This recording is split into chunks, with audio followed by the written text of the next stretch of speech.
करेंगे ना अपन कौन सा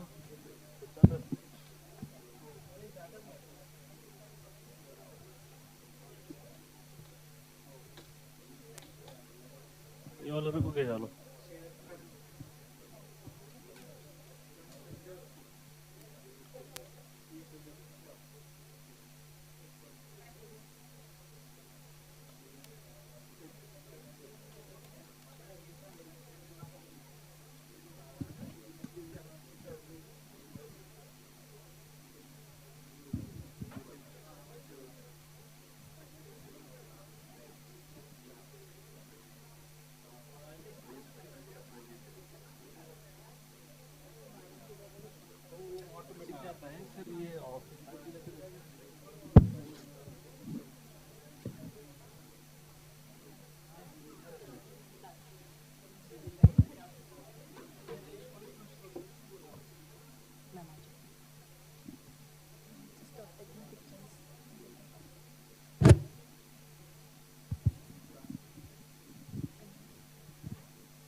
Good morning, everyone.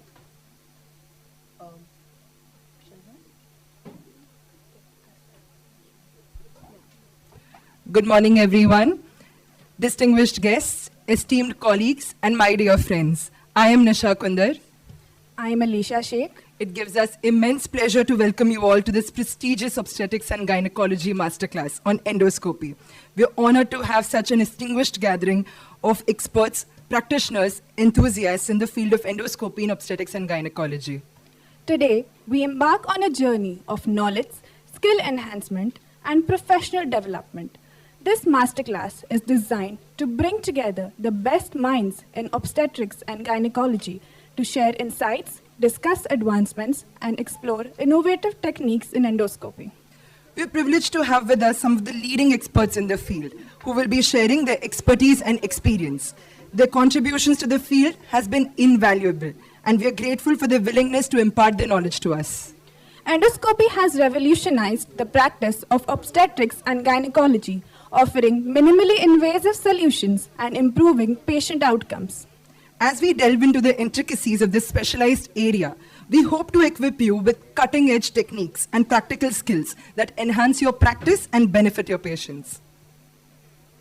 Over the course of this masterclass, we will have a series of lectures, hands-on sessions, and interactive sessions, and live streaming of endoscopic surgeries by an eminent faculty. Each session is meticulously planned to ensure that you gain maximum benefit and leave with a deeper understanding of procedures and their applications. Without further ado, let's commence our journey into the fascinating world of obstetrics and gynecology endoscopy. I'm confident that the knowledge and skills that you acquire here will have a lasting impact on your practice and contribute to the advancement to this field. For our first session, please join me in welcoming Dr. Shashikant Pawar, Associate Professor, OBGYN, and Dr. Priya Bagde Ma'am, Associate Professor, OBGYN, to the dais.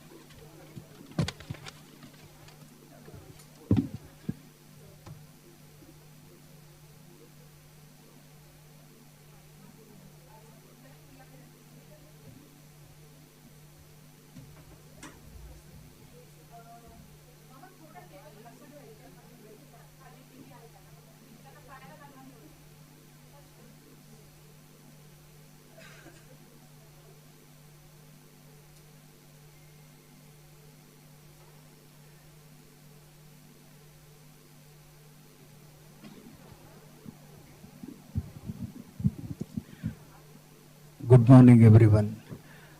It's really, I'm very happy to welcome you all on behalf of Myomectomy Medical College, Department of OBGY and IAG. And I'm sure it is going to be a great journey throughout these 2 days. And really happy to see young faces around, and even my colleagues. Dr. Kale is very much there. He was also part of our department. And Swapnil, I'm really happy to see him as a grown-up person now. He is product of this college only. प्रत्येक आईवडिलांना मूल चालायला लागलं की छान वाटतं, तसं मला स्वप्नीलला पण वाटतं की now he is there as a speaker. It's a great development. So I hand over mic to Priya. Good morning, everyone. I don't need the introductory part for Swapnil. I had seen him growing over here, but now that he has become an eminent legend, I should introduce him. He is the director at Yashashree Endoscopy Hospital and Netralaya, Bid. He has done fellowship in gynecology, IVF and ultrasound. He was assistant professor at MSR Medical College, Latur. He has performed more than 4,800 laparoscopic surgeries. That really requires a round of applause, please, at such a young age. Really proud of you, Swapnil. And yes, he is a freelancing laparoscopic surgeon. Please, Swapnil, come to the dais.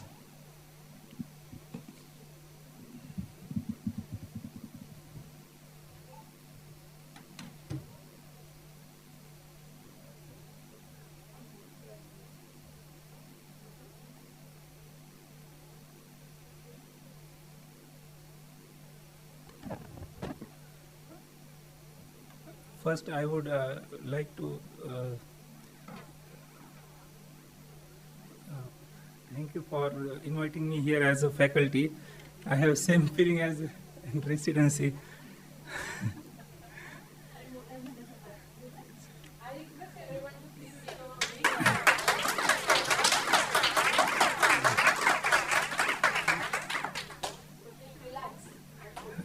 My topic is learning curve in hysteroscopy. So the challenges faced by beginners during their initial phase, I would like to tell. In first hysteroscopy definition, it is procedure in which cervical canal and uterine cavity is visualized through a scope called hysteroscope.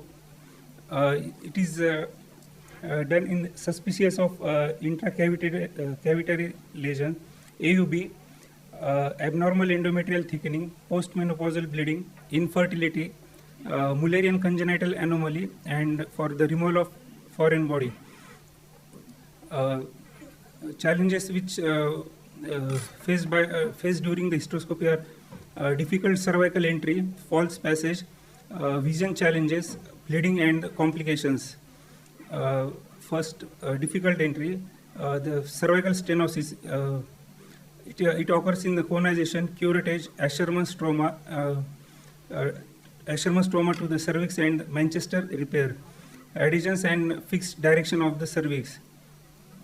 Management for difficult entry, first is the pharmacological dilatation, misoprostol before hysteroscopy, 400 microgram vaginally for 6 to 8 hours prior. Mechanical dilatations, Hagar dilators can be used, but there is a risk of perforation. Hygroscopic dilatation is done by the laminaria tents. Hydrodilatation under the direct vision using the hysteroscope. Dilatation with Caesar and ultrasound guidance. Second is the false passage. In false passage, muscle fibers can be seen and the tubal ostia is not visualized. Slowly remove the scope and try to identify the true cavity. Discontinue the procedure and repeat it after the 2 to 3 months. For the prevention of false passage, dilate the cervix slowly and stop as soon as internal os is reached. Put the scope into the external os with inflow open and the outflow shut, and let the fluid pressure dilate with the cervix. Insert the scope under the direct vision with correct orientation. Third problem is the bleeding. More common when the endometrial junction is reached in myomectomy or TCRA. It can be managed by the Foley's with 50 to 20 ml balloon insufflation. Pack with the gauze with soaked in diluted vasopressin and bipolar cauterization. Fourth is the perforation. In perforation, the cavity will be collapsed. Rapid inflow of the fluid, boil or momentum seen, and scope goes so far in the cavity. Management of perforation, it depends on what perforated the uterus. First, energy, laparoscopy needed to check, and cold instruments can be observed. CO2 soluble, these can be prevention of embolism. Avoid Trendelenburg position. Remove the last dilator just before inserting the scope. Limit repeated removal by the reinsertion. Intracervical vasopressin can be used, and right equipment and the setting. Thank you, sir.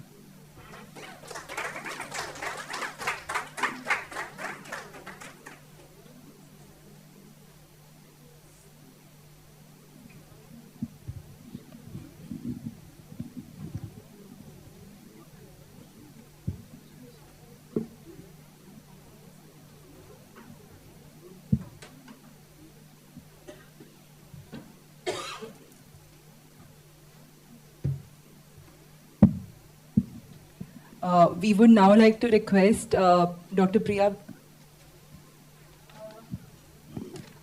It was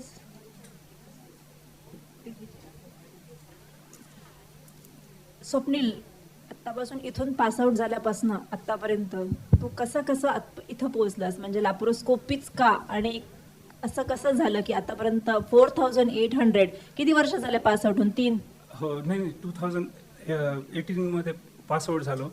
त्याच्यानंतर फेलोशिपला गेलो, लॅप्रोस्कोपीची fellowship केली 3 महिने, आणि नंतर मग बीडला जेव्हा होमटाऊनला गेलो तेव्हा direct free set घेऊन मी डायरेक्ट फ्रीलान्सिंग स्टार्ट केली. ते रिमोट एरियामध्ये करणं फार डिफिकल्ट, असिस्टंट प्रॉब्लेम, बाकी प्रॉब्लेम. आणि यू हॅव अ टीम और you do it by? Initially तर मीच होतो, एक जण सोबत असायचं फक्त, नंतर टीम मी बिल्टअप करत गेलो. आणि आता जे हॉस्पिटल आहे तिथे फक्त लॅप्रोस्कोपी करतो की सगळं करतो? ओनली गायनेक वर केलं. ओनली गायनेक वर, म्हणजे 9 to 5? हो 9 to 5 म्हणजे मी जवळपास 100 गायनेकॉलॉजिस्ट कडे मी व्हिजिटिंगला असतो. कॉमन तर TLH, ट्यूबोप्लास्टी, मायोमेक्टॉमी, सगळेच म्हणजे ऑल प्रोसिजर्स.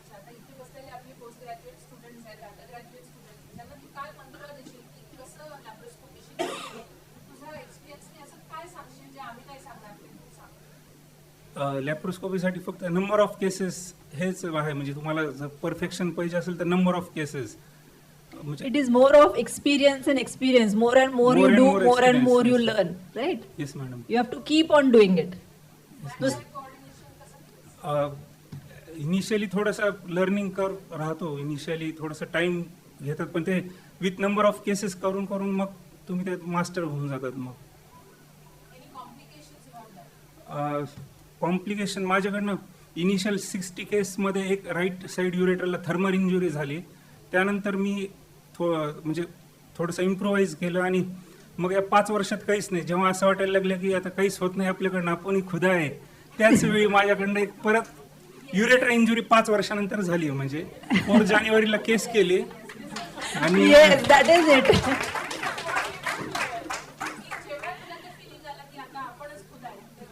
तेव्हाच हो आपणच तेव्हाच हे भगवान झालं आहे. की मग म्हटलं नाही असं नाही आहे म्हटलं. हा.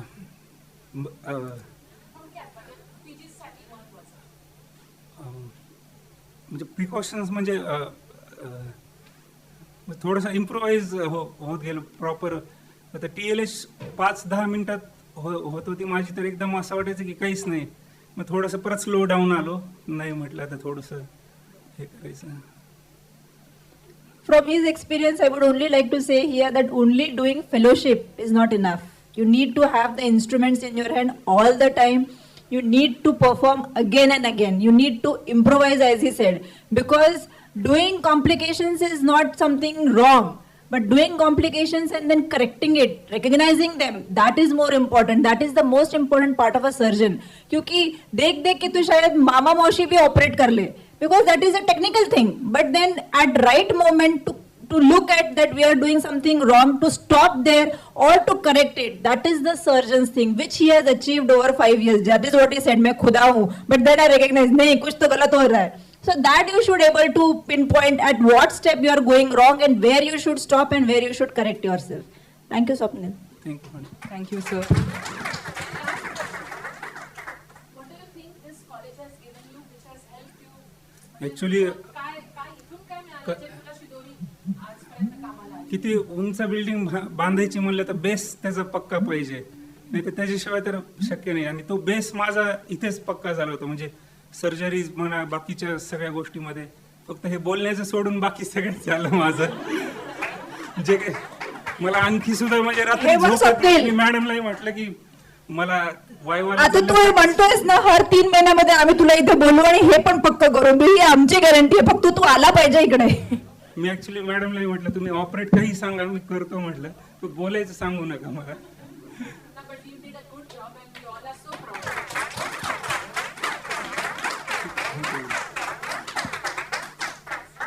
Thank you, sir.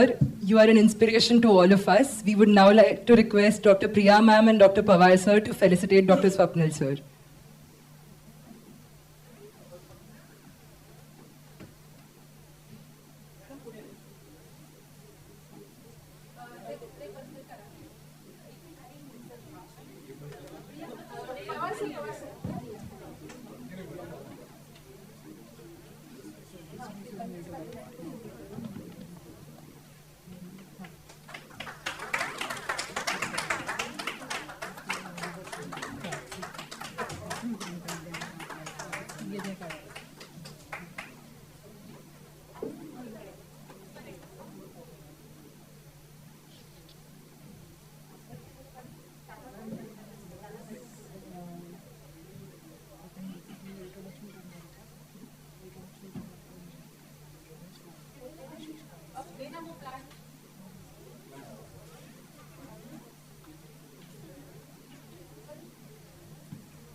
I would now like to request Dr. Ashish Kare sir, a renowned endoscopic surgeon from our very own city of Pune. He is the director of Asha IVF Center and Asha Kiran Hospitals, and Dr. Sachin Ved Pathak sir, Associate Professor Obstetrics and Gynecology, to chair the next session. And before we chair the next session, I please request the previous chairpersons to come on stage, and I call upon Dr. Dattatreya Gopalghare sir to felicitate our chairpersons.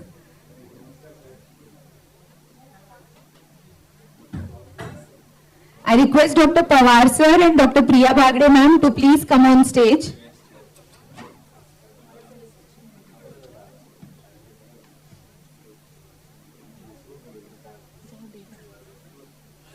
I request Gopalghare sir to please felicitate Dr. Priya Bhagre ma'am.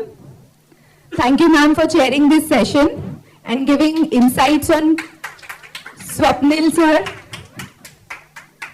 I request sir to also felicitate our speaker, Dr. Shashikant Pawar sir.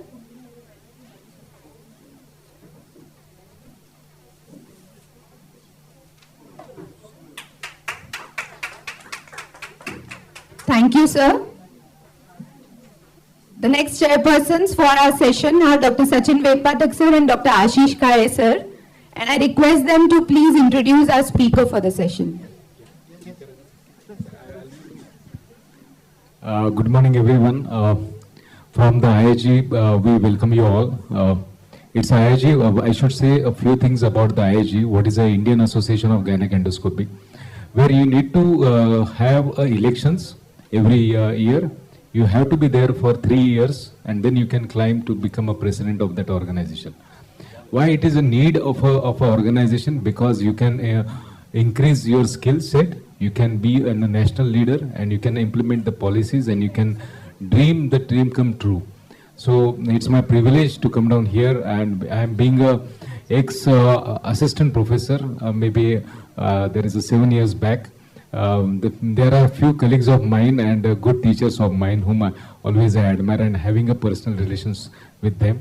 It's coming back, I can correlate the feeling of Dr. Swapnil, how it may be a feeling to him coming back to your own alma mater. Though it is not my alma mater, but I correlate the feelings what he is having.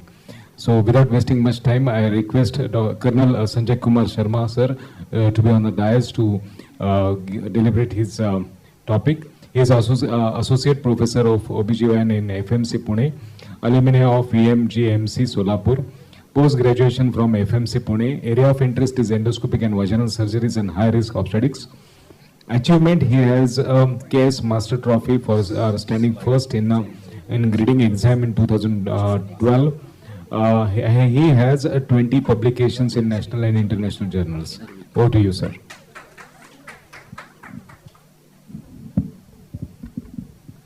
Thank you, sir, for your kind words. I bring greetings from AFMC, and at the outset I would like to thank the organizer to give me opportunity to stand here and give a talk on the topic which I never thought that I will be told to give a talk on this topic, that how to set up a hysteroscopy unit. Because in the organization I work, generally you get everything all set, you only do maybe little bit of additions and then you carry on. But nevertheless, then since the topic was given, so I thought let me exercise my brain and do some homework so that it will be a great learning for me also. My talk, I am going to give a little bit of maybe introduction as far as hysteroscopy is concerned. Then the main thrust will be on what are the components of hysteroscopy unit. So in detail I will dwell upon operation theatre, which is the key as far as any kind of surgery is concerned. Then maybe all kind of instruments. Most important, that is the team which should be there as far as hysteroscopy is concerned to do the surgery and to deal with all kind of complication, assistant and things like that. And if at all when you are performing the surgery, if complication happen, then how to deal with the complication and what all safety precautions or safety measures should be there when you are working in a hysteroscopy unit.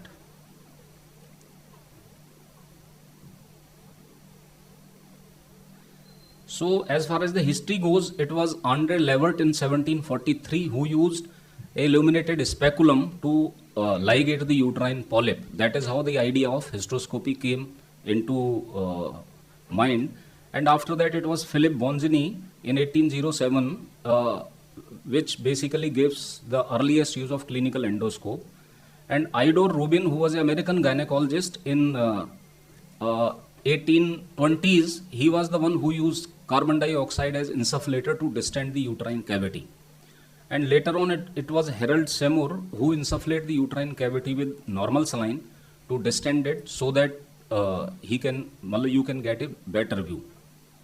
And after that it was William Normand in 1957, which was where the genesis of continuous flow hysteroscopy came, and from there we are improving day by day and we are here as on date.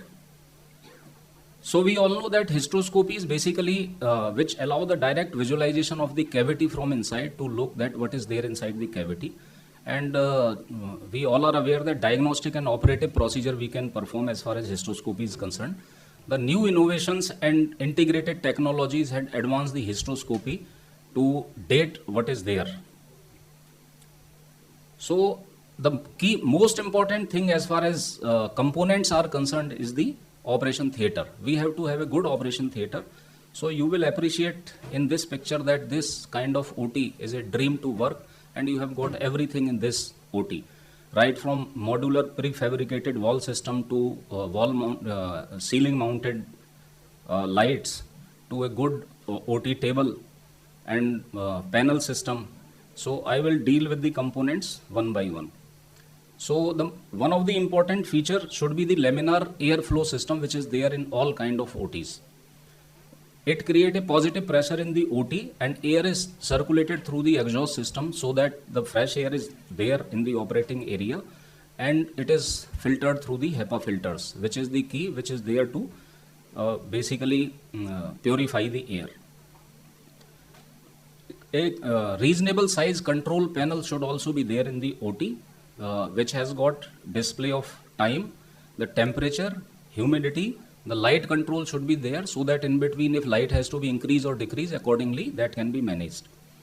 And medical gas alarm system should also be there on that panel, and HEPA filter status indicator should be there so that we are aware that how much they are functioning.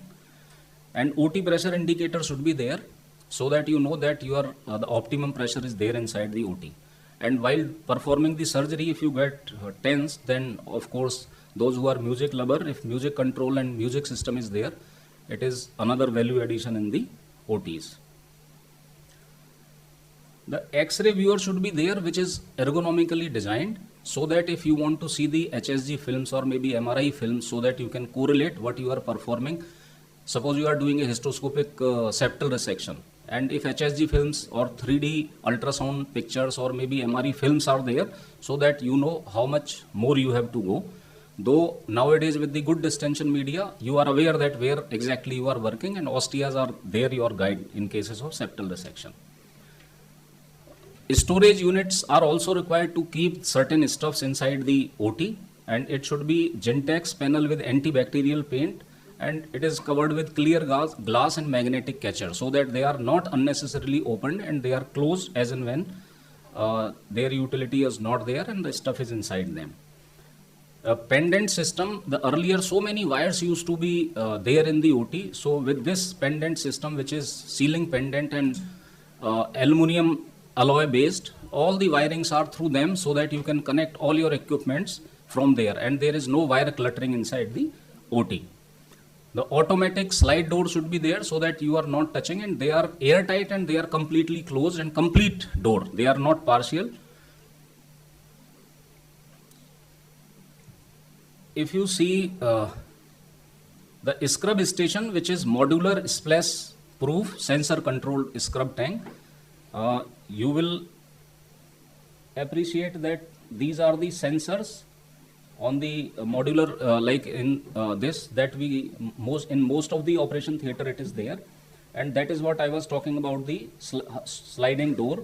It has got the sensor here, and the foot pedal switch is also there to control the door, and it should be there in the scrub tank also, so that if the electricity or power failure is there, it can be operated manually. Optimum light, that is to the tune of 15 lux, should be there, and it should be controlled. You can increase or decrease based on the requirement. When you are operating, you do not want a bright light, but when in between the cases you require a little bright light so as to change the patient and things like that. The hatch box should be there to move the dirty linen from the OT area to the place where it is to be cleaned, and pressure relief damper should be there to keep the pressure optimum inside the OT.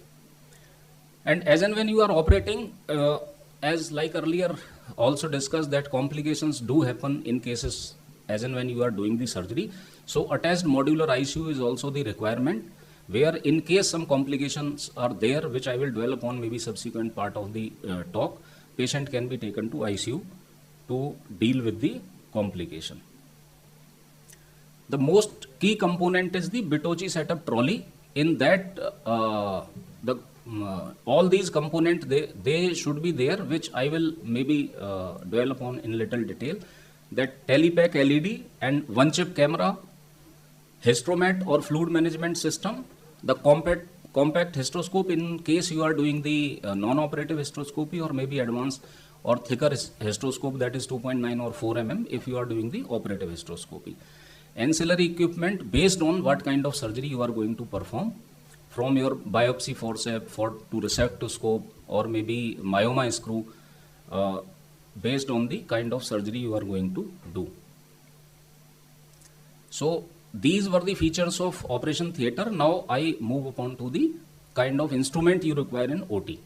So in that, I have divided these into image management system, which consists of camera, light source and monitors.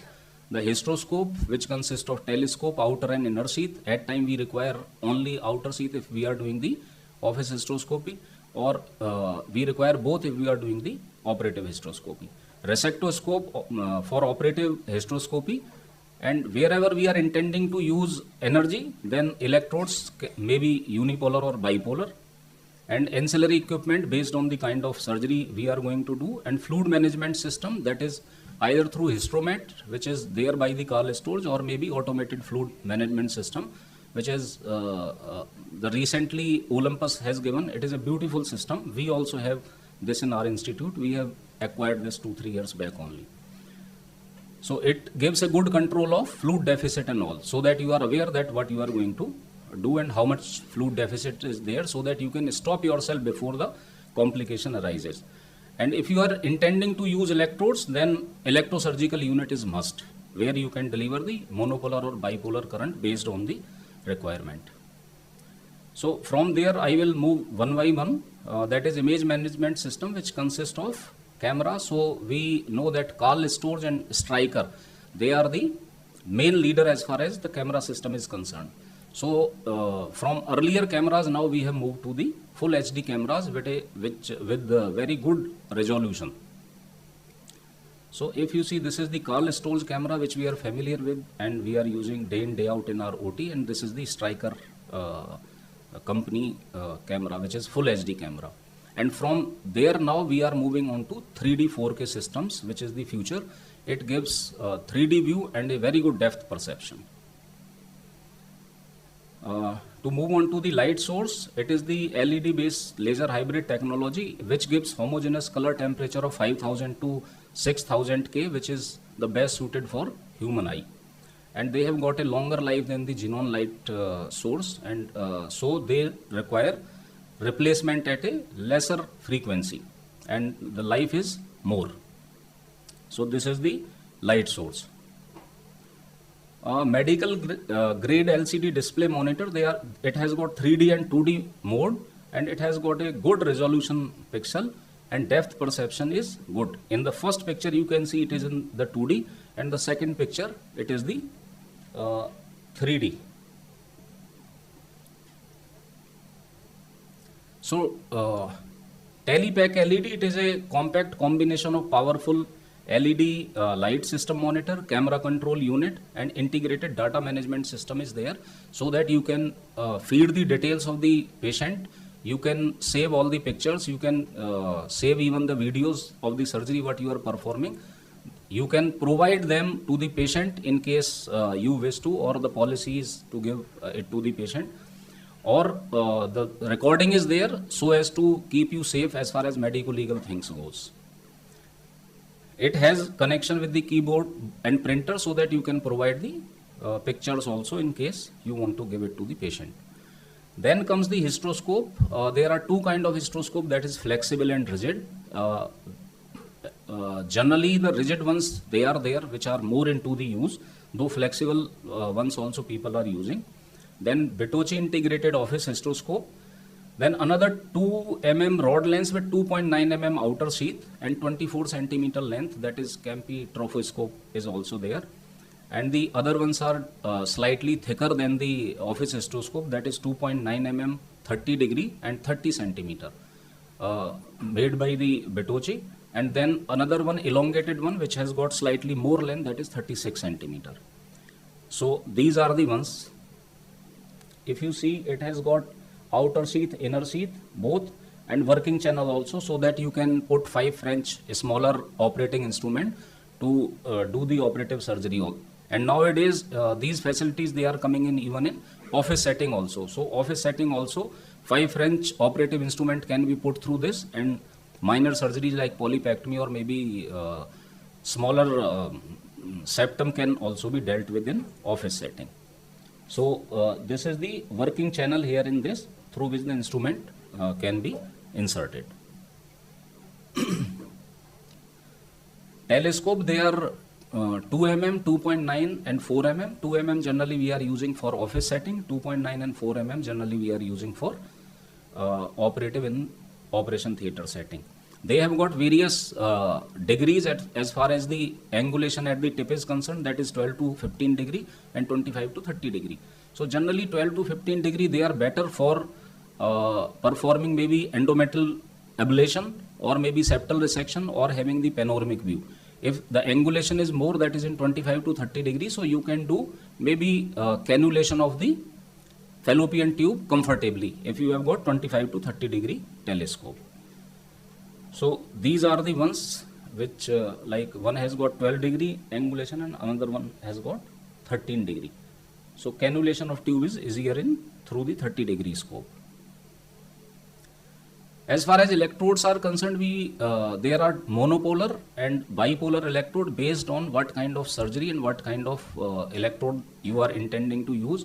You want little bit of maybe coagulation also, then the bipolars are better one. In monopolar, maybe you may encounter little bit of bleeding if especially you are going close to the vessels, but with the bipolar that minor bleeding can be taken care of and you can coagulate that. In monopolar, the damage is slightly more, so wherever the conservative surgery or cases of infertility, generally we avoid using monopolar current. You can do adhesiolysis, polypectomy, myomectomy, septal resections, lateral metaplasties, all kind of surgery through the electrodes. So the upper rows, all these are bipolar electrodes, that is ball electrode, needle electrode, dissector electrode, and these are the monopolar ones which has got loop and needle electrode in the monopolar also. So in ancillary instruments, they are semi-rigid and they are required for operative hysteroscopy. The various instruments are there. Maybe if you wish to take the biopsy, or if you want to do some kind of cutting with the scissor, blunt tip and sharp tip are there. And if you want to take some, maybe you want to do the polypectomy, you can grasp the polyp, or maybe you can use the current also in that case. And myoma screw is also there, where it can be used in operative myomectomies. The resectoscope, as I said, nowadays, like in office setting also with the thinner equipment, that is 15 French resectoscope, it can be used. If you see on the right side, these are generally we are using in the OT settings because they are slightly thicker, and this one can be used in office setting because it has got working channel also along with this. And these are the electrodes which are there, which can be used, either loop electrode, roller electrode, or maybe hook electrode. The True Clear, it is the slightly newer to the kitty of the hysteroscopic surgeon, and being made by the Smith and Nephew US. It has got a foot pedal control of inner sheath and cut on the one side. Once you take the instrument inside and foot pedal operate the inner sheath, and through that cut you can keep sucking the specimen also along with that. And it is direct visualization, so that remnant of the tissues, they are not there when you are using this system. So entire thing, it is getting cut, and simultaneously you are taking the specimen also outside the cavity. Otherwise, the other like loop resectoscope, after some time there are so many pieces of the specimen, they are floating around in the cavity, they obstruct their view. So to take care of that system, this True Clear is a very good system. Then the next is intrauterine Bugatti saver. It is also remove the tissue completely, but you have to have the knowledge that where all you have to work. Like myoma, exact size you should be aware, so that you are not inadvertently injuring the normal myometrium. You can see in the image that on left side, this is the myoma which is maybe type 2, and in this you can see it has been enucleated completely. The post-operative adhesions are also less, and the removal of tissue in this system is also simultaneous. Next is the laser. This is the fiber optic laser, and it was Milton Goldrath who used this laser for doing endometrial ablation.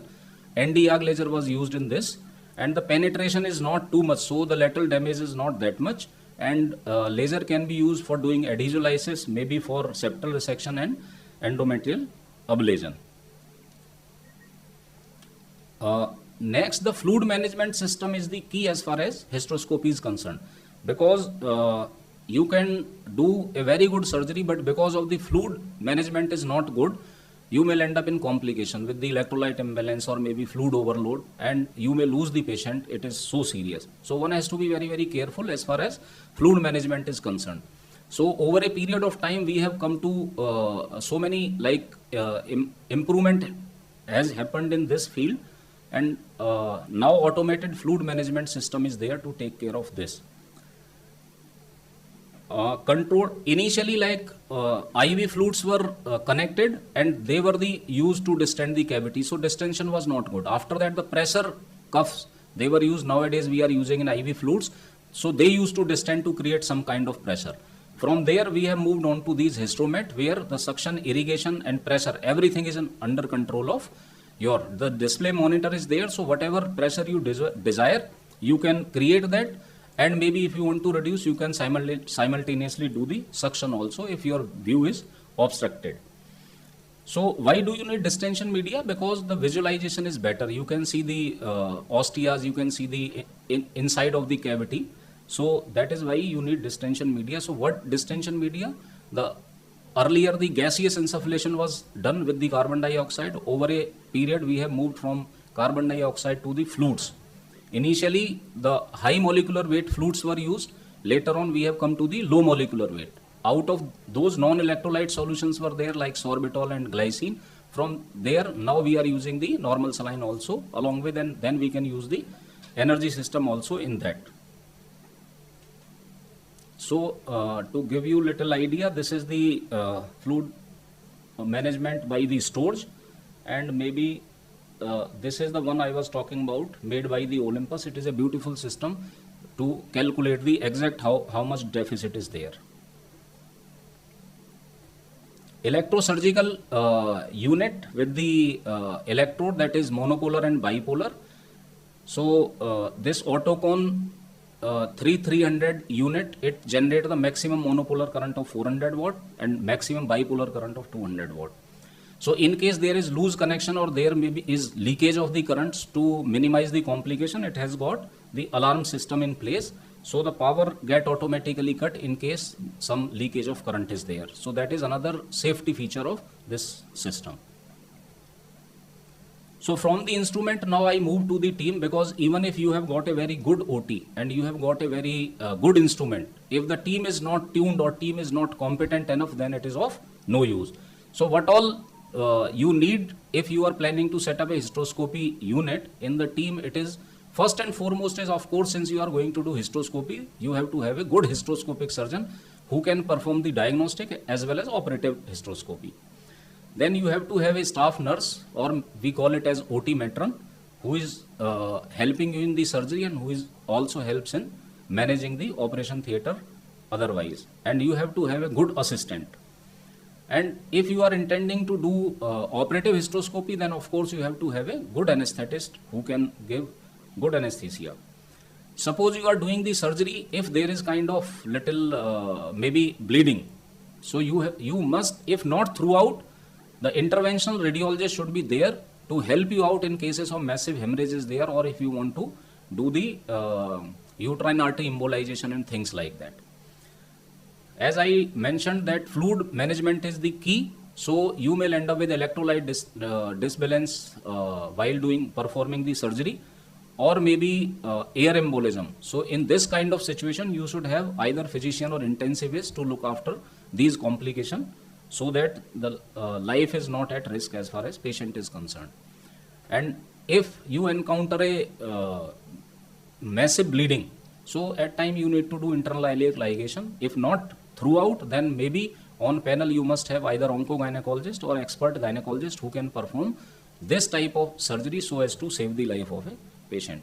So this team is very, very important. So what all kind of surgery the hysteroscopic surgeon should do as per the RCOG? There are 3 levels of surgery. Level 1 competency is the diagnostic hysteroscopy and targeted biopsy, removal of IUCD and minor intrauterine adhesions. That comes in level 1 type of hysteroscopic surgeries. In level 2 competency, that is the removal of simple polyp, proximal fallopian tube cannulation, removal of large polyp or maybe type 0 fibroid which is entirely inside the cavity. That is the level 2 type of hysteroscopic surgeon which he should be able to perform. Then in the level 3, the advanced hysteroscopy, all kind of Asherman, the endometrial ablation, resection of type 1 and type 2 fibroid, septal resection, and if earlier surgery has been done and repeat surgery is there. So the person who is not very thorough with the surgery, the repeat surgery should ideally be done by the expert hysteroscopic surgeon so as to give the maximum benefit to the patient. So after that, then there has to be certain safety measure to safeguard you against the medico-legal things. Because in today's day and time, as you are aware that the patients, they are also learned and safety measure have to be in place so that you are not fighting the medico-legal battle. Otherwise, your entire, rather than setting up of this hysteroscopy unit, you will be looking for big lawyers to safeguard yourself. So the proper screening of the patient should be done before you take the patient for any kind of hysteroscopy. And you should be aware about what all comorbidities patient have so that you can optimize those comorbidities and you can manage the patient intraoperatively better. And pre-anesthetic evaluation, especially in the cases where patient is having certain comorbidities, is must. Because tomorrow you should not land up in a situation that because of those, the hysteroscopy surgery you have done good, but because of those comorbidities, patient has landed up in the complications. And detailed pre-op counseling is the key. You must tell the patient beforehand that this is the expected outcome of the surgery. So that patient is not questioning you that doctor, you have promised this and now still I have not achieved the desired outcome.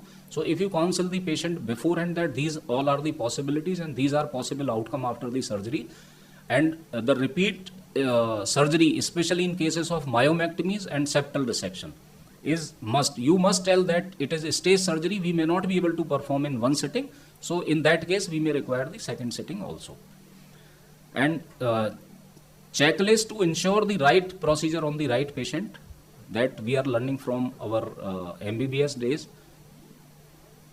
And fluid management system, I have already talked about, especially in kind of operative hysteroscopy, so as to avoid the fluid related complications, that is electrolyte imbalance and maybe embolism. And if at all complication happen, because they will do happen if you keep doing surgery, then you must have a good team to manage those kind of complications. Patient position is also very, very important in hysteroscopy, because if patient is not properly positioned, you keep struggling throughout your surgery. So modified lithotomy, that is what is described as the good position for operative hysteroscopy. In this, the moderate hip flexion is there and with limited abduction and limited external rotation.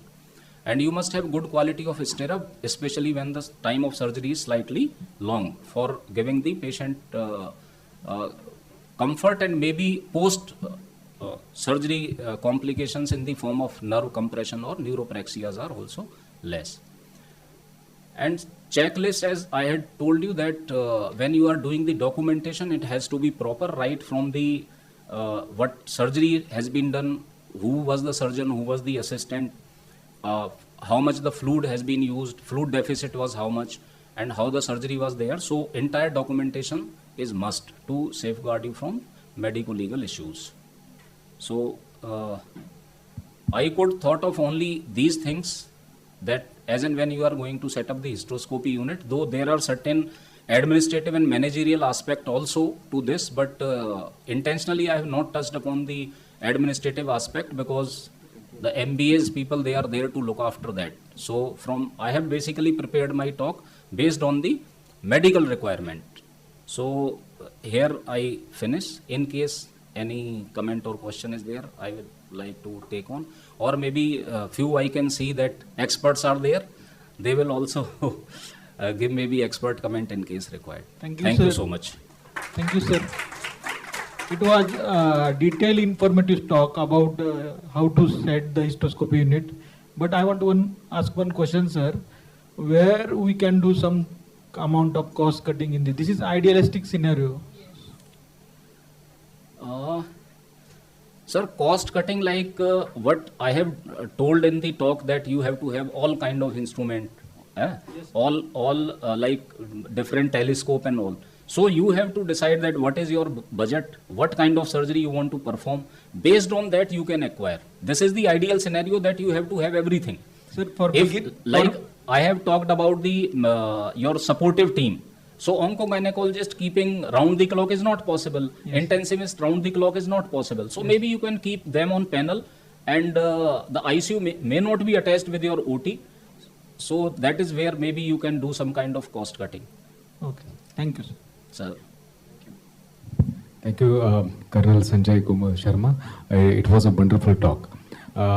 Like what you said about the OT setup, because there are the freelancing surgeons here. So the carrying of the instruments to the one from one OT to another OT, we not may having the said that the good camera system may be there, but the wear and tear is a higher side. So do you have anything when you are talking about freelancing surgeons going from one theater to another theater? So what are the precautions they should take? Because what are the cautery or maybe a backup system they need to have when they start going from one place to another place? For that, maybe, sir, I will advise that if you are doing freelancing, then you have to limit yourself to maybe only 2 or 3 setups. And if that setup is already existing, so only surgeon is moving, not the instrument. If you move the instrument along, then definitely the wear and tear part have to be taken care of. Because I know that freelancers, they want to carry certain instruments along with them, but then they have to be prepared for that. Otherwise, if you have got only attachment with 2 or 3 places where the system is already pre-existent, then maybe that wear and tear can be taken care of. Sir. Thank you so much, sir. I'm sure it was an insightful session for all of us. Now, may I please request our chairpersons, Dr. Sachin Bedpatak, sir, and Dr. Ashish Kale, sir, to felicitate our speaker, Dr. Colonel Sanjay Sharma, sir.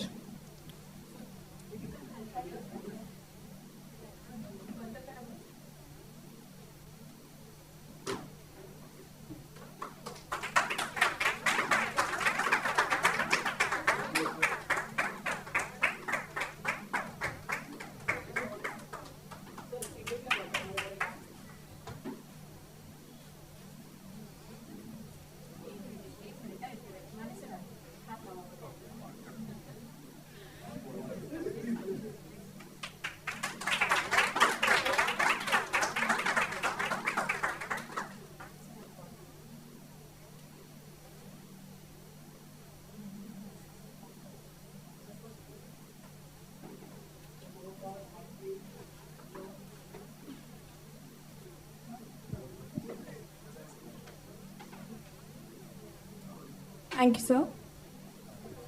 May I please request Dr. Shilpa Gaurav ma'am to felicitate our chairpersons, Dr. Sachin Vedpatak, sir, and Dr. Ashish Kale, sir.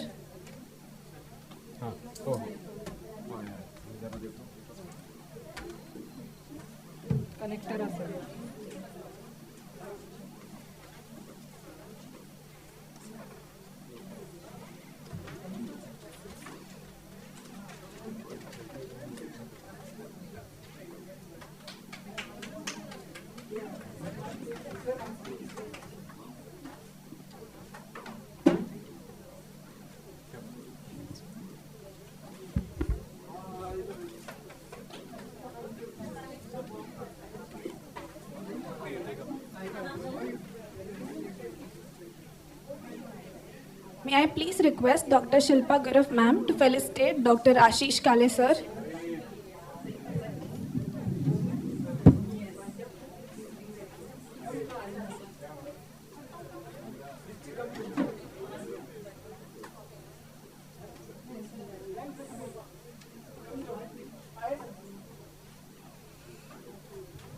Thank you, ma'am. Thank you, sir. May I please request Dr. Jitendra Mane, sir, Professor OBGYN, and Dr. Jaya Barla, ma'am, Assistant Professor OBGYN, to chair our next session.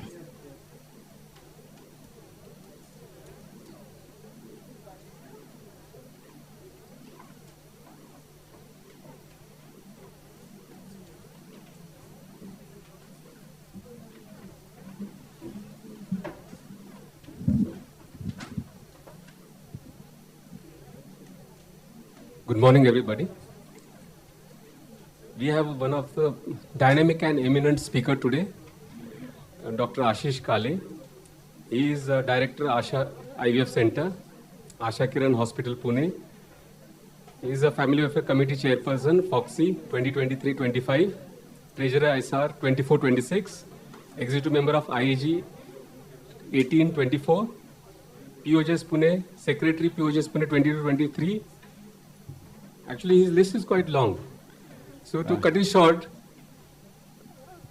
so let us see what Dr. Kale sir has for us in offering, and let's see how we can use his tips in our clinical setting so as to improve our practice. Dr. Kale, says yours. Yeah, thank you. Can I have the lights off? Good morning, everyone. At the outset, I'm really thankful to organizing chairperson, my friend Dr. Vaishali, for inviting me here.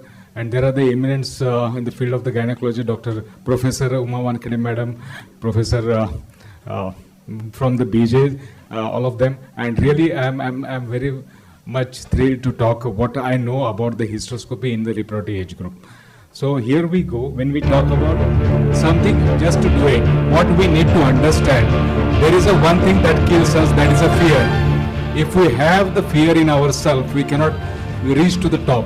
If we wish to achieve the top, you need to come out of the fear. You need to have the dreams big. You need to be there. You need to have, if we are a gynecologist doing the MTPs and the DNCs in the blind procedure, why can't we do it when we have the cameras and the light system and everything in our vision to achieve our goal? The goal can be achieved in only one thing, when you are dream of it. So dream high, and not a dream there is a procedure, there is a difficult path, but you need to go to the top, and when you reach to the top, you have the beautiful things to admire. We know the T20 Cup, just now we brought to the India, is a hard work what we achieved for last 16 years of our practice. We need to have the practice at the patients, and the patients goes with the millions of the dollars that cannot be achieved this. What will achieve is your inner strength, no matter what you learn in the medical college. What matters is a persistence and perseverance for the dream to achieve, and the dream, when you reach to the top, is the beautiful view. And what that beautiful views means is what you need for every single day. You keep on doing the same procedure again and again, you will reach to the top, and you will have your own things by your own path. I've seen the student of Myanmar who has just now presented before two of us, and that what you can achieve as a take-home message. So here I will not go into the details of it. We'll first know whom we should be doing it and why the hysteroscopy should be done. The hysteroscopy is the tool and the stethoscope by the hands of the gynecologist. We know there are the uterine factors. The uterine factors may be hysteroscopic evaluation of the uterine cavity for the fertility enhancement, because my topic is related to the reproductive age group, and where we always thought of a DUB, or maybe nowadays it is called as abnormal uterine bleeding.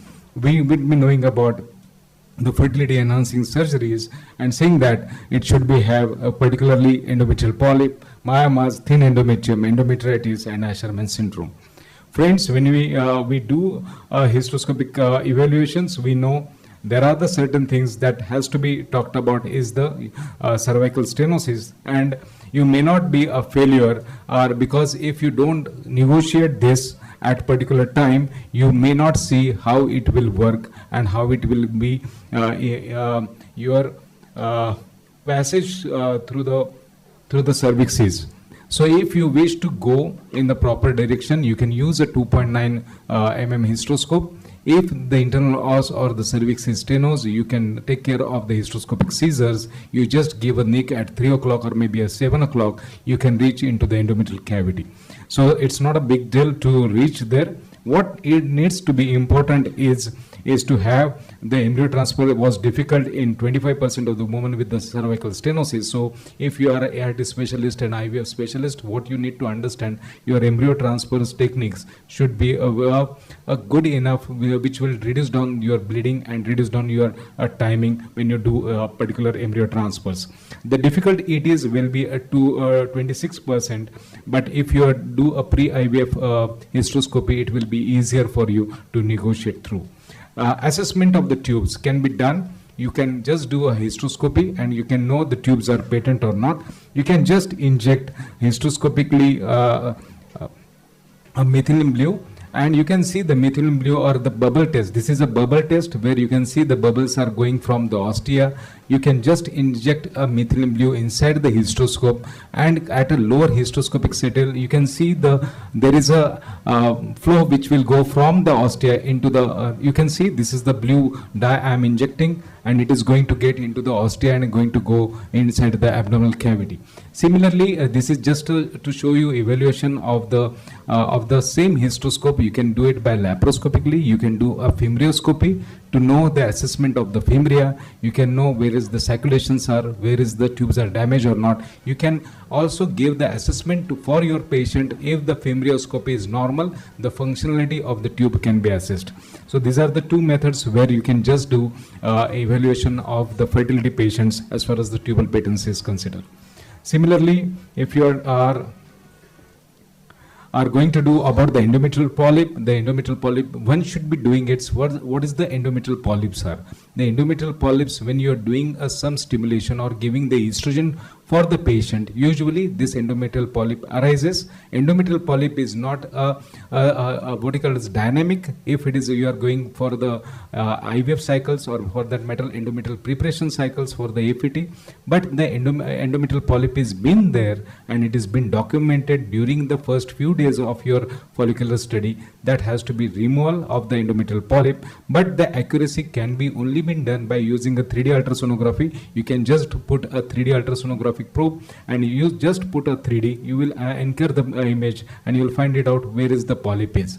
If the polyp is in the implantation triangle, what is the implantation triangle? Is you have the two ostia on by the sides. You will be drawing the perpendicular lines from that ostia and there is a maximum implantation triangle. If that implantation triangle has your polyps, then that polyp has to be removed because that polyp will increase Hoxha10 genes and that will be decrease your implantations.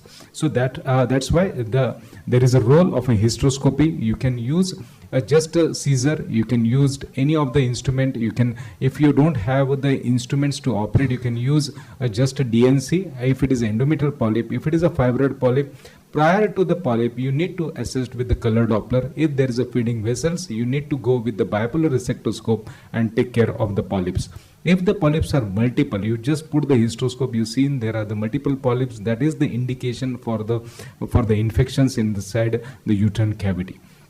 The endometrial polyps and why and where. So these are the polyps. If you can see, this is the pedunculated polyps. These are the multiple polyps. The multiple polyps usually because of the infections you can take care with the cold knife. There is no need of using any electrosurgical cartridge because that will damage the endometrium.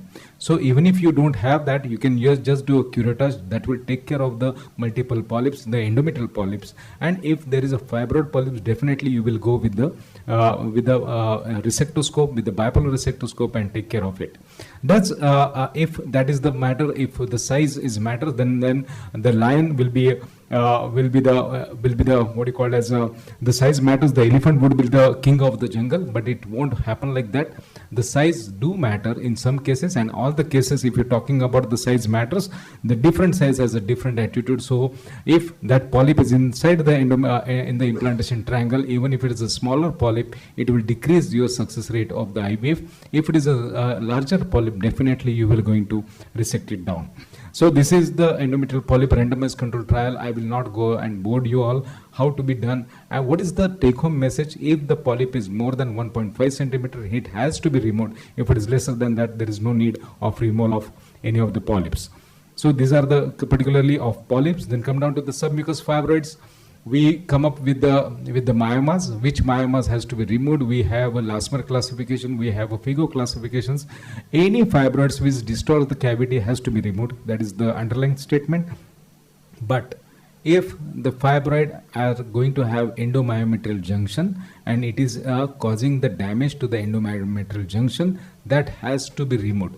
Why that has to be removed? Because when we do IVF at endomyometrial junctions, there is a capillaries and then there is a blood supply. If that fibroid impacting on that endomyometrial junctions, that needs to be removal of it. You can just put the hysteroscope and you can see these are the fibroids, which is a type 2 fibroids and type 3, which can be taken care by the bipolar receptor. Nowadays, we never use a monopolar. See, we upgrade our mobile phones, we upgrade everything. So it is upgradation. We never ever use a monopolar. Glycine is outdated. All of us are using a bipolar resectoscope. It is the safest. So don't get with the idea that hysteroscopy is something difficult and it is going to get complications. Complications do occur, but not each and every patient will end up into ICU. So that's never going to have that mentality. So you have a resection and you can taken care of this. Tackling of the fibroids by hysteroscopically, you need to understand there is called as a Lasmer classification. What is a Lasmer classification? What is the angle between the myoma and the endometrium? If it is an obtuse angle, it means that the majority of the myoma is inside the myometrium. If it is acute angle, it means that the fibroid is inside the cavity. You can take care of the myoma resection in one sitting. If it is obtuse angle, it means that you may require a double sitting for that reason. So this is the picture wherein you can just see these are the fibroids. The fibroids are two. You can see this is a type 2 myoma where you can have this type 2 myoma which can be definitely taken care of. Multiple myomas in the uterine cavity. I thought the music makes things better rather than making it bore in the morning. So enjoy the music and rather than the presentation. All of us get bored with the same top again and again. You need to have a small incision, small strokes. Take care of the endometrium. Once you take care of the endometrium, it's easy. See, you need to be a good surgeon, which is the best surgeon in the world. You should be inside the OT at that particular time. Come out of the OT in 1 hour, whatsoever the case is. If you are taking more than 1 and 1.5 hours, it means you are not knowing what you are doing. Your anatomical knowledge and everything and anesthesia is also going to get bored. And that's the only way you prepared yourself, map the fibroids, go inside, take it out, come out. And that's the attitude of the surgeon with the big heart. So this is the things what you can have. This is called as uterine massage with a cold knife. You just do a cold knife, fingers of yours. Just make a massage. The uterus has a cavity which is going to collapse. The fibroid is going to pump out. Make the strokes again and again and complete the surgery. You not required much of it. So this is the final stroke. You can see the myoma is coming out. So it's not required much more. Again, coming the same thing again and again. Okay, so evaluation of the endometrium and signs of infection, that is again the important thing. Why it should be important? Because in India, if in undergraduate and postgraduate, if you don't know anything, it's always a tuberculosis. So similarly, if you don't know the patient is not becoming pregnant, you take that ELIS test, you do an endometrial biopsy, send it for any of the infections, nothing comes, a typical mycobacteria comes, start AKT, she will become pregnant, she will have the future life. So these are the certain things that HHG findings suspicious of tuberculosis is a cervical stenosis, rigid tubes, mid-segmental block, filling defects, femoral block and hydrosulfings. What it requires the hysteroscopic evaluation. If I'm putting the scope inside, what I will be going to see, there is the periosteal agglutination. I will see different type of endometrium. I will show you in the next video. The look is deceptive, so you need to be very much dogmatic about when you're talking about the looks or in the hysteroscopically. Hysteroscopic evaluation usually starts by doing the lateral metroplasty. If there is because Usually, when there is an infection in the endometrial cavity, it has a Asherman syndrome. Your cavity is narrow. You are going to do a lateral metroplasty, or you are going to have Asherman. So Asherman, please don't in the exam also, in a whatever it may be, don't blame that there is a DNC and basal endometrium is going to get damaged. This is not like that. It is because of the infection which is underlying, and that causes adhesions. It is not a rough DNC and someone else is doing and I am the great one surgeon. So it's not like that. It is because of the infection. It is nothing related to the procedural defect. So you just give the cut and you can see the sometimes you will admire. Okay, that's. We'll go to the Asherman. Here is the Asherman type 1 and type 2 and type 3. The Asherman's is depending upon what exactly. If you put the scope and you are not delineate the cavity, it means that it is a Asherman grade 3. And the Asherman grade 3 usually has, hope it should play. I'll just show these two videos and that's it.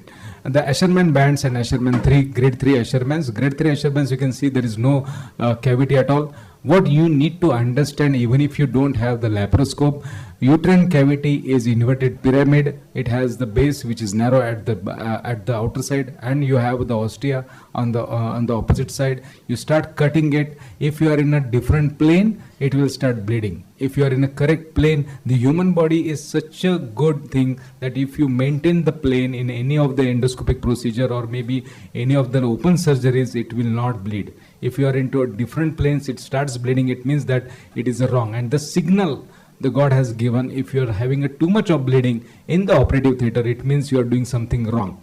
It is a mindset of ours. We need to have a retroperitoneal. I think tomorrow there is a laparoscopic workshop. All of you can have these particular things. If you are in a proper plane, it will never bleed. Only endometriosis patient bleed. Otherwise, if you are in a proper plane, it will never ever bleed. You can use this bipolar needle, which previous speaker talked about. You can have this when there is a dense adhesions of the Asherman. You can just do adhesiolysis and you can have this beautiful cavity at the end. So just to summarize my talk, the practice, individualized approach, that makes sense. And if any one of you, it's a free, as I am one of the teacher belong to Myanmar. And thanks to Dr. Sushma and Dr. Vaishali for this particular invite for me. Being a teacher, always a teacher. There is a Facebook group. COVID I started so that everyone can see anywhere in the world. And it is a 8,000 gynecologists which has been attached to that group. I always do Facebook live surgeries. Do join in and enjoy. And I can also upgrade my skills also if anyone wish to say anything about it. Thank you for patience here. Hello.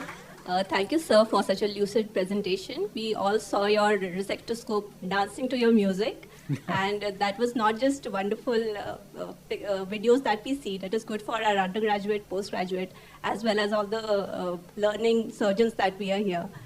Thank you so much. Thank you, madam. Thank you. So what is your experience about office hysteroscopy in a reproductive group? Office hysteroscope is, see, anything, there is a good tool. But if you have the knowledge, is a better thing. Office hysteroscope is 2.9. Now it is come as a 1.9 also. It is a better. You did not require any dilatation. The minimum pressure inside the uterine cavity, which will not cause any of the pain to the patient. You can do a polyp or you can do a myoma. If you are giving a paracervical block, that can be done. The good thing is that why we evolved in our systems. We go from nowadays, if you are an undergraduate or postgraduate, make sure that you will earn so much of things that you will have a 3D system. Don't operate in 2D, because if you have a Mercedes from the day one, you will become a Ferrari racers.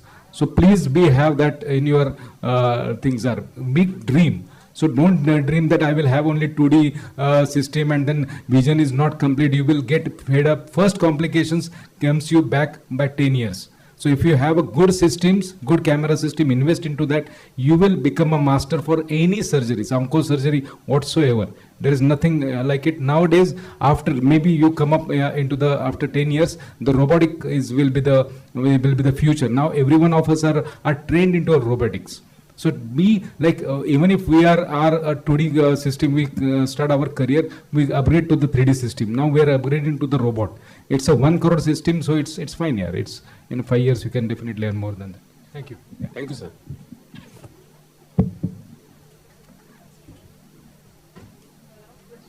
Yeah, sure. It's a privilege, always. See, a question would be typical from a teacher point of view. Yeah. You practice infertility, so most of your approach and everything is with the IVF point of view. Yeah. Now, in a general gynaec setup where some degree of infertility maybe in younger patients we deal with, and what probably we teach to the undergrad and the postgrad, do you think that in today's time there is a role of doing HSG still, or should one directly go with hysteroscopy? Is my question. Not for the patient who needs IVF, obviously. For the Good question. I think with the Professor Ruchi is here also, and all the professors, due respect. See, there is nothing called as bad and good in the life. What you approach to that patient, that is makes a difference to that patient. If she's young age, less than 2 years and 3 years of marriage, HHG has all of us knows has a liquid which has a oil-based and which is a water-based dye. When you inject the dye, if you inject the dye, some of the time there is a mucus plug which will wash out and she will become conceived. She conceived immediately. So I think it is always better to assess the patient. It is not like always you do a laparohysteroscopy. No, I see nowadays, please get me wrong, don't get me wrong, like endometriosis, all of them started with the bowel resection. 100 staplers I have used a 5,000. This is a wrong message. After, if you have a one leak of a bowel, you will land up into peritonitis, and that is a dreaded complications. Watching someone and stage and applaud them is a different issue, but it is not like if it's a patient's life. If one is going to get complicated, it is a complication for that woman, and then whole the family is going to get disturbed. So think twice when you are going to operate. So HHG, definitely you are going to do a HHG, but to know about the things are, even if a beautiful HHG will tell you if it is a septum or a bicornate, you need to understand how you interpret. If you don't have the interpretation, then everything will be grey and white. So it is always better, no? And nowadays we have a 3D ultrasound also. Yeah. Thank you so much. That kind of does reiterate what I think most academic circle teachers think. Thank you. So Thank you, much. Dr. Sushma. Thank you, sir. It was an interesting session. I would now like to request Dr. Mane sir and Dr. Mane sir and Dr. Jaya ma'am to felicitate our speaker, Dr. Ashish Kare sir.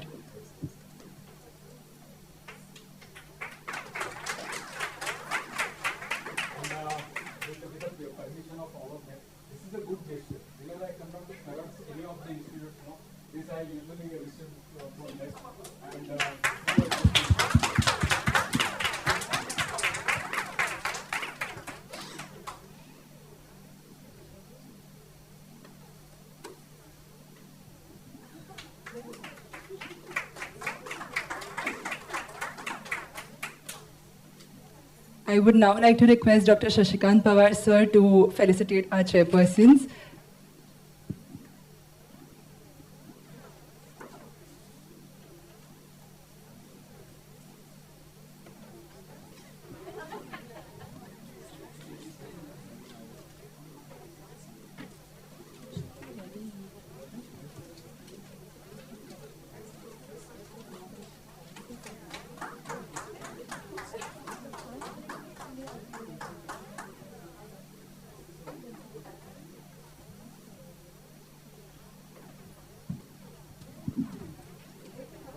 Now we'll quickly break for tea and we'll get back for more interesting sessions.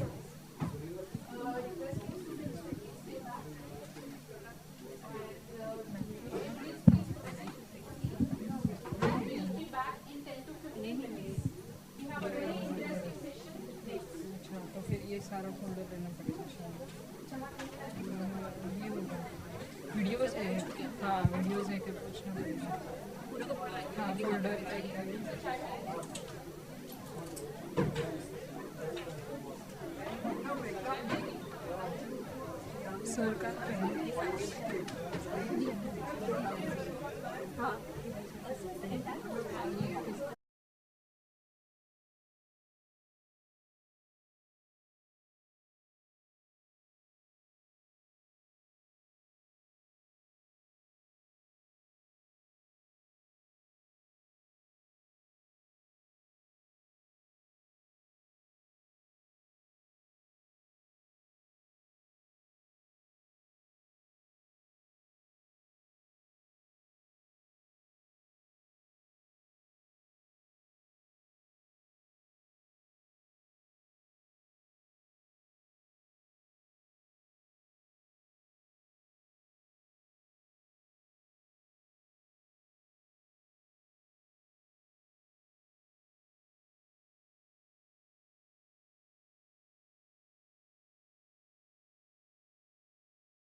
Yeah, so Please join for the next session.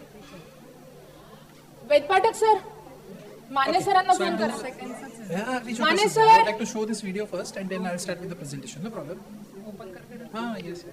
Open. I think then it is keep running. Please join because the authorities are going to join us for inauguration. We have to be on time. Yeah. Sure.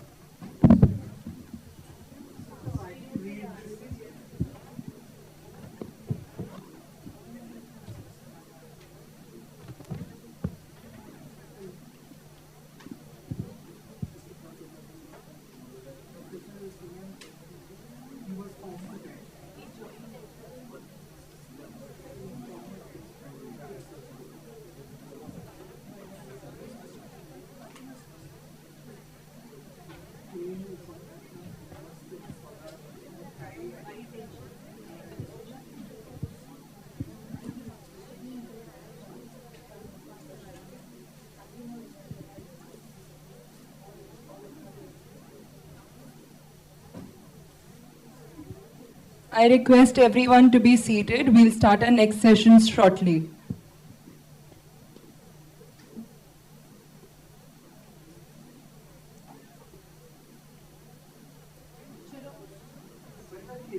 हाँ बोला ma'am.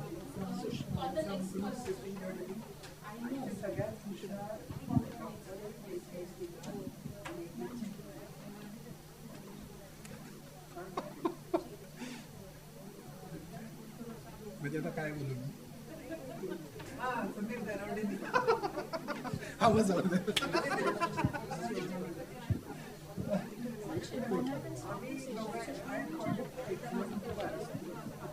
I would now like to request Dr. Shilpa Gaurav ma'am, Professor and HOD Anesthesia, and Dr. Dattatreya Gopalghari sir, Professor and Unit Head OBGYN, to chair our next session.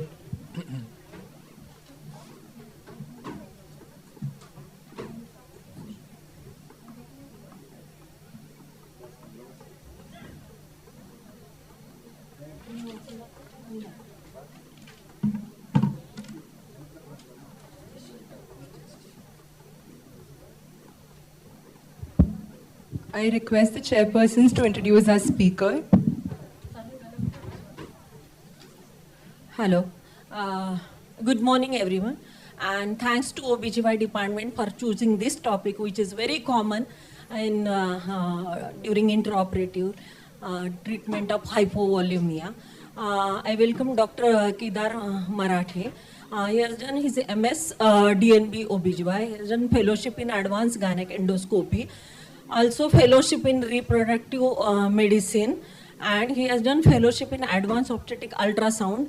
He is a consultant gynecologist, IVF consultant, laparoscopic surgeon, and he works at ONP Hospital, Jupiter Hospital, and Cloud9 Hospital, Pune. Stage is yours, sir. Thank you, ma'am. Thanks for kind introduction. First of all, I would like to thank the organizers for inviting me here. And coming to MIMER is a different kind of experience for me, because I have worked in this institute almost 22 years back, and not in the gynec department but in surgery department as assistant lecturer. That was my pre-PG experience of 6 months in this institute. Of course, this institute has changed, I think, a lot since the time I started knowing this place. But it gives me absolute pleasure and honor to be here in MIMER and talking about this topic. So Sushma madam isn't there, but I think just to connect with the question she asked last, I would just like to show one video before my presentation. Of course, this is not a topic of my presentation per se. So this is what we call it as a video HSG. And this is something which is a very beautiful technique we can appreciate. So this is a videographic recording of HSG. So what we do is we do a normal HSG, what we do, but in HSG, the time of the X-ray we shoot is sometimes not going to exactly match probably the views we expect. So what have we devised is we shoot this same procedure of HSG under a C-arm and connect that C-arm to a routine recording, say software what we have. the kind of softwares we use for hysteroscopy and laparoscopy recording. And the same recording device can actually record this. The exposure is very, very minimal. The exposure is actually very less than the actual X-rays. So this gives a very, very good videographic representation, and I think this is a very beautiful technique. Having a C-arm, at least in institutes or in hospitals where there are other specialties, is not something unusual. C-arm cost again isn't very high, so we can borrow C-arms from our ortho friends or in the same OT if we're doing it. And this can actually help in understanding the HSGs far, far better than the probably HSG films we have. And this can actually, help us to kind of decrease our operative interventions as far as maybe laparohysteroscopies are concerned. So that was a little off track, not my particular topic, but since I thought that this might be a little useful.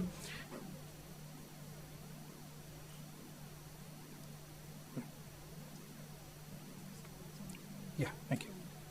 Okay, so coming down to today's topic. So my topic today is fluid overload in hysteroscopy, when to stop and how to avoid.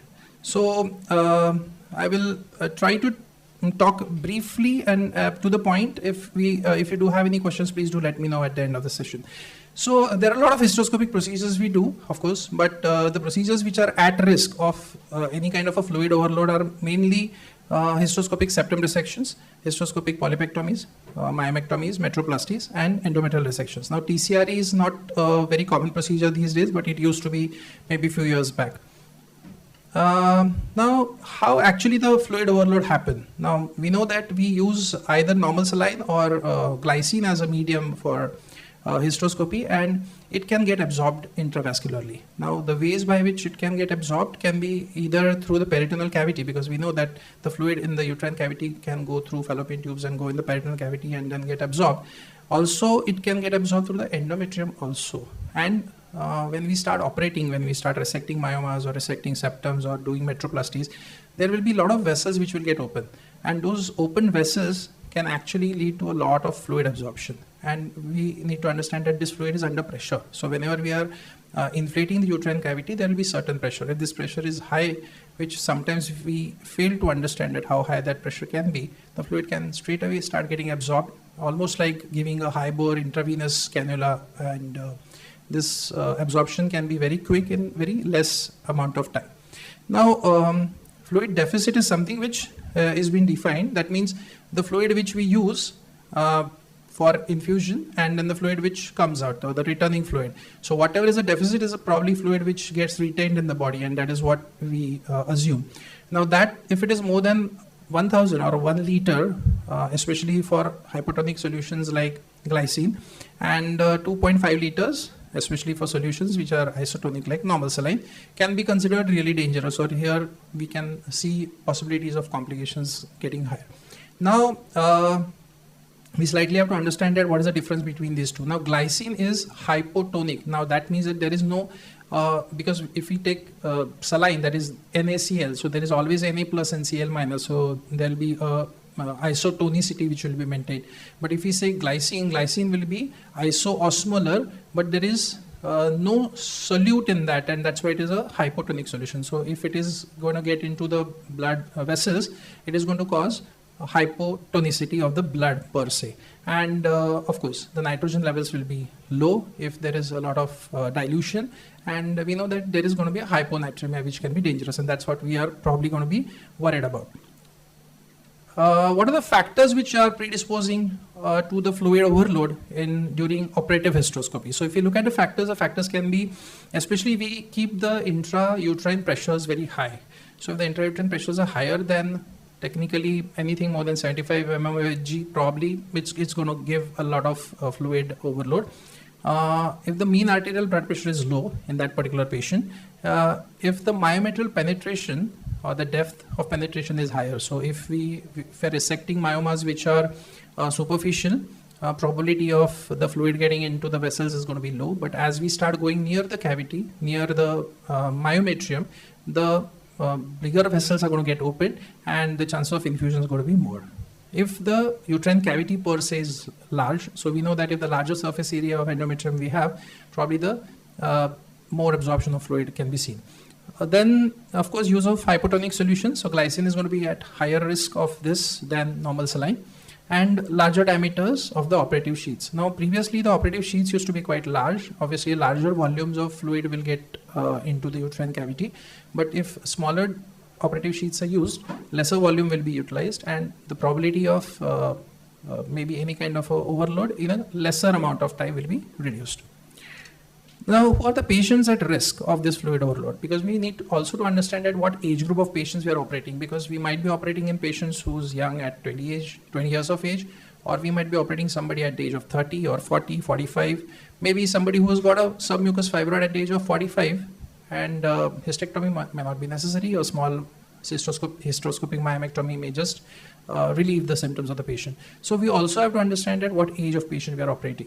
So sometimes the age of the patient, different risk factors like cardiovascular risk factors, renal impairment, they need to also be taken into account.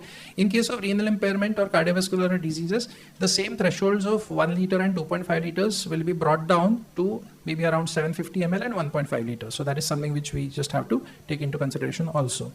Then myomectomies, especially when we are talking about large myomas where we're going to take a longer time, or the myomas which are type 2. So where there will be they are not completely inside the cavity, not something like pedunculated myomas. So they have certain component inside the myometrium, and they will take the basic exposure of the myometrial vessels when we are resecting. So that is going to be at higher risk. TCRE is not a very common procedure these days we do, but just to add in the list. Larger uterine cavities, as I said, large bore operative sheath, as I explained, hypotonic distension medium, which is like glycine, which is at a higher risk. And yes, inexperienced surgeon. So every surgeon to begin with is not going to be an expert surgeon, but we also need to understand our limitations, and according to that we need to modulate our procedures. So if we are a beginner, probably we have to be really more careful, because the time required for a beginner is going to be little more than probably what an expert would take. So that also needs to be taken into account.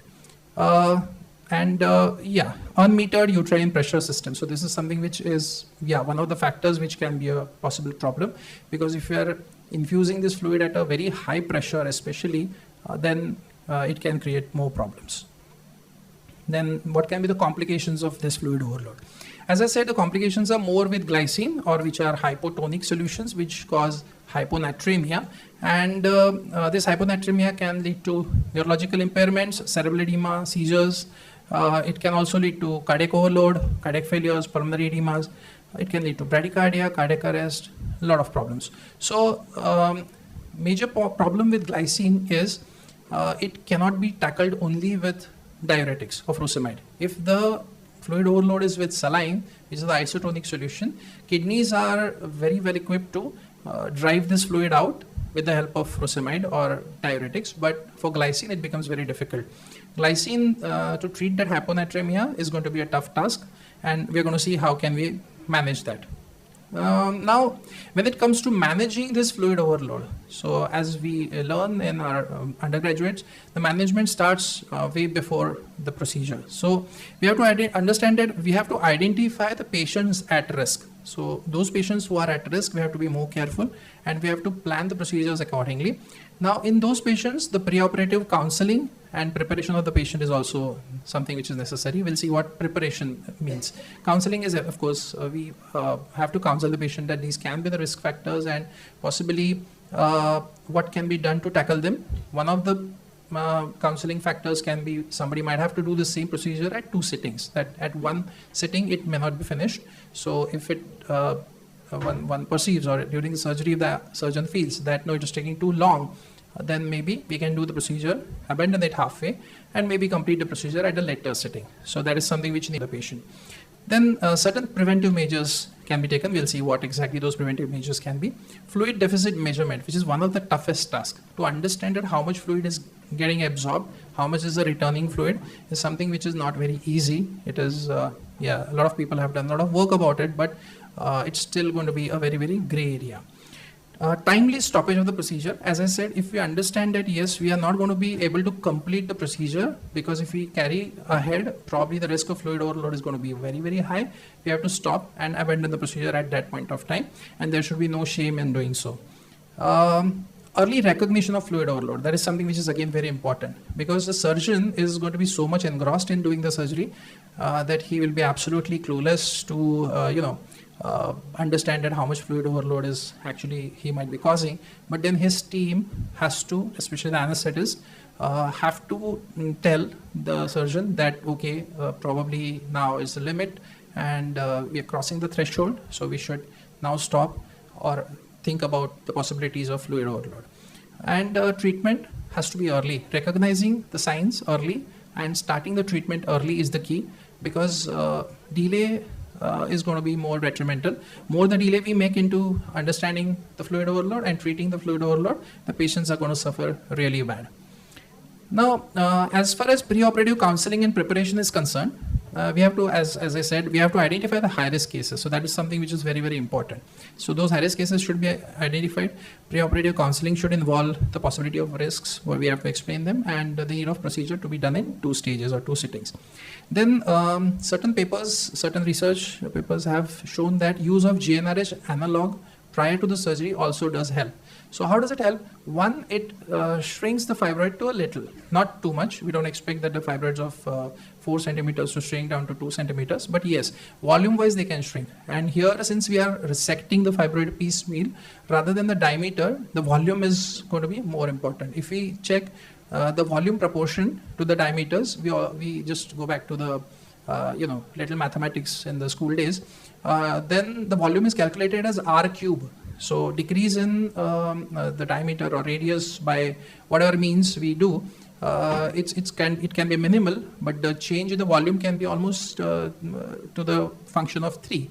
So the change in volume can be significant. The diameters don't shrink. So if your prior sonography is showing that the fibroid was 3 centimeter and later sonography shows that the fibroid is just 2.5 centimeter, don't just feel that, oh, the decrease in the size just by 5 millimeters. What did I achieve by doing so? No, it's not really like that.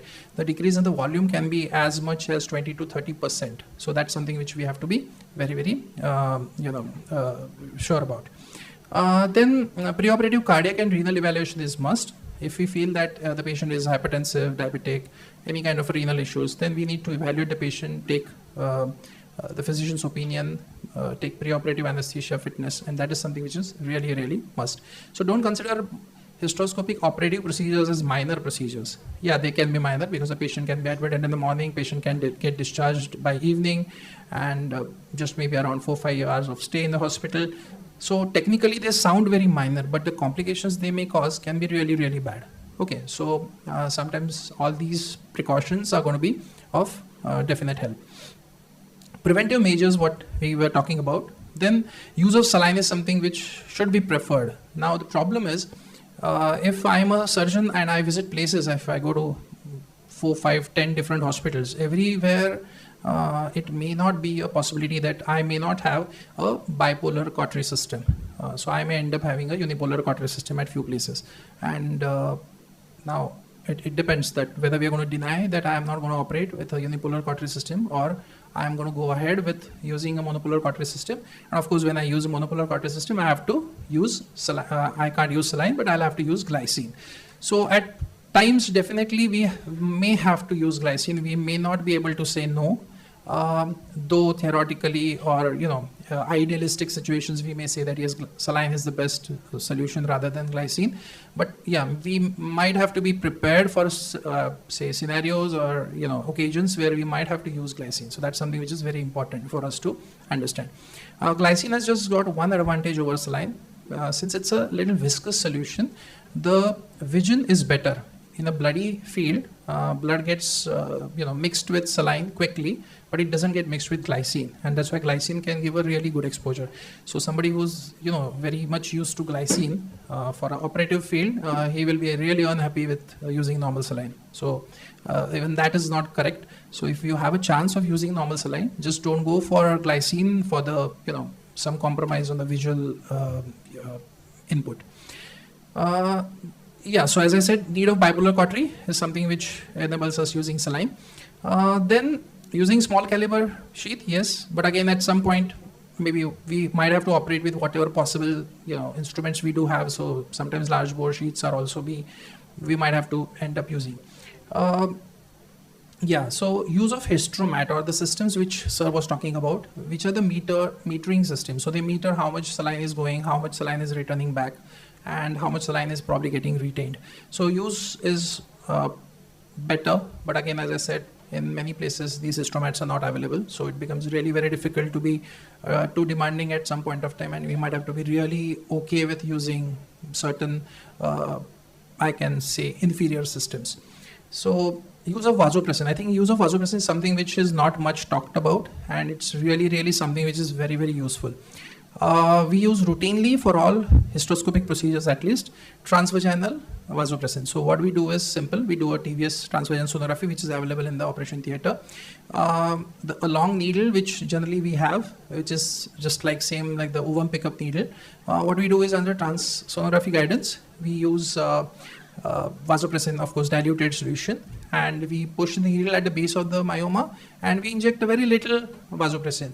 Now, what happens is a very little vasopressin can do the trick, because it can really let the vessels collapse or contract, especially when we are infiltrating that at the base of the myoma, and that can decrease definitely the bleeding, and more so since we are talking about fluid overload. Obviously, if the vessels are contracted, they will not lead to that much higher fluid absorption. So that is something which I think not much talked about, but something which can really work. Yes, fluid deficit measurement. Theoretically, yes, we have to understand that okay, the fluid which we are pushing in, the fluid which is returning back, and if we subtract that from the actual fluid which we infuse, we'll get the fluid deficit. But practically speaking, this never is a situation, because there's a lot of fluid spillage. Your linen is going to get soaked with it. A lot of fluid may actually go down in probably the drain which you have kept, the bucket which you have kept at the base. So it will be very difficult sometimes to actually measure this solution, and that is something which is a practical problem. But yes, if we could measure it, if we could at least estimate it, may not be measured particularly, but we have to be sure that we are not infusing too much of fluid. And as I said, we have to remember those figures as 1 liter for glycine and 2.5 liters for saline in a patient who is non-compromised. Yeah, so there can be systems like Hysteromats, which are sophisticated systems which meter the pressure, which measure the fluid, which measure the returning fluid, which can give you the deficit. But as I said, this is not concrete, this is not foolproof. There will be a lot of fluid which will be leaked outside and can't be measured with the system. There will be certain pressure bags which can be used, and there can be very, very crude methods like putting the pressure balloon and pushing it. Honestly speaking, I would like to tell, I do this, okay, I do this, and I am operating at least in 5 to 6 big places I'm saying, and I do this at all places. Not that because I love this, because this is what is available. Okay, I would love this, but then this is what is available. I'm not naming the places, but you may guess. They're all five big places maybe, but everywhere this is what is available. And if you follow certain rules, this doesn't give problem. Okay, the rules are very simple. Now, early recognition, to come to how can we recognize. Now, identification of risk factors as high risk cases, as I said. So we have to be very, very vigilant in those cases. So in those cases, we have to be really on the tip of the toes to understand that whether the fluid overload signs are being seen. Fluid deficit measurement, yes. So in between, somebody has to measure the fluid and keep telling us that, okay, probably, this much is a deficit. Saturation monitoring, as I said, as simple as oxygen saturation monitoring. And there's something which is called as parotid area sign. Now, I don't know how many of you have noticed that whenever there is any fluid overload, there's a lot of swelling here. Okay, and if we have not seen the patient before, then that swelling sometimes may be very difficult for us to understand. But if you have seen the patient's face preoperatively, and then if we see later, probably we can understand that there's a lot of swelling here, and there is some kind of a measurement which we can do. So from philtrum to the mastoid bone, if we measure the distance, and if that distance increases by 0.5 centimeters or more, that can be one of the signs of fluid overload. Of course, this is not very much authentic or what you can say come in something like a guideline or a recommendation, but yeah, one of the simple clinical sign which we can take, and this is generally of great help. High ventilatory pressures, of course, the anesthetist will be able to tell us if there is a lot of fluid overload. Now, in this case, I would like to tell that more than the surgeon, the anesthetist has to be more vigilant, because we need to tell the anesthetist that she is a high-risk patient, and in this particular patient, I'm afraid that there is a possibility of fluid overload, and the anesthetists need to be vigilant. They need to look and pick these signs early and then tell us that yes, probably something wrong is happening. So obviously they'll have to look into the ventilatory pressures, the intraoperative electrocardiogram, the bradycardia, all these signs will be then taken into consideration. So when to stop. So I remember the story by Leo Tolstoy, that how much land does a man need, and then you all remember that the man keeps running, and we shouldn't be ending up like this man as a surgeon, that we keep digging, keep on taking the bits and pieces of that myoma and end up losing the patient. Okay, so that's something which is very important. So that's a very golden question, when to stop. Okay, so one must abandon the procedure and plan it at the second sitting whenever we feel that we are crossing that threshold. And one needs to plan this prior. We many a times are not able to take these decisions intraoperatively, but if you have thought about it that yes, this myoma is big, probably, or this myoma is deeper, then I might just take out, a bit or half of it now and maybe half of it later. I think that planning beforehand is really very crucial. And most complications happen actually in hysteroscopy as far as the fluid overinfusion is concerned, is because of pushing through in spite of getting early alarms. So we get those alarms, but we ignore those alarms as surgeons, unfortunately, and that's what happens. Now, the last part of this is the treatment of fluid overload. So obviously a multidisciplinary approach is going to be necessary. The anesthetist, a physician, the ICU team has to get involved if it's absolutely a bad scenario. Then here we, especially if we are using glycine, we have to understand that it causes hyponatremia, and that's where we need to use a 3% normal saline. Obviously it has to be given slow infusion, but in case if the hyponatremia is acute, if the sodium levels are less than 120, we might have to give a bolus, but again that bolus is over 10 minutes, and then a slow infusion needs to be maintained. Now, to begin with, we need to maintain the sodium levels at around 125, but the target levels can be around 130 plus. And that needs to be achieved over a period of time. So that is over a period of around 24 hours. Furosemide needs to be used because there is a basic fluid inside the blood circulation. But furosemide, as I said, does not help totally in glycine situations, because furosemide is not able to push glycine out. So that's something which is a problem with glycine. But it will be able to be, it will be really useful in wherever we are using a saline. Fluid restriction, obviously we can't give now IV fluids because there's already an over-infusion state, and IV fluids is going to be much more detrimental. Oxygenation needs to be monitored. Any place you feel that there is a pulmonary edema setting in, intubation, positive ventilation will be necessary. So the simple treatment for pulmonary edema to begin with can be positive end expiratory pressure. So that's called as PEEP. So if you keep higher PEEP, probably that can take care of pulmonary edema. We may take a little time to tide over the crisis, and slowly and steadily that ventilatory support might get weaned off. So ICU care will be definitely necessary in such situations. Cardiotonics might be necessary, like if there is a case of congestive cardiac failure. So all these will be just briefly what are the treatment points we can think about. So what is the take-home message? Take-home message is be aware. So we need to be aware that yeah, something like this can happen, and we need to be aware that what are the situations or which are the patients where this can happen with a higher probability. Then beware. This is not a simple situation to deal with, especially if you are using glycine. A fluid overload is really not a simple situation, and it can be really, managing that can be really tricky. So we should be aware of the situation, that we should avoid this as far as possible. Then as far as the surgery is concerned, be quick. So as the experience is going to grow, we will be a little quicker in our surgical time. Now, I think for other cases, I will say that surgical time is not something which is a parameter of your expertise. Like somebody says, okay, I do cesarean section in 20 minutes. Somebody says, oh, I do skin to skin in 15 minutes. Somebody say, I do TLH in say 40 minutes. Somebody say, oh, I do TLH in 20 minutes. Now there probably, the time doesn't matter. I don't evaluate surgeon's skill depending upon time there, definitely. But here I will say yes. Here, quicker you are, better you are. So obviously as a surgeon, when you're doing a hysteroscopic procedure, operative hysteroscopy, we have to be really, really quick. Be alert that, yeah, we need to recognize things timely. We need to recognize those early signs timely, and we can't ignore them. So we have to be really alert. and be humble. Don't be overconfident. Don't feel that, okay, I'll just finish this in just next 2 minutes. Maybe half the myoma has taken 40 minutes and you feel that half the rest of the myoma you're going to take out in 5 minutes. That's never going to happen. So be humble, know your limitations, and abandon the procedure if you feel that you're crossing the threshold. Obviously, saline is preferred over glycine. That is one more thing, but I've kept that as a last take-home message. Yeah, it is important. And bipolar is preferred on monopolar, obviously. If you are using saline, we have a liberty to use bipolar cautery.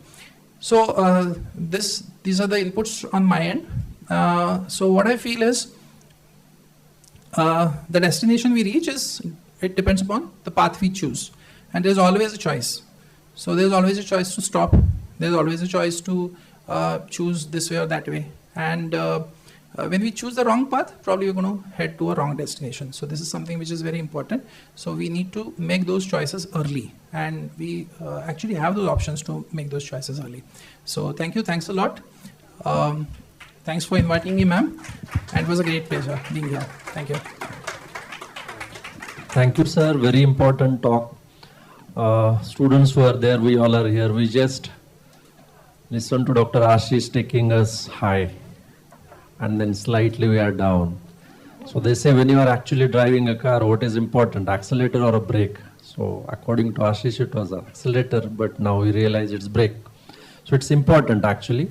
One question from my side is, now with advent of everything, technology, bipolar, almost available at every small place, is there any genuine role left for monopolar or glycine, exclusively which cannot be done with bipolar? No, sir. Particularly, there is no particular role. As I said, the only advantage of glycine is vision, because the blood doesn't get mixed with little viscous solution. The vision is a little clearer than compared to saline. No particular advantage. As Is I it said, because like you were tuned to use glycine and now, so is it like, but now there will be people will be exposed only to bipolar and saline. So I don't think they'll have problems. Like people who are using only smartphones who have never been to conventional phones, something like that. So something like that. So if, see, given a choice, if bipolar is available, I would love to use saline. The problem is bipolar is not available every place. We say that it is available, but honestly speaking, it is not available every place. So that's the main issue. That's the main problem. So it's like somebody asked me, would you like to drive Mercedes? So I will say, yeah, great, but I don't have one. So that's my problem.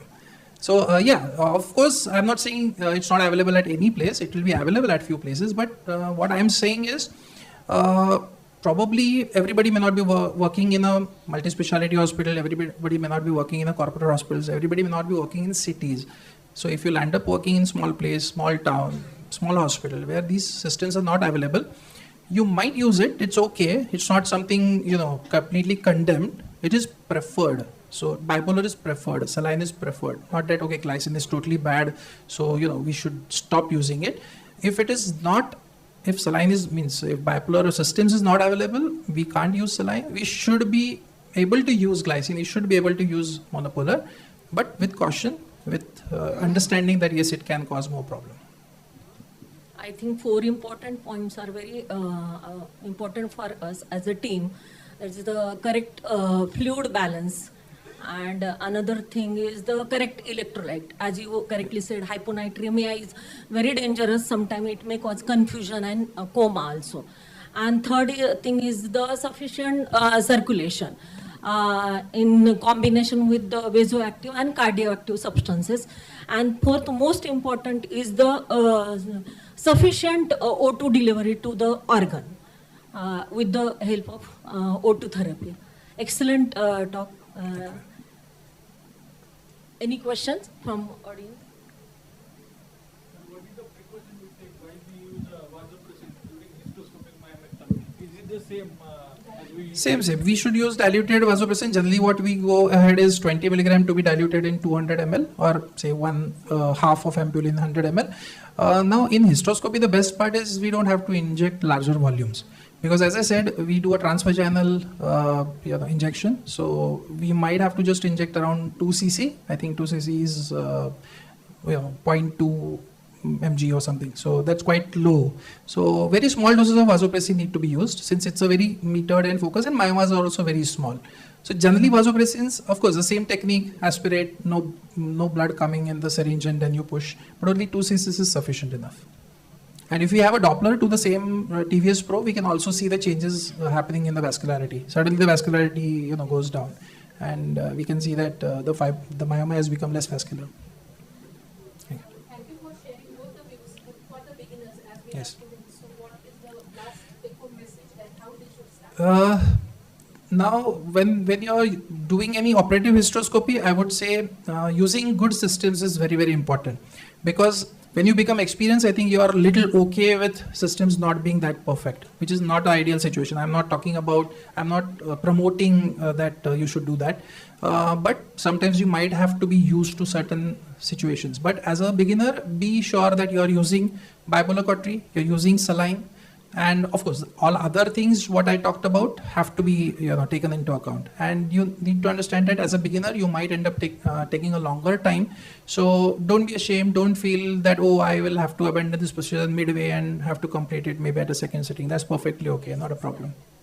Is there any data suggesting any advantage of using ringer lactate over normal saline? No sir, no data, only normal saline. Thank you, sir. It was an insightful session. Now I would like to request Dr. Gopal Ghare, sir, and Dr. Shilpa ma'am to felicitate our speaker, Dr. Kedar Marathe, sir.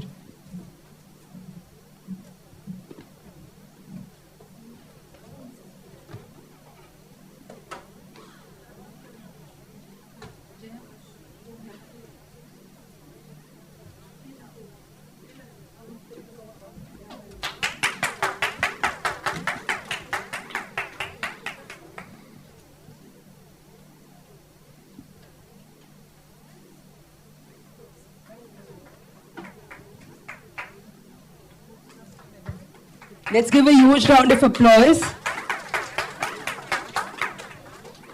Now I would like to request Dr. Jitendra Mani, sir, to felicitate our chairpersons.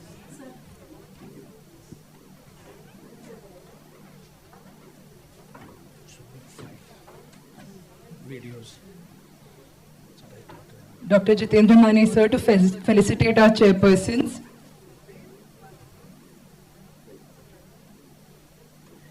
Dr. Gopal Ghare, sir, and Dr. Shilpa ma'am.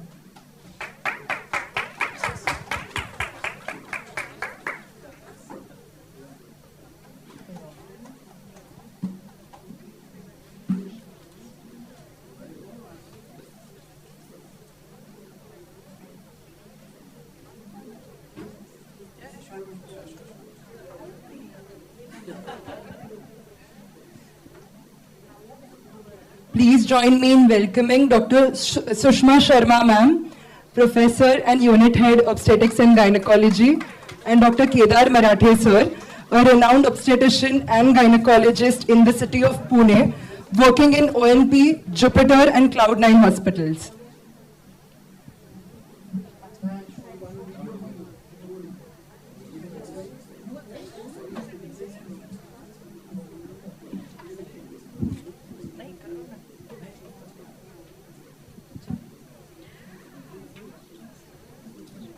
Good morning, everybody. May I invite Dr. Kundan on the dais, please? It's a pleasure to introduce a person like Kundan, although it's a very difficult job in a short time. So Dr. Kundan is the chairperson of the Infertility Committee, FOXY, 2020 to 2023. He is a managing council member from 22 to 24. He's the director of Nirmiti Clinic, which is a center for assisted reproduction as well as a lot of advanced endoscopy, as many of us might be aware. He has been the vice president 2023-24 of POGS, founder, treasurer and librarian now in 23 till 25 of the Maharashtra chapter of ISAR. He has presented research paper at ASRM 2020 on prospective random control trial of estradiol valerate versus estradiol hemihydrate in FET. He also is the owner of Moses Cradle ART Bank, which is again something which is very unique to his credit. He presented first time research at the 6th COGI World Congress at Vietnam on the use of GCSF subcutaneously for thin endometrium. I know, Kundan, there's a whole lot more to you and your CV, but I think I'll just let you interact with the audience now. Mic is yours. Good morning, everybody. Thank you, Dr. Sushma, Dr. Kedar. Pleasure to have you as a chairperson for my session. Thank you, Dr. Vaishali, for inviting me to speak in front of all of you. The topic today for is fertility enhancing endoscopic surgeries. And I think as we do endoscopy for lots of gynecological indications, I think majority is also for the fertility aspects. And I think we are going to learn today what is important when you are planning endoscopic surgery, especially for infertility patients. Now I have got a lot of videos for you. So while looking at the video, we are going to discuss important fertility aspects of each point. So we know these surgeries are only two important surgeries here, and that is laparoscopy, hysteroscopy, and there is a third part which is salpingoscopy. But I think practically, most commonly what we do is hysterolaparoscopy.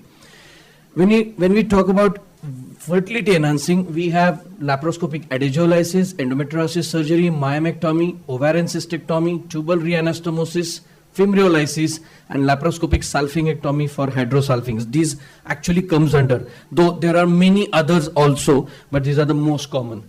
Now, among hysteroscopy, then we have septum resection, polypectomy, removal of fibroid, adagiolysis, tubal cannulation, and lateral metroplasty. Let's go each, one by one.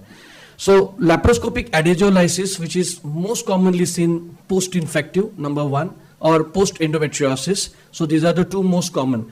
Now, when we are handling these kind of endoscopic surgeries, you will, look into this video. There are lots of adhesions. You are not able to differentiate where is the ovary, but some part of ovary you can see, and this is a fallopian tube and femoral end.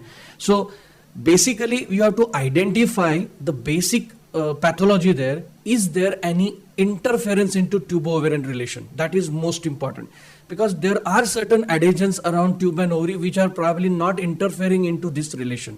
So it really doesn't matter whether you do that adagiolysis and it's going to change the outcome. So remember, one more thing which you have to look into this kind of surgery is the fallopian tube. Now, whether most commonly the tubo-ovarian is a part of perisalpingitis, which is the endosalpingitis then leads to pus release through the fimbria, and then it causes perisalpingitis, and then it leads to tubo-ovarian adhesions. So ultimately, the perisalpingitis is never all the time is a some kind of pelvic infection only. It is the salpingitis also one of the cause, and that's why you have to look into the tubal involvement, whether the tubes are rigid, whether the tubes have hydrosalpinx. So depending on that condition, you are going to decide whether I am going to really do this and it's really going to help her to get back to the treatments like IUI, which needs a healthy tubal status. So in this case, the tube is already having hydrosalpinx, and that's what we decided that we need to go for a salpingectomy in this patient. So doing a ovarian adagiolysis is the most important step, because even if such kind of cases, you may advise patient to undergo IVF, but is that ovary is approachable for oocyte retrieval? That's also very important. So your transvaginal ultrasound before your laparoscopy is going to play a very important role. Where are the ovaries located? Are they adherent posterior to the uterus? Are they easily approachable? Sometimes we do these surgeries because ovaries are not approachable, very difficult to undergo oocyte retrieval. It's better to put a telescope, dissect those ovaries, get them to the normal position, so our next treatment becomes very easy. So all these things are very, very important. I have seen a few cases like even we have so extensive adhesions that it was just difficult to identify ovaries and tubes. So unfortunately, we did ovarian stimulation, and we just could not go through it because there was high chances of bowel injury, and that's why we did laparoscopic ovum pickup, and we could have at least some few follicles, oocytes. We could not retry because it was very difficult. So whatever we could do it, but it was really, really difficult surgery. So sometimes better not to do more harm, do a conservative approach and go for alternative thinkings. Again, here is another situation where you can see the sigmoid colon is quite thickly adherent to the fallopian tube. You can see the femoral end is also attached to the ovary, which is actually blocked, and that leads to a terminal dilatation. Here you can see the glistening surface. Now the biggest problem with such kind of places you have to, such kind of situations you have to see is through this glistening surface, you can actually see those white lines which are plica pattern of the tubal mucosa. So sometimes looking at those tubes, you can say that, oh no, this mucosa is completely flattened. Probably it's not going to help me to just to do a hydrolysis and conserve the tube. So it may not help. But in such scenario, if you are able to do a hydrolysis, you could separate the femoral end. It's worthwhile putting a 2 millimeter or 2.9 millimeter hysteroscope with diagnostic sheet through the femoral end, and you will be actually able to see the plica patterns, whether they are maintained or it's completely flattened. And you actually do see complete flat surface on the inner mucosa, and then that is your hydrolysis has got no meaning. That patient has to go for IVF. Another case now here, again, if you can look at it, it's like a complete twisting of the fallopian tube. So this is one twist, this is second twist, this is third twist. So again, you can come across, I think it looks like there is an endometriosis collection there. But yes, again, that typical jelly what you see in endometriosis, you can look at it and you can say this is all because of endometriosis. But I think it's worthwhile separating this tube, because these dilatations are just because of those peritubal adhesions only. So even if you separate these adhesions, you will be able to have intact tube with all those femoral end properly, where you can give a trial of IUI treatments in such scenario. So look at this, again, ovary is firmly stuck there, even the tubes are firmly stuck. Now I'm trying to separate. The most important is to go from the lateral aspect only, because then that is the best way, because your inner medial aspect is firmly adherent. Go from the lateral aspect. You will be able to see the lateral window or probably some free area where you can start dissecting. And typically, usually the femoral end gets attached to the ovarian fossa or on the ovarian surface or towards the uterosacral. The lateral window is usually, lateral aspect of the fallopian tube is usually free, and you will be able to dissect. Now typically the ovarian fossa is firmly adherent here. I think best way is to also think.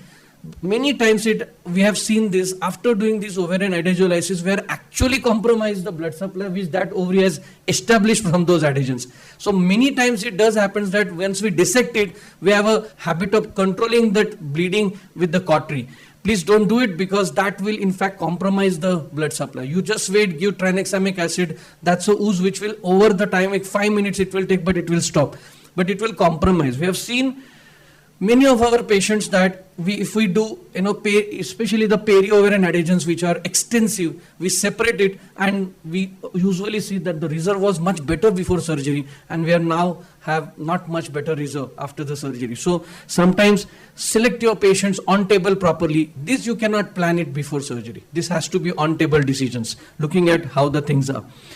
Laparoscopic endometriosis surgery, I think Asherman has guidelines have really cleared out everything for us about endometriosis management.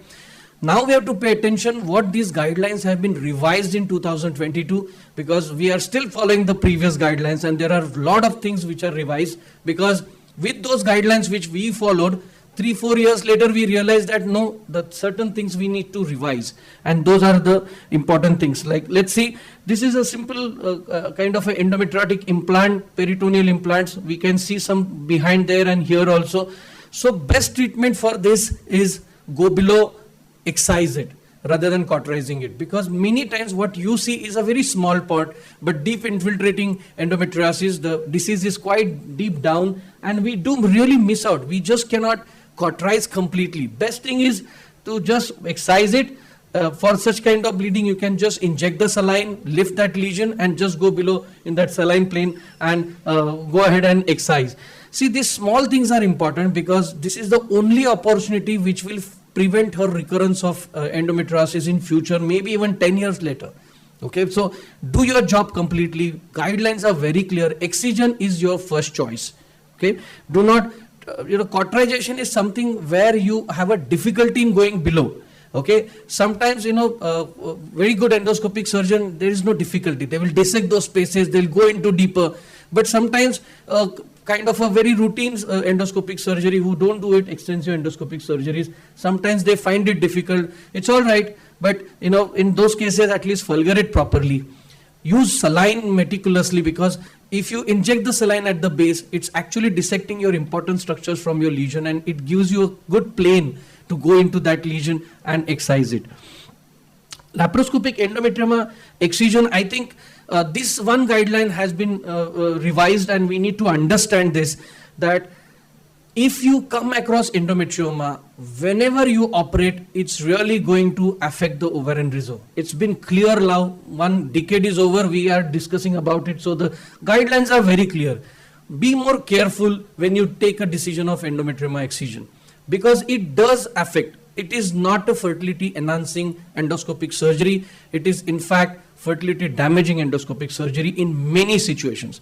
Now there are only few situations which we'll discuss in few slides, but important is that whenever you want to operate on any endometrioma, okay, you have to excise the cyst wall. I think this also principle is very, very clear, universally acceptable, because that's how you prevent the recurrence. Okay, you have to completely excise. Many times it does happen that due to the fear of bleeding from the hilum, or where the endometriotic cells are firmly adherent to the ovarian tissue, we don't go and try to dissect, we just fulgurate. Remember, that's the area where it is more active endometriotic cells. So go and try and dissect majority of the cyst wall completely. Now, why I did say that endometrioma, you have to be careful, because always there is a 20% ovarian tissue loss along with the pseudocapsule of the endometrioma when you excise it. So what I always feel, number one is, if I can see, suppose there is a unilateral endometrioma, there is another good ovary, there is no need, I will try and get the oocytes, make the embryos and freeze it. Okay, because I am not going to lose much of her reserve from the affected side. Now, this is one indication where you can think of that I should go for chocolate cyst excision, that is endometrioma excision, because it is unilateral. The size is not very extensive, like 6-7 centimeter, maybe 3 or 4 centimeter. Because if you excise, you have to be sure that there are no other reasons of infertility. I mean, the cement problem is not there, tube problem is not there, uterine cavity is fine, reserve is good.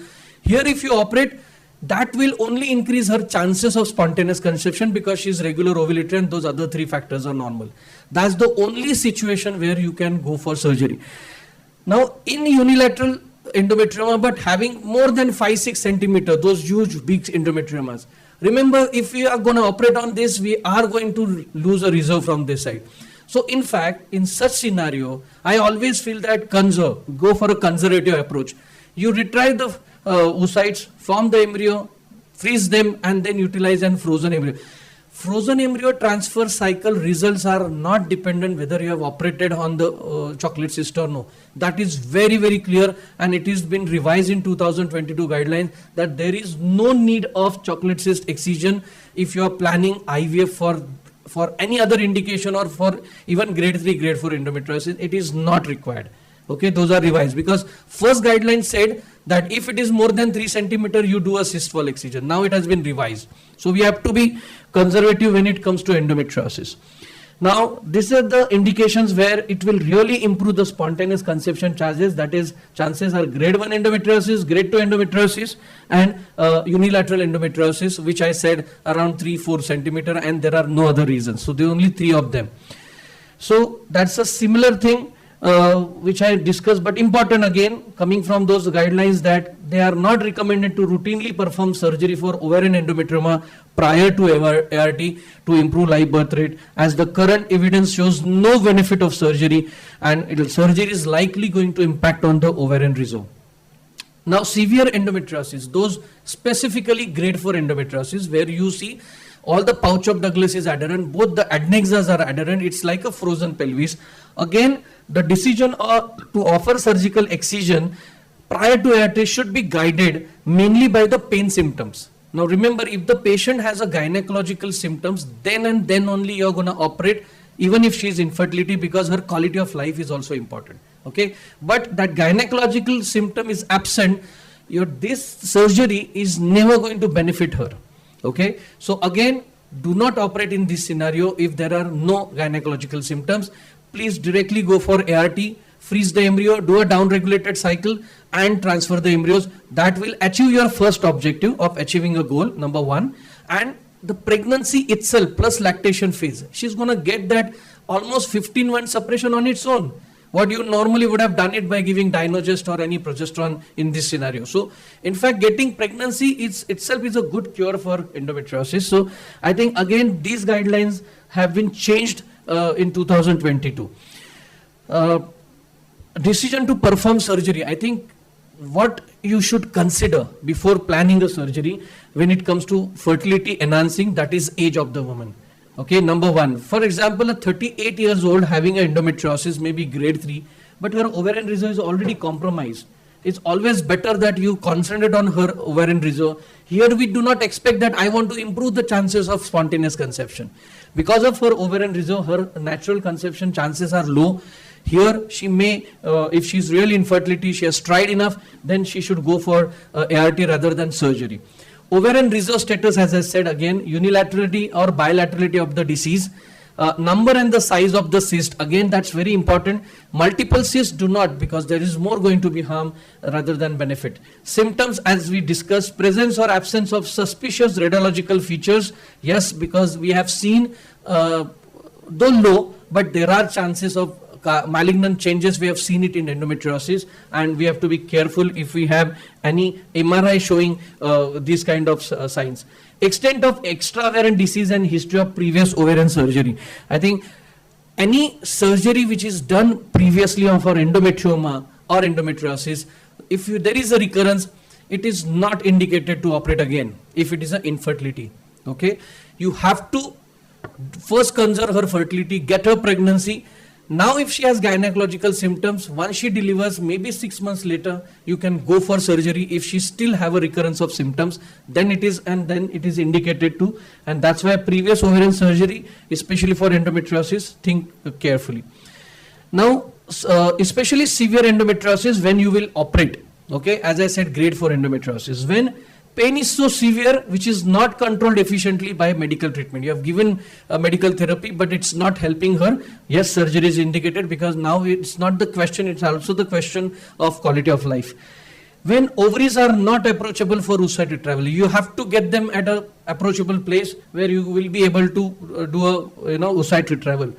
Associated hydrosalpinx before ART, yes, we have to tackle that hydrosalpinx because it does interfere into endometrium receptivity, reduces our IVF success rate. So hydrosalpinx, yes, I will operate.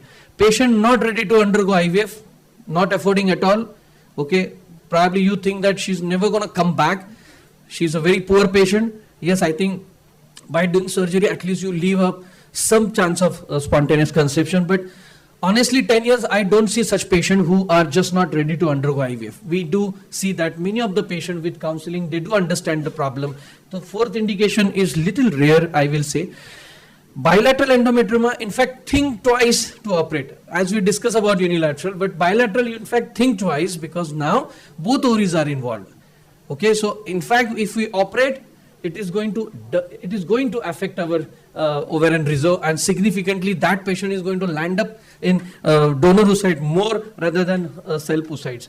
And of course, when you operate for bilateral endometriosis, there is a higher cancellation rate because of the poor ovarian response, because of the poor ovarian reserve. And also this has been seen that number of follicles, oocyte retrieved, embryos obtained, they are significantly lower in those patients who have done the surgery.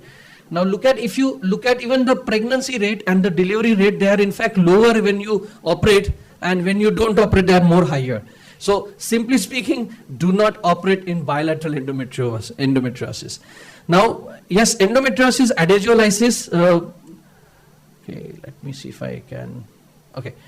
So again, this is one of the very extensive surgery done that was quite past around 10 years back, that you can see, but here we did operate because there was a severe dysmenorrhea in this patient.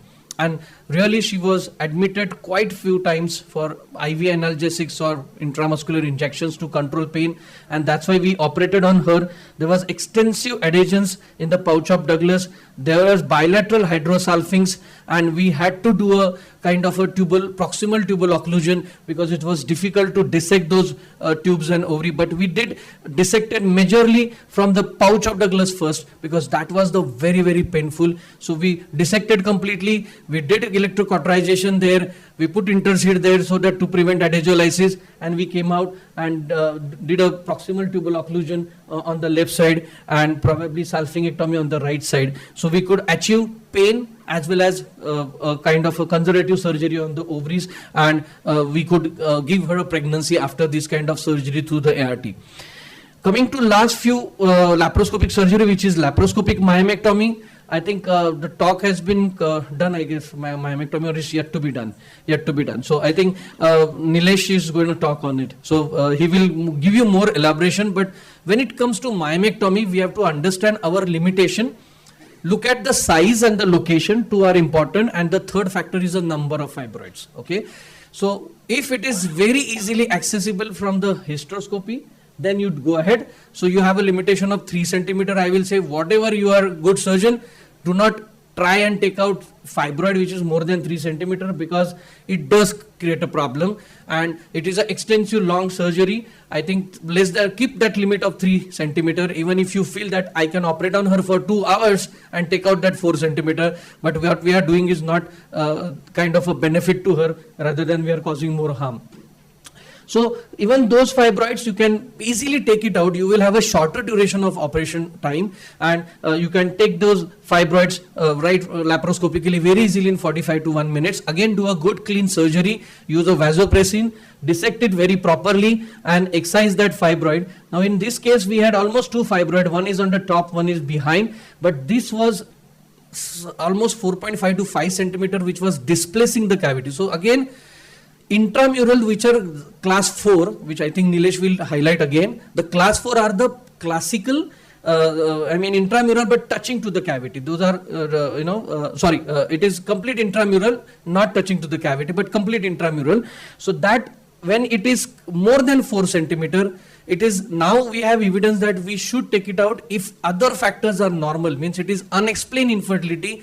And if you have a fibroid which is intramural more than 4 centimeter, it is indicated to do a myomectomy. Now, especially the class 3, which is again an intramural fibroid, which is touching to the cavity, and probably it's also causing some deviation into the cavity. It has been documented that the endometrium surface or mucosa over that fibroid, which is touching to the cavity, has got abnormal cytokines and the receptivity is very low. So it is indicated to remove such fibroids, especially class 3, which are touching to the cavity and they are more than 2 centimeter. So that's the evidence which we have. So select your patients properly. Not any class 5, class 6 fibroids, you don't need to operate even if they are 4 or 5 centimeter. It is not indicated. They are not going to enhance your fertility. I think without doing laparoscopy, whichever treatment you decide, you can very well go ahead. So this is how best is ultrasound can help. This is like a type 0, completely seen inside the cavity. So fibroid mapping is very important. So either you have to be a very good sonologist, you can do mapping, or take a help of sonologist who can give you a good clear-cut mapping. Which fibroid I need to remove, all that is matter. If the patient has got 12 fibroids and infertility, think only which one to remove. By doing 12 fibroids, we are causing more damage to the myometrium rather than kind of helping those small fibroids. If one submucous, just remove that submucous and that's it. Your fertility is enhanced. You can take that care of other fibroids later when she finishes the fibroid pregnancy. Again, type 1 fibroid, which is kind of a submucosal, more is into the cavity. You can see the endometrial cavity which is projected. Again, look at the size. This fibroid is more easy by hysteroscopically than laparoscopically, because this is easy. Major part is in the cavity. You will be able to, it's around 2 to 2.5 centimeter. Type 2 is completely in the myometrium more. Look at it, the serosa is so thin. It is more easy for such fibroid to take it out from laparoscopic approach than hysteroscopy. So your ultrasound is very important when it comes to laparoscopic myomectomy. This I have already covered, so I'm not going to repeat this about intramural and type 3. Yes, laparoscopic dermoid cyst excision, yes, one of the very rewarding surgery I will say, because it has been seen in unexplained infertility where patients are having regular cycles, semen factor normal, tubes are good, and she has a dermoid cyst. Though we have seen spontaneous pregnancy even in presence of dermoid cyst, but this kind of a bigger cyst is very important. Obviously, this is going to interfere tube-ovarian relation. It's that big. It's 6 to 7 centimeter. So, yes, it is indicated in such scenario. Again, adnexal masses assess whether it is affecting the tube-ovarian relation. Then only it's going to help. So, in such scenario, and I think dermoid cyst has got a very nice capsule, so you can easily, clearly dissect the dermoid cyst very properly, step by step. Many times, like it is so big, the capsule of the ovary is so thin. It in fact causes more kind of irregular cutting, kind of this, not a very clear cut incision, but yes, dissect it properly, excise complete dermoid cyst and put it into the bag. Don't let it spill into the peritoneal cavity. We know that sometimes we get peritoneal irritations and kind of reactions, chemical reactions, peritonitis. So it's better you excise the cyst intact, put it in an endo bag. Then you can open, drain, circulate out the contents, and along with the bag you can just take it out by incising or making the incision slightly bigger, and you can take it out. So yes, dermoid is a very rewarding surgery, especially when it comes to unexplained infertility. Then this is again, as I said, if you come across kind of a hydrosalpinx, yes, it is definitely indicated. Majorly hydrosalpinx is typically a femoral block, post-femoral block. That's the most common presentation what you see. And as you can see, the round femoral end here completely blocked there. Not even you can make it out that femora are there. They are all ingrown there, adherent completely. So yes, hydrosalpinx fluid does once it comes in contact with endometrial cavity, it changes the endometrium receptivity.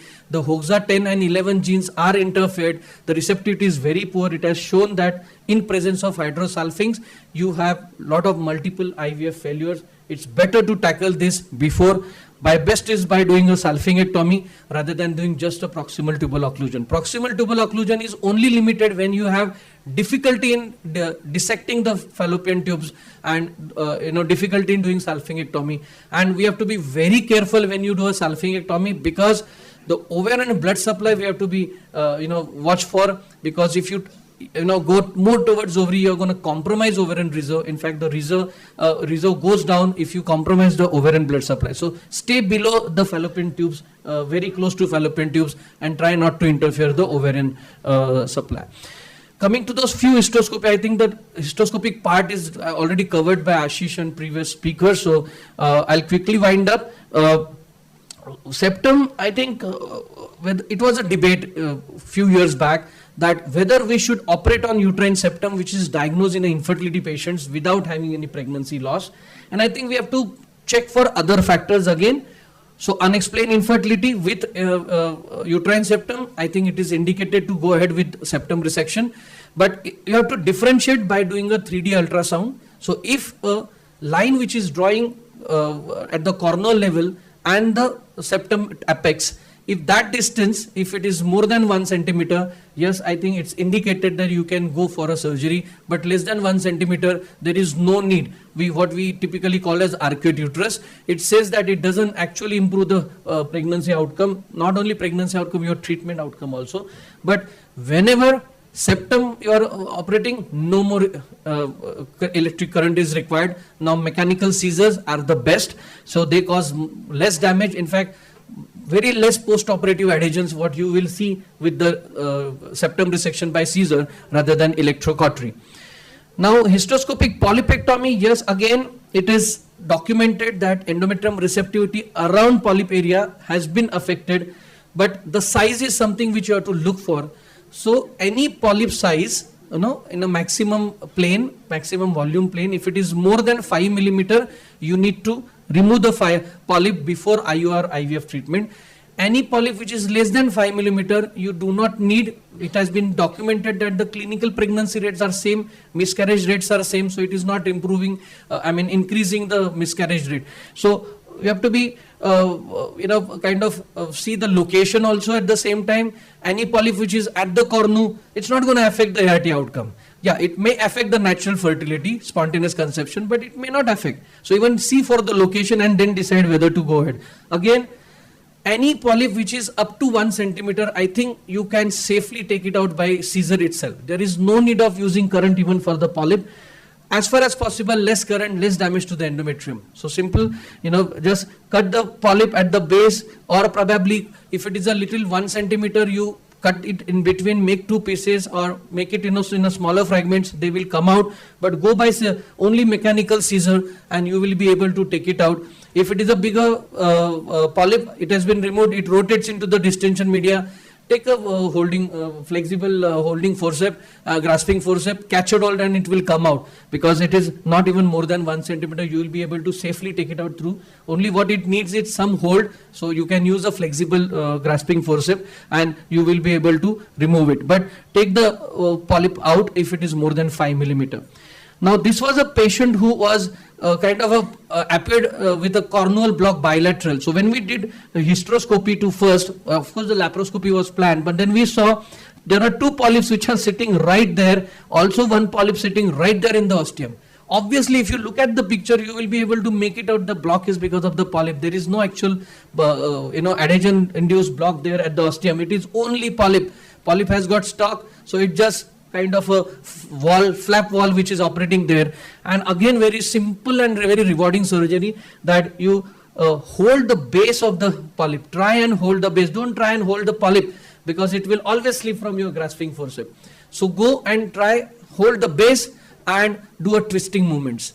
It will not come out so easily. Just do a twisting movement and it will come out, because here you can see I am struggling.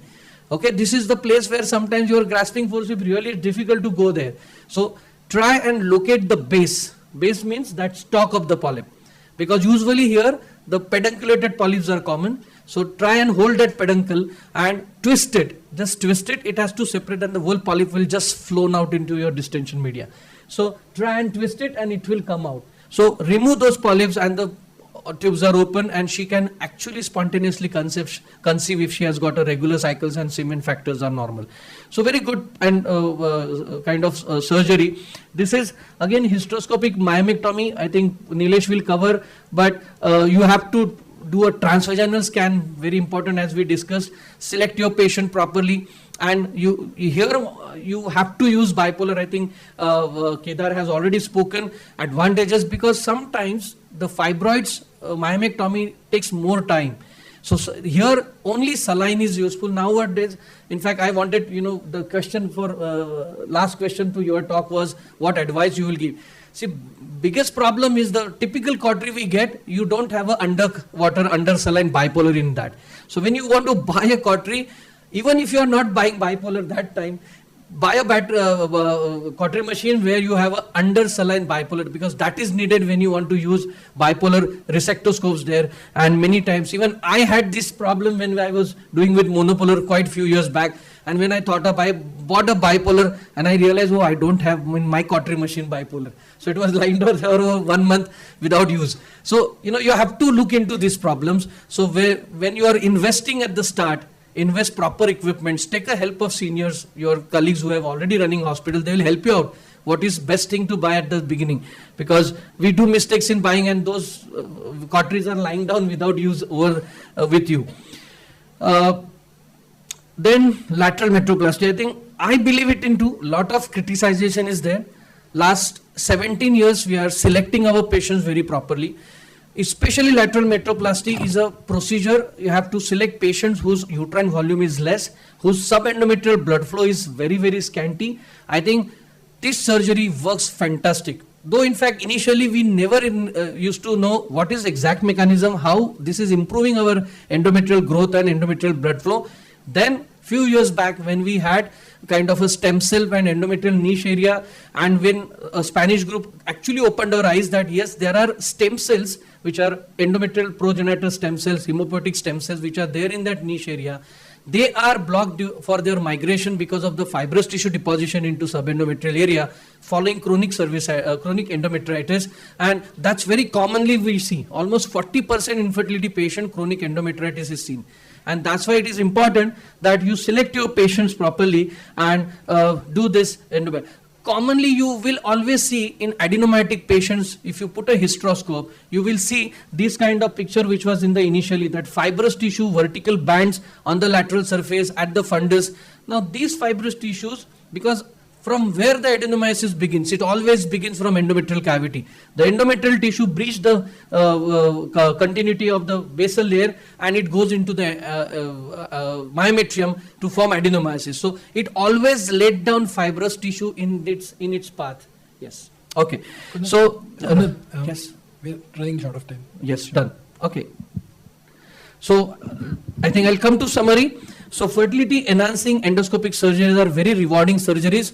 They not only increase the chances of spontaneous pregnancy, but also improves the outcome of ART cycle. So that's very important. Both are the objectives. Proper selection of patient and correct endoscopic technique are the key steps for these surgeries. And we must keep aim of conserving fertility while selecting patients for such surgeries. So I think these are my take-home messages. Thank you very much for the patient hearing. Thank you, Vaishali, for giving me that extra time.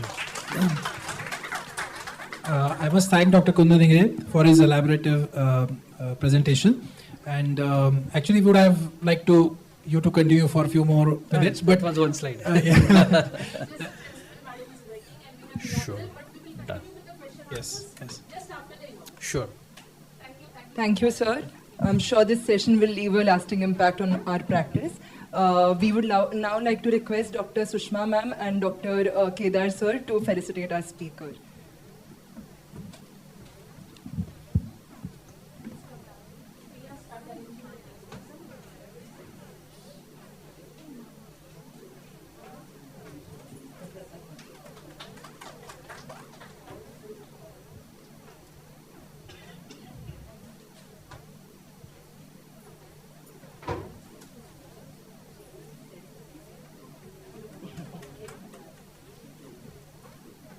I would now like to request Dr. Priya ma'am to felicitate our chairpersons, Dr. Sushma ma'am and Dr. Kedar sir.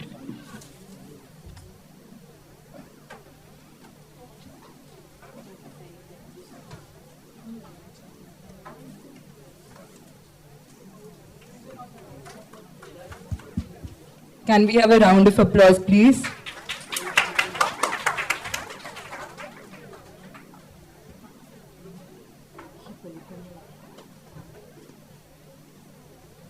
Thank you, sir. Thank you, ma'am.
Good morning, esteemed dignitaries, respected speakers who have come here all the way from Pune, our dear faculty, our very dear students, and all the delegates who have joined us today for this endoscopy masterclass. I take immense pleasure in welcoming you all at MIMER Medical College. And here we are on the 4th endoscopy masterclass today, And I invite the dignitaries on the dais, our respected chief guest, Dr. Mahindra Borse, sir. Please welcome on stage with a huge round of applause. Our dear principal ma'am, Dr. Sandhya Kulkarni ma'am. Head of Department of Obstetrics and Gynecology, Dr. Vaishali Korde ma'am. The organizing chairperson of this masterclass, Dr. Sushma Sharma ma'am. And our organizing secretary, Dr. Sachin Vedpathak sir. I welcome all the dignitaries on the dais. I take pride in this very information that this is our 4th consecutive masterclass, and we have been working very hard, and we are thankful for all of you to be with us here today. And before we embark on new beginnings, new proceedings, we start with prayer, a pious offering, and here we are towards peace, starting our day with peace. Please rise for World Peace Prayer.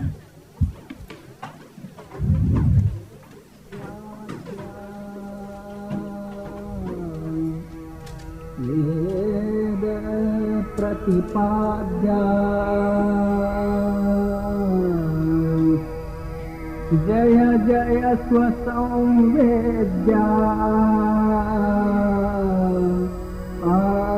आत्मरूपा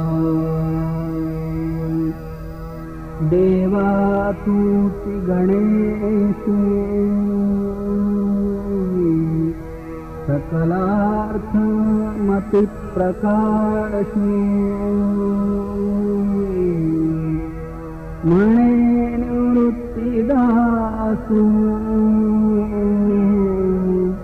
अवधारि बोधि गुरुर्ब्रह्मा गुरुर्विष्णु गुरुर्देवो महेश्वरः गुरु साक्षात् परब्रह्मा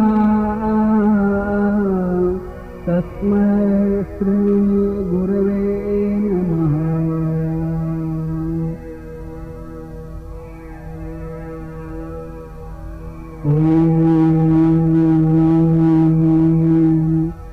पूर्णमदः पूर्णमिदं पूर्णात् पूर्णमुदच्यते पूर्णस्य पूर्णमादाय पूर्णमेवावशिष्यते। ॐ शान्ति शान्ति शान्तिः।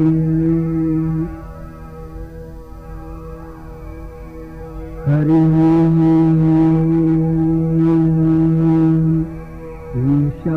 ईशावास्यमिदं सर्वं यत्किञ्च जगत्यां जगत् तेन त्यक्तेन भुञ्जीथाः मा गृध कस्य शुद्धनम्।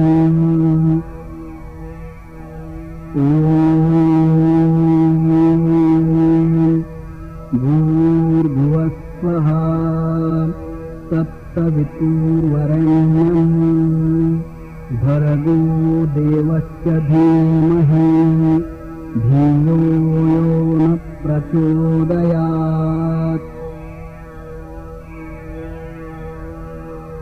सर्वेऽपि सुखिनः सन्तु सर्वे सन्तु निरामयाः सर्वे भद्राणि पश्यन्तु मा कश्चित् दुःखमाप्नुयात्। द्यौ शान्तिः अन्तरिक्षशान्तिः पृथ्वी शान्तिः आपशान्तिः औषधयः शान्तिः वनस्पतयः शान्तिः विश्वेदेवा शान्तिः ब्रह्म शान्तिः सर्वशान्तिः शान्तिरेव शान्तिः सामा शान्तिरेधि। ॐ शान्ति शान्ति शान्तिः।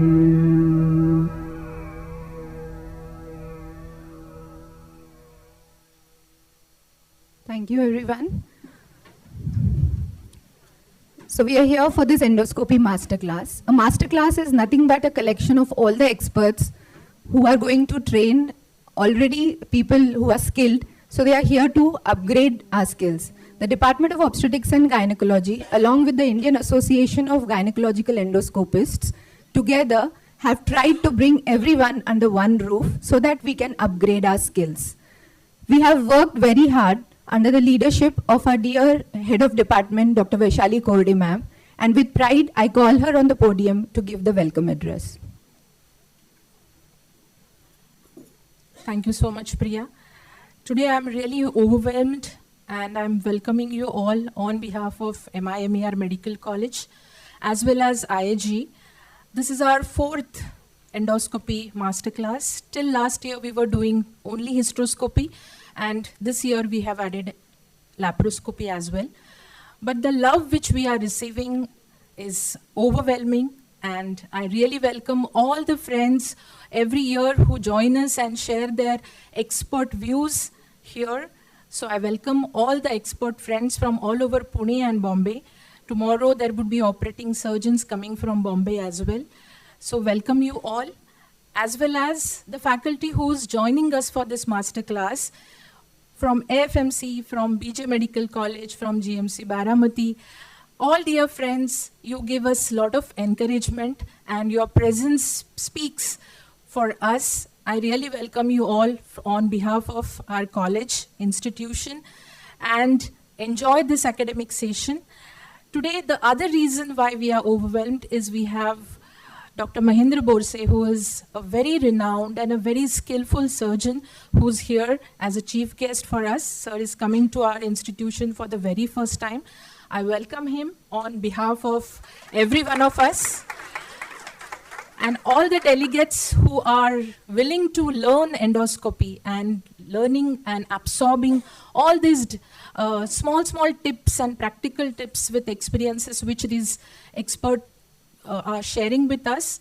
I welcome you all, and I'm really happy to see the team OBGYN getting groomed very well. So on behalf of them, you all are very much welcome and happy learning. Thank you.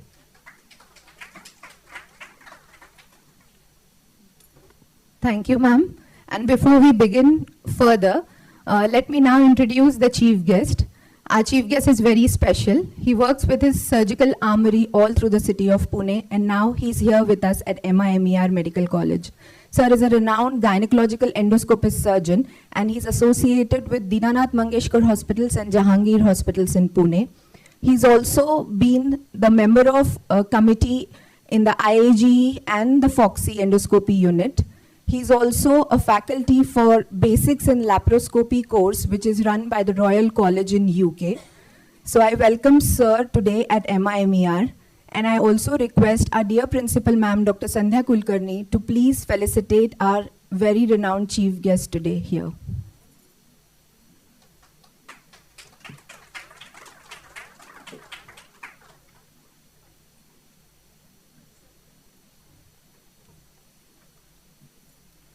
A huge round of applause for Sir.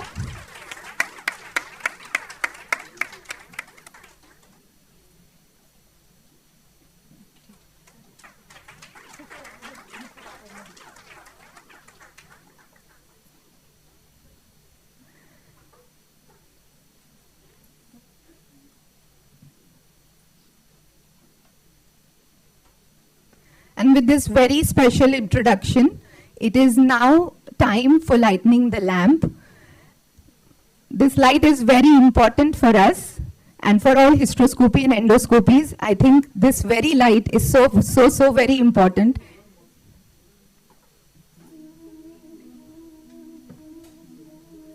I request all the dignitaries to please proceed for the lamp lighting session. I request our organizing secretary, Dr. Jaya Barla ma'am, to please join for the light lamping.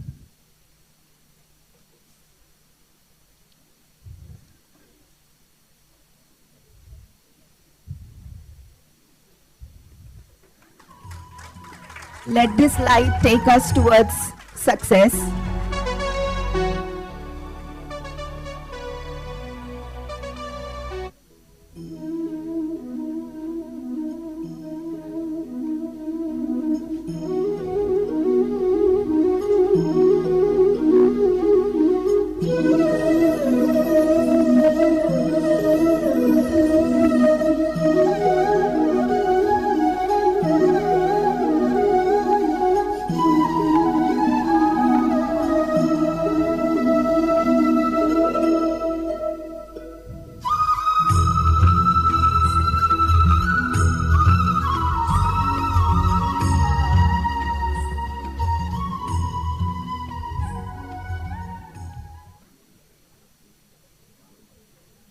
Now is the time to hear from our chief guest. Let's see what sir has to offer here us to upgrade our skills.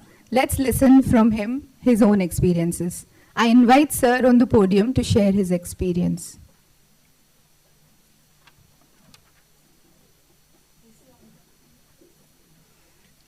It's really overwhelming to see me like a dignitary and everything. I'm not such a big person, actually nobody. But let's see, probably that's true.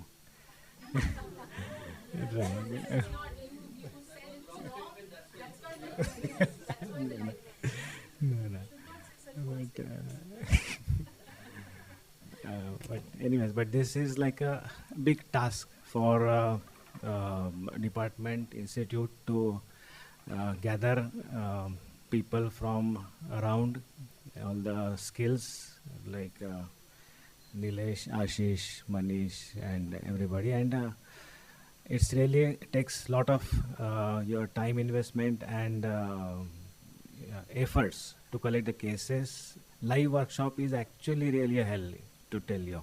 So collecting the cases and posting it and managing the times and OT slots and everything is very, very difficult, to be frank. So I really appreciate our HOD madam, Vaishali ma'am, the team behind them, Sushma ma'am, Sachin, Ved Pathak, and the permissions and the courage given to them by Sandhya ma'am. I rested absolutely with them, so otherwise it is very difficult to conduct such sessions actually.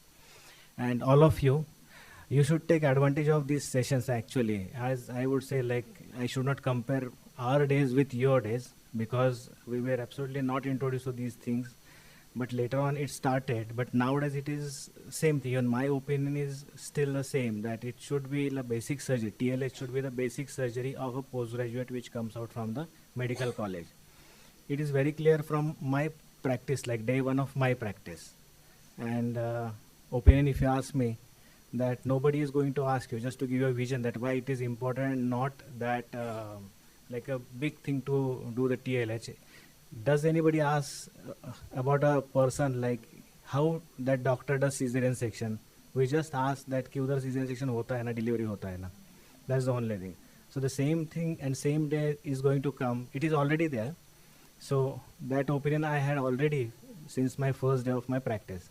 So nothing big we are doing, but you should take advantage of all these things which you are now available to avail here in the medical college itself, with the efforts of our professors, teachers and the working team, the residents and all the department team which is working very hard here.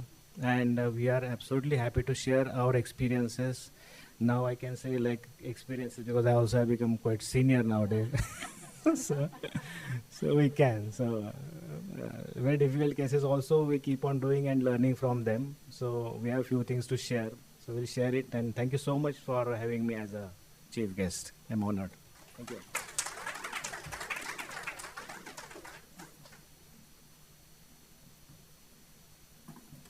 Thank you so much, sir. It is indeed a teamwork, and the Department of OBGY is honored to have all the administrative support from our Executive Director and Principal Ma'am. And I now invite our Principal Ma'am, Dr. Sandhya Kulkarni Ma'am, to give her concluding remarks.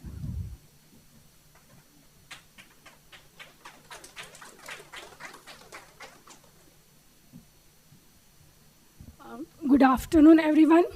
Dr. Vaishali has already welcomed you all. I wish all the best to this particular masterclass. I appreciate the efforts taken by Team OBGY. This is their 4th masterclass, and as she has mentioned, this year they have increased the scope of it, including laparoscopy. I know there are stalwart from the endoscopy IAGE over here, and all the delegates, the students, I'm sure you are going to learn too many things over here. Afternoon, you are going to have the hands-on training, and tomorrow morning, definitely the live surgeries. I think you must be looking forward for that, because that will be a live experience for you all, including faculty also. So I wish all the very best to the masterclass and wish many more to come, as they are always doing so. So thank you, everyone.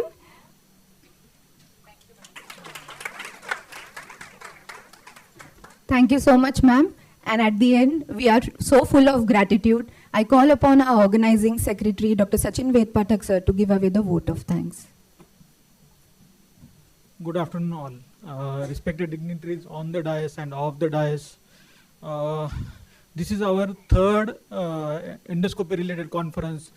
Successfully we are conducting, and I feel proud of it. And here I want to say our respected Executive Director, Dr. Suchitra Nagre Madam, who allowed and permitted to conduct this endoscopy masterclass. So I want to thank her first, and then hereby I also want to thank our respected chief guest. He accepted our invitation, and he is gracing the ceremony today. And I feel we are honored to have him here. And one more thing I want to share here: every budding surgeon want to become like him.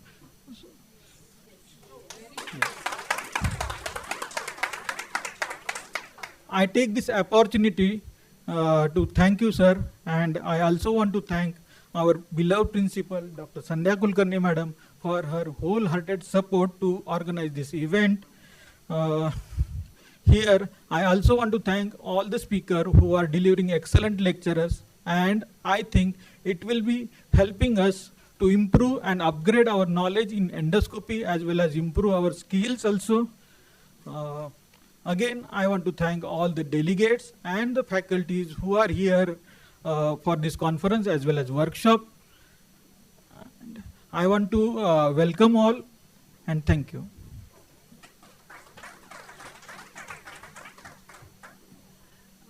Just one short thing.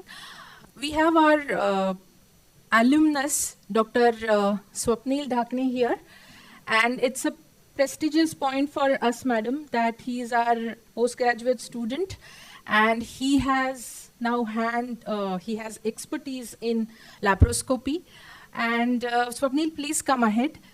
And the prestigious point for our institute is that out of these such workshops, our postgraduate could lead to a level where he has launched his own fellowship by MUHS. And I request to have this slide just for everybody's knowledge, that he's having hands-on basic and advanced laparoscopy fellowship of his own. He has various 7 days, 15 days, 1 month, 3 months, 6 months, and 1 year. That's what he has planned for students who are learning. But एकदा आईला जसा आनंद होतो की आपलं मूल मोठं झाल्यावर, तसा आम्हाला सगळ्यांना आमच्या डिपार्टमेंटला आनंद आहे की आमचा स्टुडंट आज या लेवलला पोहोचला, and he has started his own fellowship and he wanted to release it in this. So he has come all the way from Bid, Usmanabad. He has traveled till reached at 12 o'clock, and he has come. He said, I want to start it. I want to announce it here on this day. So we are very happy, and congratulations, and wish you all the very best. And after the session, please put the slide on this. So proud of you, Swapnil. Thank you.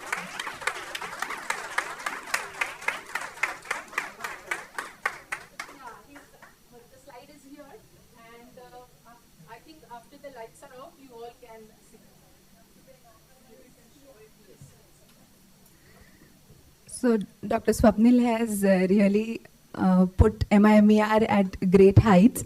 And his humility is that he doesn't want to take the name. He wants the institute to announce it.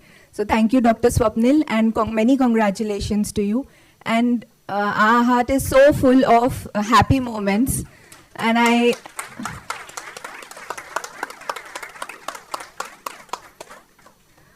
really have taken even pride to a next level. So congratulations, Team OBGY. Congratulations, Dr. Swapnil. And with this, we conclude our inaugural session, and I request everyone to please stand for Poseidon.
Thank you all.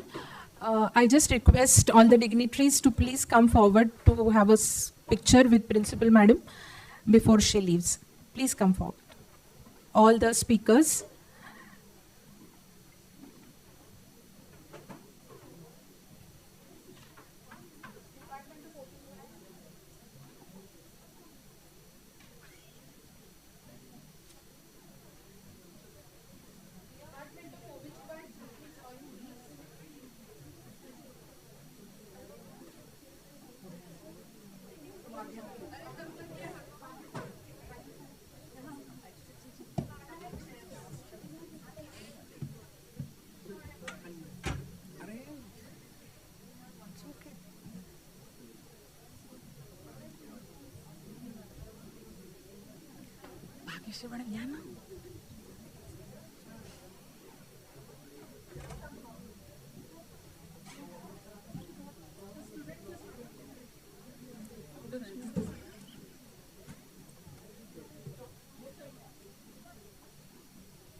I request everyone to be seated. We'll start our next session shortly.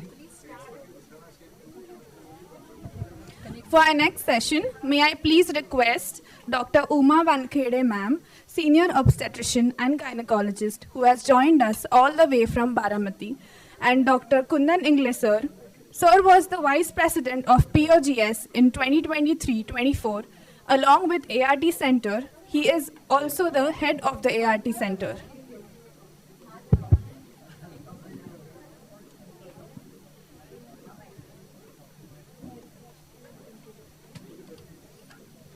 May I request the chairpersons to introduce the speaker?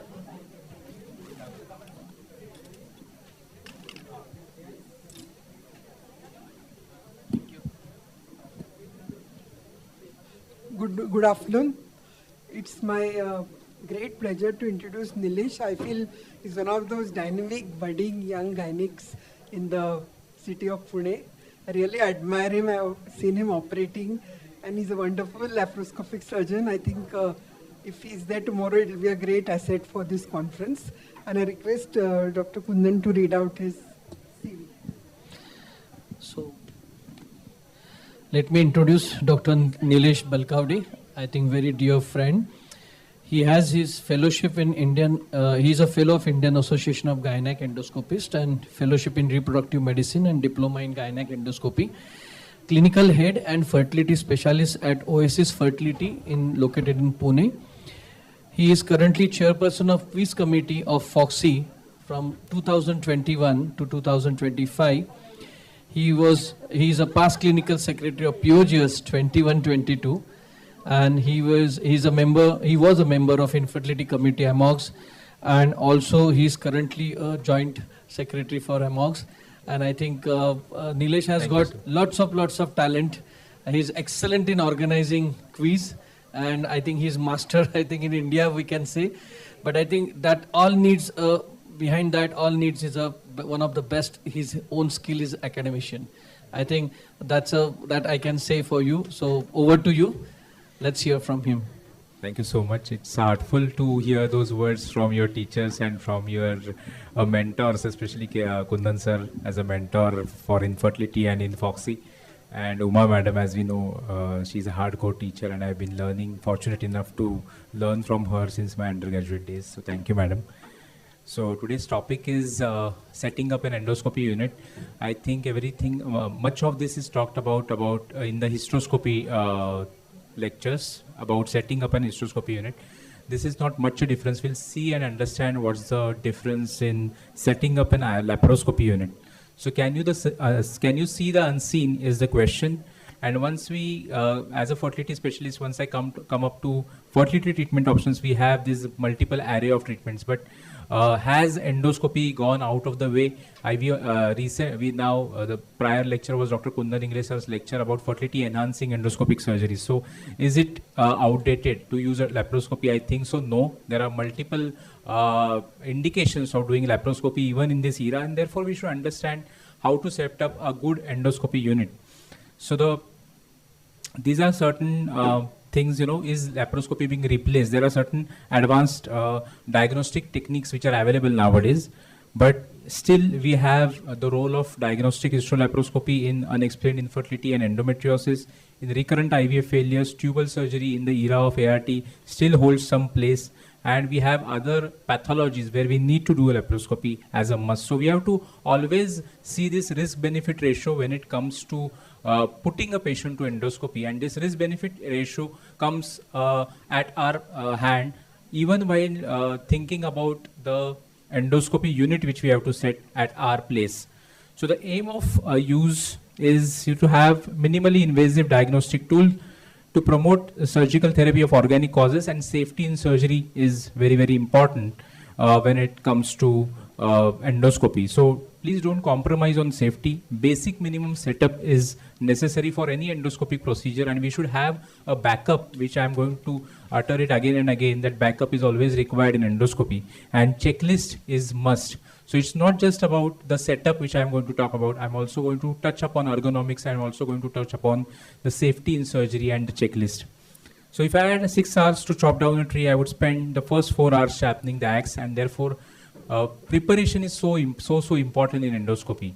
And preparation comes right way from your preoperative checklist and SOP preparation to your record maintenance and medico-legal concerns.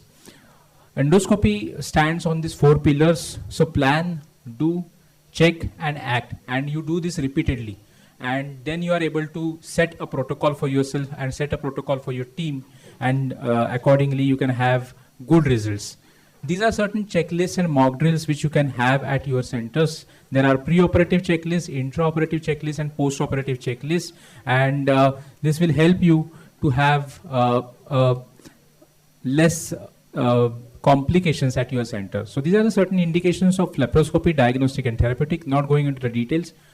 Before going into the setup, we should analyze and understand what are the risk factors in laparoscopy, because this is what we are worried about once we are stepping into laparoscopy. Everybody has told that laparoscopy has a great learning curve. The learning curve is more than any other procedure, routine procedures what we are doing.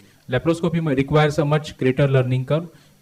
Some people are fortunate enough to do large number of cases in shorter span of time, but some people may have, only 1 or 2 cases in a month to start with, and later on they can pick up. But we need to understand these risk factors. So there are risk factors which are related to patient. There are risk factors which are related to anesthesia. There are risk factors which are unique, which are related to pneumoperitoneum, related to the injury to abdominal organs, and related to blood vessel injury. So most important organs which are can get injured are direct trocar entry. We have injury to the bowel, especially when there are adhesions, injury to the bladder sometimes if the bladder is overfull. Then you have blood vessel injury. That's the most serious complication which we have.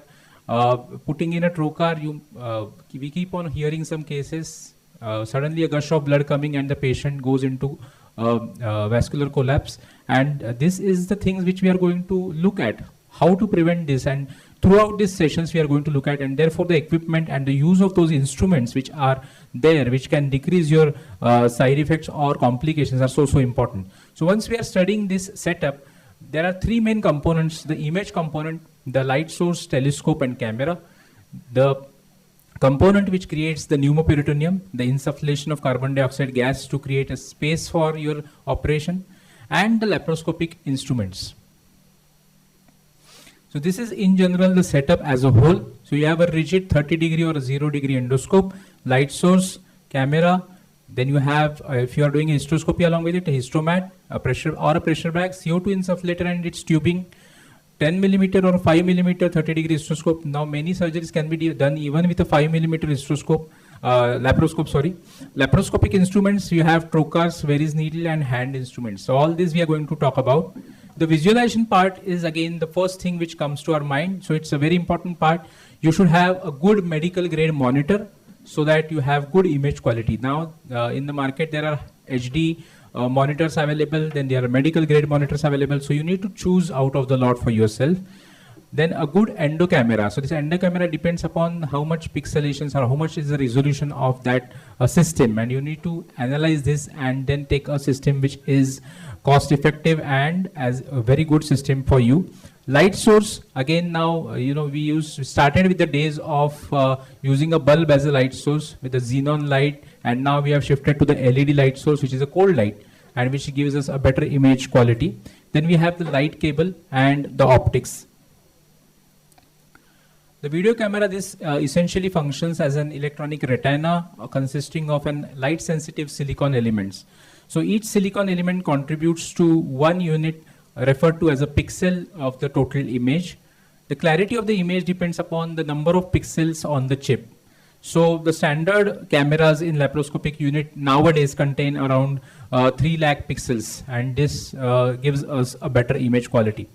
I don't want to promote any particular brand, but whenever you are using this, you need to see the pixelation, you need to see the image quality, you need to see after your white balance what color quality you are getting and what is the resolution which is going to come out of this.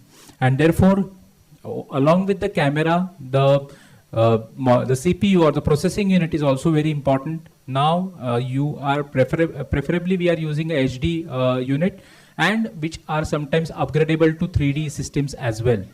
Now we have these monitors which are come along with the camera system. These are medical grade monitors, and if you use a system which is compatible in itself with all the equipments, it is very useful. So right now we at our center use the source system. So the light source, the CPU of the camera and the monitor, all they are compatible with each other. So I can change the light settings, the camera, the machine settings and the TV settings from my telescope, from the camera handle. And that is very important to do so that you don't have a requirement of an assistant. Then it comes to the insufflator. So we have CO2 insufflator. We know that CO2 is the most preferred gas for when we are using a laparoscopy, because it's a non-combustible gas and therefore it causes less of complications. And it's a lighter gas as well, so it's easily absorbed once you have done with your procedure. So we'll come to the detailing of this insufflations whenever you are talking about the entry techniques.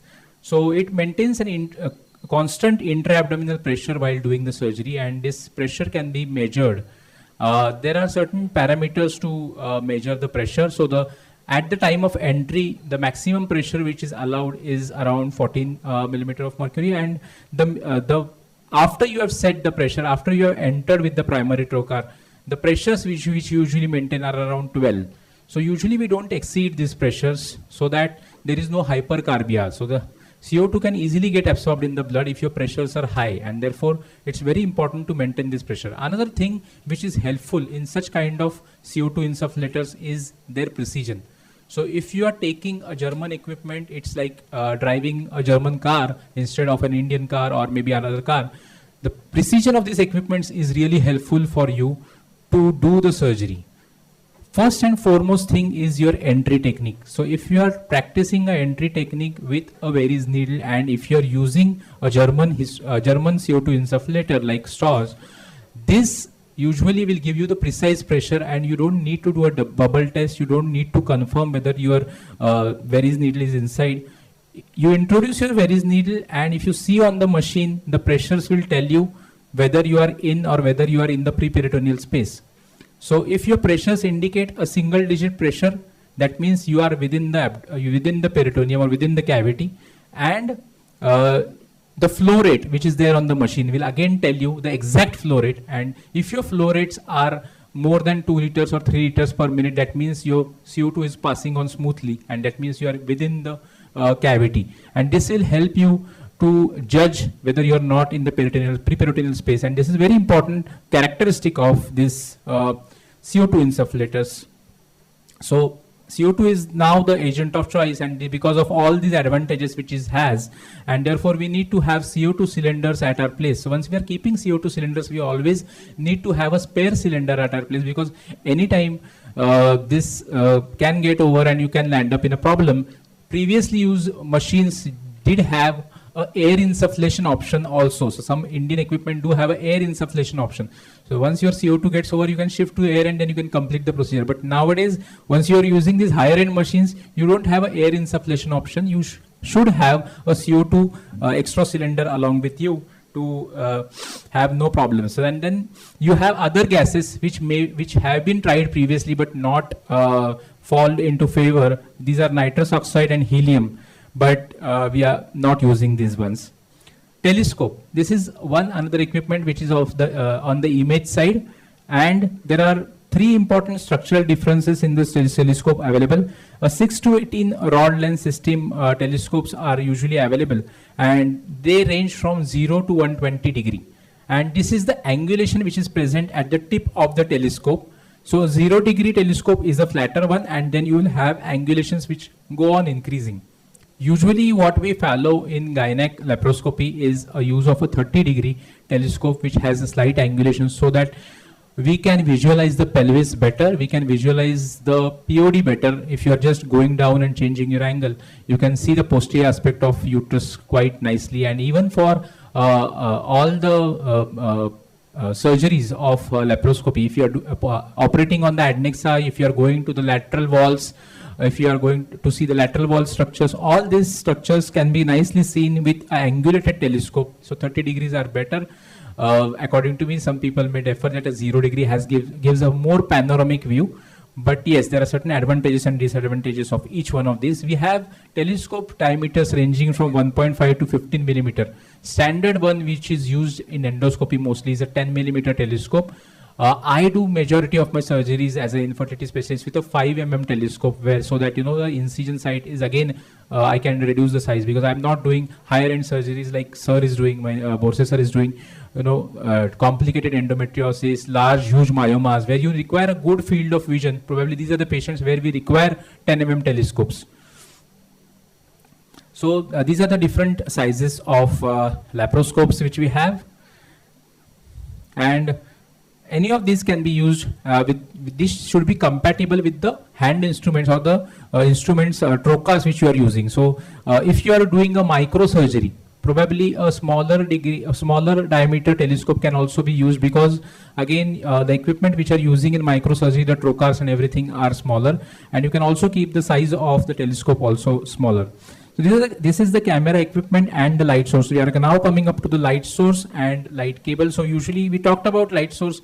Nowadays we are preferring the LED light source, and at our center we have the STORS one. The intensity of the light can be adjusted, and we can have these adjustments done from your camera handle as well. In light cable, there are 2 types of cables. There is a fiber optic cable and a liquid crystal gel cables. Most of the times we are using these fiber optic cables which consist of finer glass particles. So whenever you are handling such cables, it becomes immensely important to roll these cables and keep. You don't fold these cables and keep, because you are going to damage the glass cables. So if you are taking and buying such equipments, especially related to the imaging system or the light source, you need to see them against the light so that they don't have any damaged part. So if you are taking a telescope, see them against the light, see that they are not damaged. If you are taking an optical cable or a light cable, please see them against the light. If you can see the complete light, then that's a nice cable. If sometimes it is damaged, you can see a black portion or a shadowing effect in the light source, and this is how you select the light cable. This is what is mentioned here. The advantages with a fiber optic cable, that there is a relatively little light loss, and the intensity is what you are putting it at the entry point is the same intensity you are getting at the exit point. Now your operating table is also important. I'm not going to talk about ergonomics now. That's in the last slide. So the operating table should be in a proper position, and mostly we give this Trendelenburg position with the knees and the hips at 90 degrees position, and quite widely separated. If you are operating on a pelvis and if your surgery is going to remain for a longer time, as our teacher Dr. Puntambekar sir has told, that you can keep a bolster just below your anterior superior iliac spine, so that your pelvis divides into two. The true pelvis and the false pelvis, it divides into two, and your bowel doesn't enter the field of vision, especially in gynecology. Your true pelvis is quite nicely seen till the end of surgery. So you can introduce a bolster just below your anterior superior iliac spine, just go 90 degrees and introduce a bolster there. So this is how we keep the patient position, and then we start with the surgery. Once we are starting with the surgery, the main intention is to give you clinical tips here, because everybody will know about the setup. The clinical tips are the introduction, the first point of creating a pneumoperitoneum. So different entry techniques are followed. Each has its advantage over another, and the comfort of the surgeon is also important. So some practice a closed entry or a direct trocar entry. Some will practice an entry with a Veress needle, and some will practice an open entry or a Hassan's technique. Usually I prefer to use a Veress needle in majority of my cases which are related to infertility. The problem with a closed entry in certain cases of infertility is that the abdomen is quite tight and tense, because the tone of abdomen is quite nice, and therefore it might be difficult to lift up the abdominal wall and to do a direct trocar entry. So in such patients, then in patients where you have previous surgery, you can practice this entry technique with Veress needle. And again, I am using the Storrs CO2 insufflator, which will give me precisely tell me that whether I am in the cavity or not. Even for obese patients, I am practicing the Veress entry. Only thing, the length of my Veress needle will differ for morbidly obese patients. So with a Veress needle, with a small nick, just below or above the umbilicus, without any surgery, you can do a Veress entry. Always, if it is a previous surgery, you try to avoid entry near to that scar, and you try to go to the palmos point and take an entry from the palmos point. These are the different types of Veress needles. It is a 80 mm, 100 mm, or 120 mm. Again, the sizes will differ on which patient where you want to use. It has two parts, the outer one and the inner one. The inner one has a spring action, and this will help you to enter the abdominal cavity with the clicks. And these are the clicks which we hear with the use of Veress needle. The initial popping up, second popping up, and the third click once your Veress enters the peritoneum. And after you have entered, as I told you, you can either check your Veress by doing a bubble test, or if you attach just the CO2 cable and your other end of the CO2 cable is at the CO2 insufflator, this will tell you if the pressures are negative or a single digit pressure, that means your Veress is inside the peritoneal cavity. And if you start your flows, and if your flow CO2 is going in properly with a good flow rate of 2 to 3 liters per minute, again you ensure that your Veress is inside. Another technique which is popularized is by Dr. Hassan, and this is the Hassan's open technique. We have a special Hassan's cannula which for this technique, which is used to have an initial access to the abdominal cavity. It has a conical blunt tip which is fitted into the cut down side, and then you have these facial sutures which you take, and then these facial sutures are tied to the other end of the cannula. And this is how we enter with the Hassan's technique. Usually we try to find just above the umbilicus, we try to find the umbilical tube. The umbilical tube is a fibrous portion of the umbilical ligament which will be able to visualize. Even in obese patients, you can properly find this umbilical tube. Take a nick on this umbilical tube, and you know there is no other intervening portion between the umbilical tube and the abdominal cavity, and you are directly into the abdominal cavity. So you can enter with a blunt trocar in this technique. That's the safety of this technique. You know, but it's said that no technique is safe, because even in cases where there are severe adhesions and bowel adhesions, you might end in damaging the wall. So you always have to look what's below where you are entering. Then there is something called as optical trocar. In the left side image, the down image, you can see optical trocar, where you while entering all the layers of the abdomen, you see how you are entering on your TV screen, and you will be passing each and every layer from the skin to the subcutaneous tissue to the fascia to the preperitoneal fat and then the peritoneum, and then you see that there is no adhesions there or no bowel there, and then you enter. So this is also the optical entry with an optical trocar, where you put in a telescope and enter with the optical trocar. Creating a pneumoperitoneum, again, there is a direct, this is the direct trocar entry shown here, where you lift up the abdomen, and in thin patients, remember that your direction should be around 45 degrees to the spine, and in obese patients, your direction should be for a blunt trocar, direct trocar entry should be 90 degrees, so that you don't go into the preperitoneal plane. So again, I'm not much practicing the direct trocar entry. So then the next equipment which is used after you are created a pneumoperitoneum with the varies is the trocar. So there are different types of trocars which are available.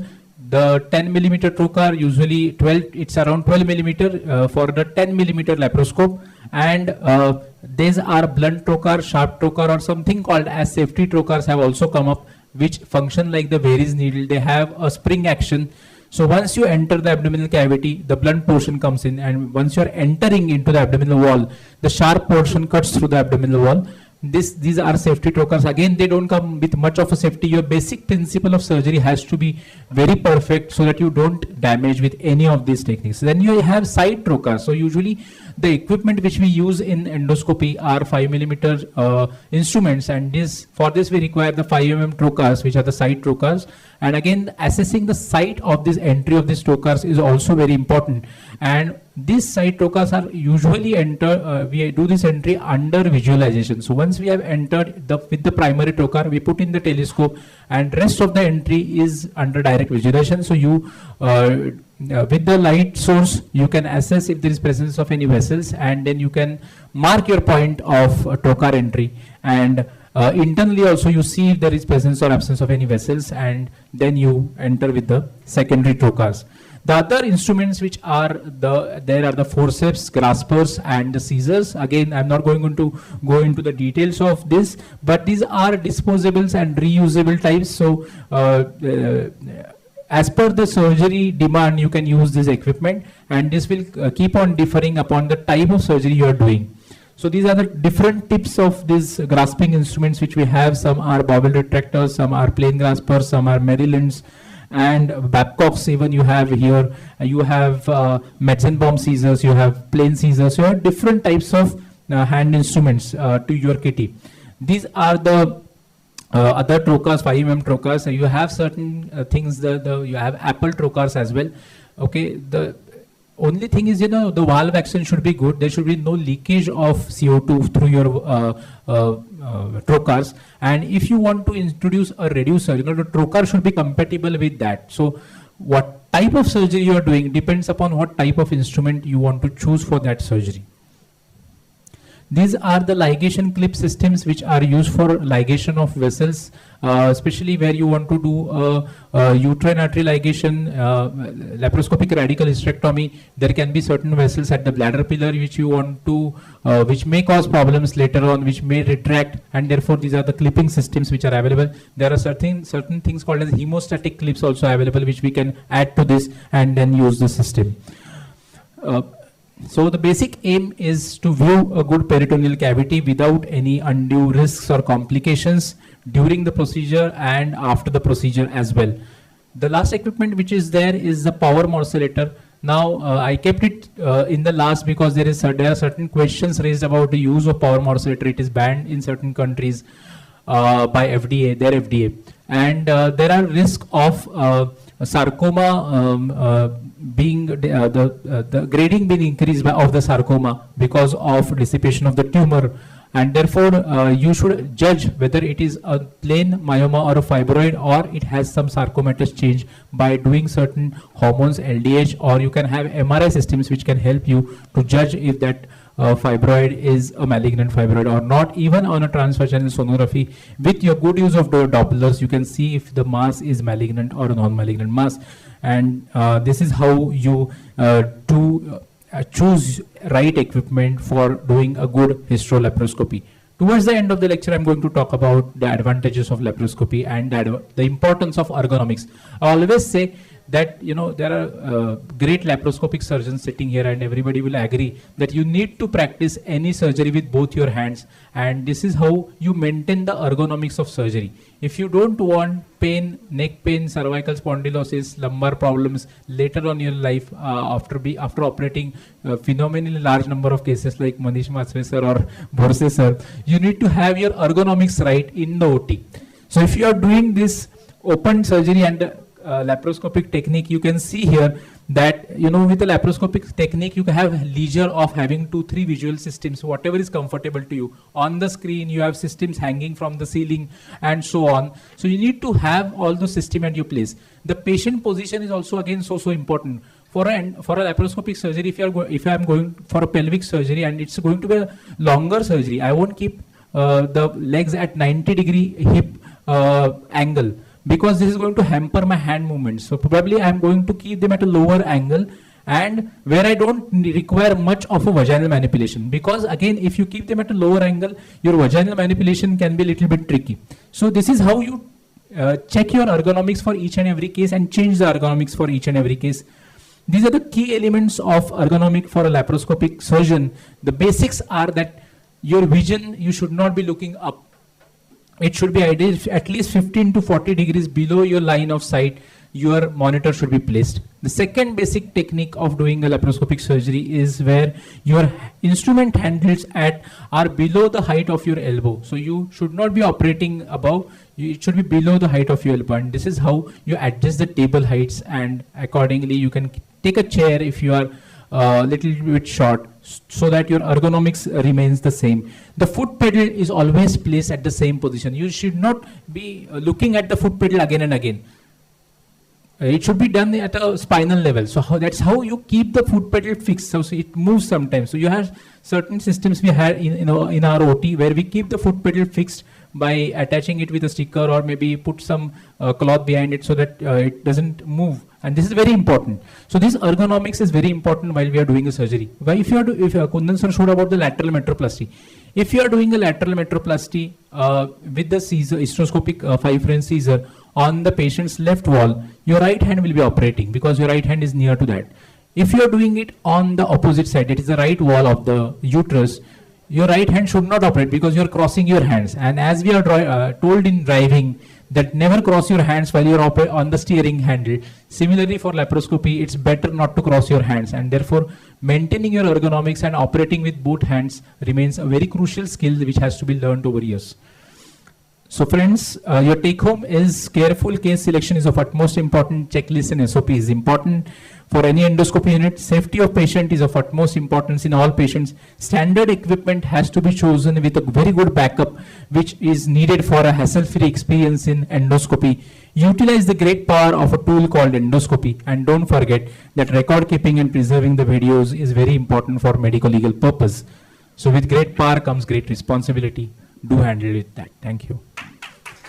Thank you, Nilesh. I think wonderful presentation. You have touched upon almost each part of the operation theatre, which is designed for endoscopy. Just a comment is that we do get operation theatre tables which go as low as 22 inches from the ground. I think if we have those kind of tables, I think the ergonomics which we explain is so easy to operate, and you get those tables where you can still do a head low in a 45 degree also. So those kind of tables if you have, I think endoscopic surgeon's life is much easier and healthier, I feel. So over to Dr. Uma for her. No, thanks a lot, Nilesh. Showed your great experience in laparoscopy. It was very nice talk. Thank you very much. Thank you, chairpersons. Thank you. Thank you, sir. Thank you. Yes, ma'am. Thank you, sir. I would now like to request Dr. Kundan sir and Dr. Uma ma'am to felicitate our speaker.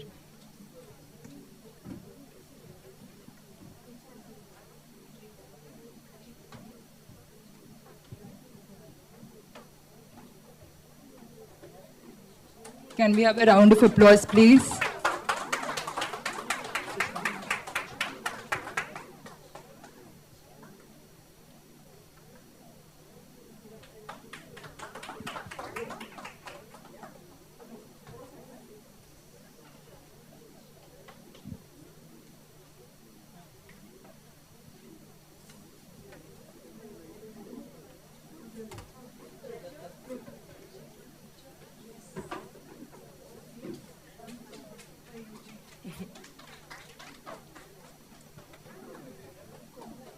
I would now like to request Dr. Sushma ma'am to felicitate our chairpersons, Dr. Uma ma'am and Dr. Kundan sir.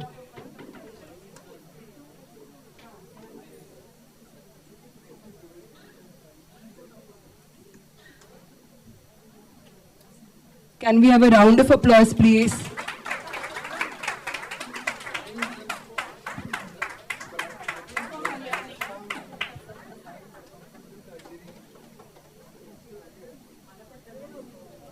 Thank you, ma'am.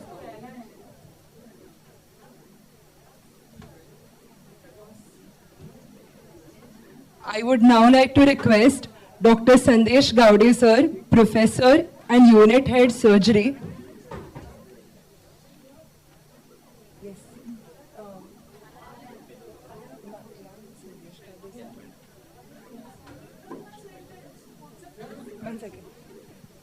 I would now like to request Dr. Sandesh sir to chair the session.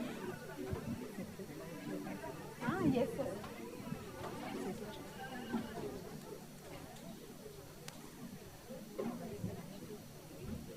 And Dr. Meenakshi ma'am to chair this session.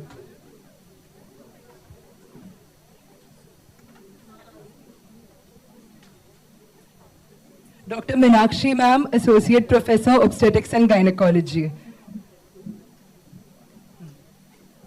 I request the chairpersons to introduce the speaker. Good morning, everybody. It's an immense pleasure to welcome Dr. Mahindra Borse sir. He has been inspiration to all the upcoming endoscopic surgeons. Sir is a very well-known endoscopic surgeon and a robotic surgeon, and he is working at, he is attached with Dinanath Mangeshkar Hospital, Jahangir Hospital. He is a mentor for Gynec Laparoscopy Fellowship Program at Dinanath Mangeshkar Hospital and Bharati Vidyapeeth Hospital and Research Center. He is a former board member of Managing Committee of IIGE, former Managing Committee member of FOXY Endoscopy Committee, faculty in Basics of Laparoscopic Surgery at Royal College, UK, and is a great surgeon. We would like to hear from him. Thank you, sir, for coming and accepting our invitation.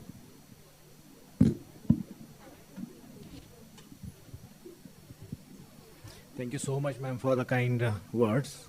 I'll start with the presentation as we are anyways.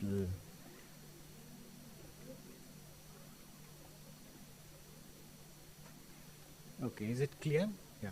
Yes. Right. If we have our lights a little less, that will be better. Okay. So, I was going to talk about the instruments also, but Nilesh has covered it very nicely. So, I don't have to repeat those things because the instruments part and the setup part is very, very important. I won't say like the place or the room is important, but how you set up your gadgets and machines.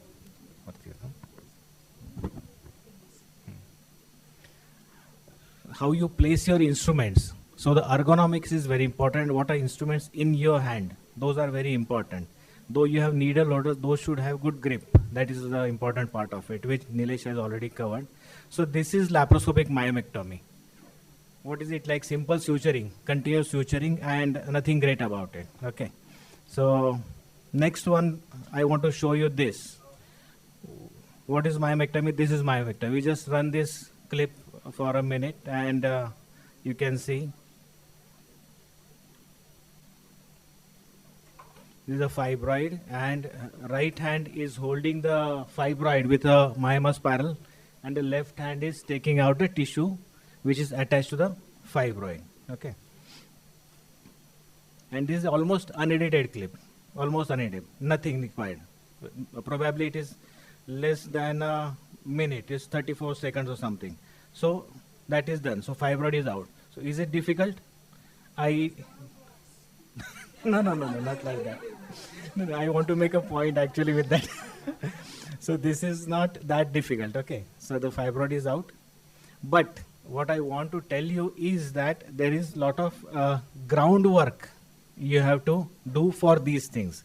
Groundwork in the sense of, say, your homework about, say, fibroids anatomy in terms of the size, number, location. You have that figure grading as well.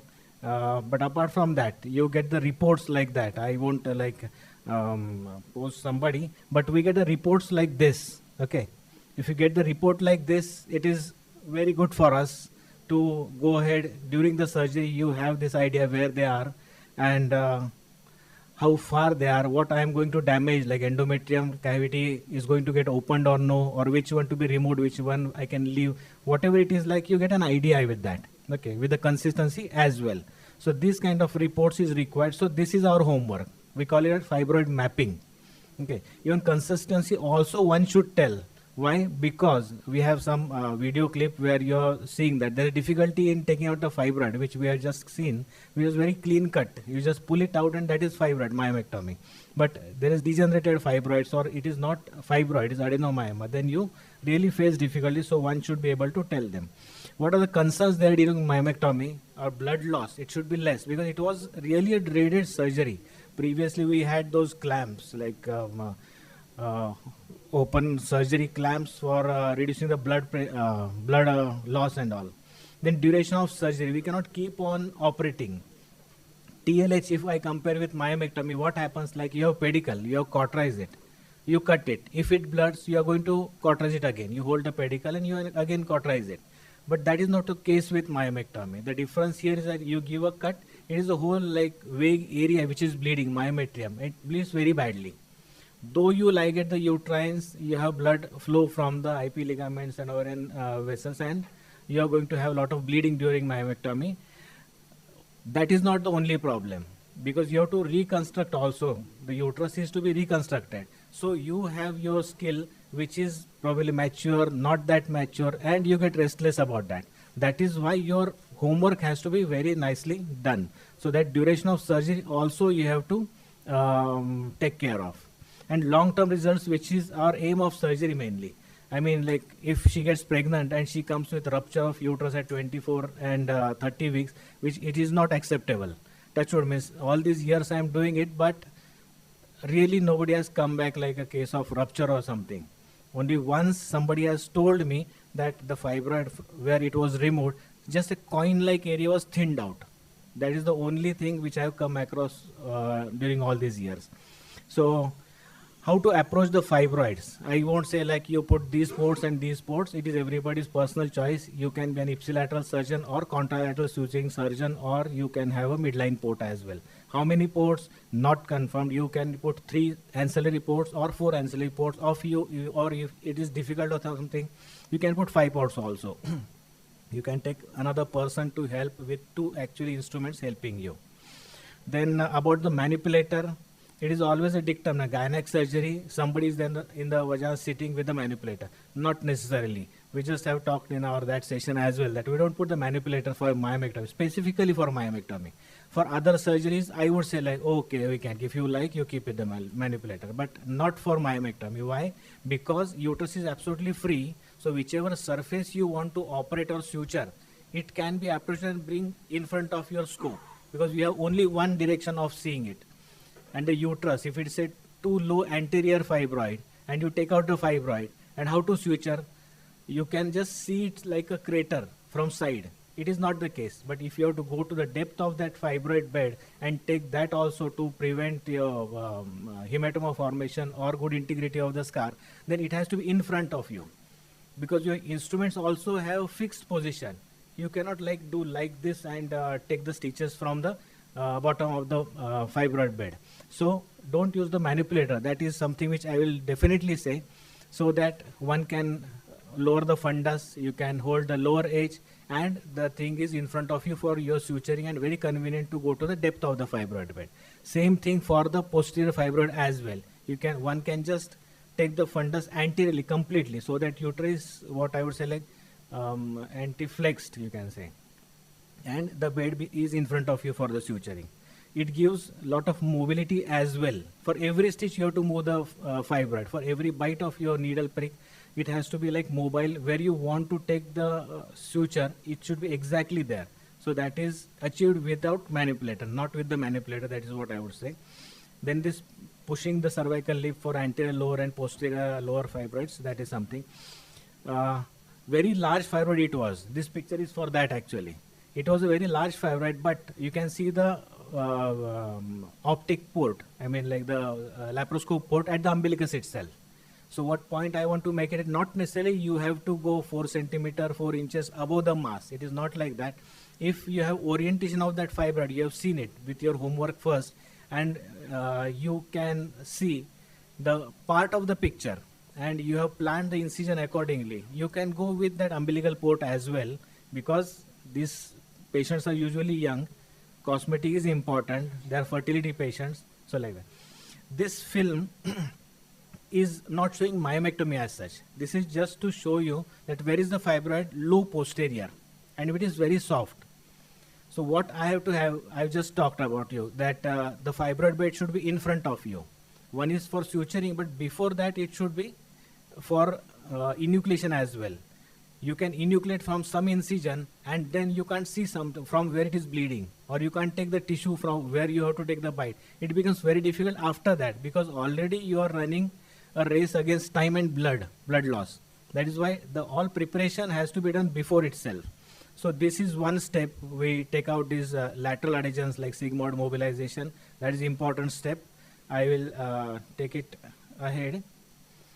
I have something more important to tell, like that is like routine step like sigmoid mobilization. What I am doing here is the bladder dissection. Anterior peritoneum I am cutting. We'll take the bladder also down, but it is not the bladder dissection itself. It is like releasing the uterus from that peritoneal attachment. Because if you pull the uterus, it has limitation because of the peritoneum itself, not because of anything else. So cut that peritoneum and it gets released, so that you can pull the uterus up in the abdomen. So that is one part of it. That is one point which I want to make. So it is getting released, not necessarily for the vessels at this moment as such. Okay, but if you want, I have a picture, like you can take vessels at this level as well. So this is one thing which I want to tell you about, say, achieving the mobility. Now if you see, so that fibroid which was actually in the pouch, it can be brought in front of you. So that is important. So normal myomectomy is okay, like you give vasopressin, you give incision, linear incision or whichever incision, and you take it out. So this is one point which I wanted to make. This is to reduce the blood loss, this uterine artery ligation at origin. Manish is going to cover all this retroperitoneal dissection part of our gynec surgery. I'll run only one film here. I won't confuse you with two films running simultaneously. This is the uterine artery ligation. Here, I just tell you my specifications. For myomectomy, I use ipsilateral ports because I am comfortable with suturing with my ipsilateral ports. Okay, the range of movement of the thread is quite wide, so that is why I use ipsilateral ports for that. And for other surgeries, I use midline port.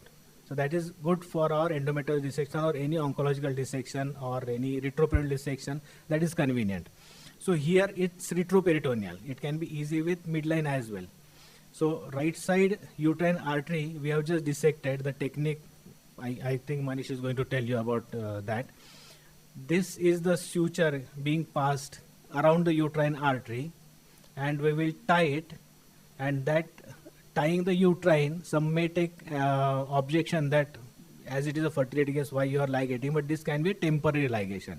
You can release it immediately after your surgery is done. This is just to reduce the blood, you can say, force. Okay, is our regular knot you are taking.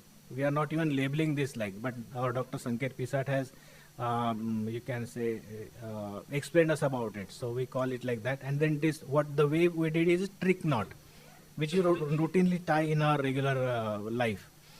Huge fibroids, how huge is fibroid? So this picture is not towards the pelvis. This is towards the liver. So the upper part is actually the liver. So that big fibroid. But what I want to tell here is that even if this big fibroid is there, you can use port little lower because you can't go above this fibroid now. Okay. So you have your mapping in your brain. I have seen the fibroid. So I'll take this incision here, change the camera field. I'll take another incision. Then I'll change the camera field. So this thing should be done. Uterine artery not only at the origin. If the fibroid is higher up and you can have your normal cervix, means this, the picture which I showed you, this is in the upper part. So lower part was spared. So why I should struggle for artery ligation at the origin itself? This is done at the side of the isthmus, at the internal os level. You have tied the uterine arteries. You can see the knots there. So nothing is absolutely, you can say like dogmatic about it. Vasopressin, this important drug which is banned at few places. Few anesthetists are a little scared about it because there were mishaps. But you can see the needle which Dr. Sanket Pisat has designed. You can see the needle which has got transparent tip there, so that you can just aspirate and see the blood coming through that. Don't inject there then. Okay. So you are not waiting for the blood to come towards up to the syringe if you are using a completely steel needle which is not transparent. So you can come to know immediately there. So that is how it is useful. So the drug is very useful. I would differ that it should not be used or something. I would say that it will give you such peace and it will give you significant time so that you can suture it comfortably, because that quality of suturing is important.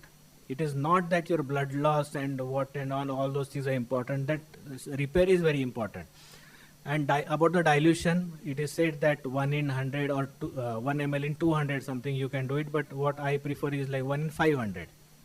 Anesthetic is happy, we are happy, and you know about say aqua dissection also. We just need just a tinge of vasopressin for say vasocompression.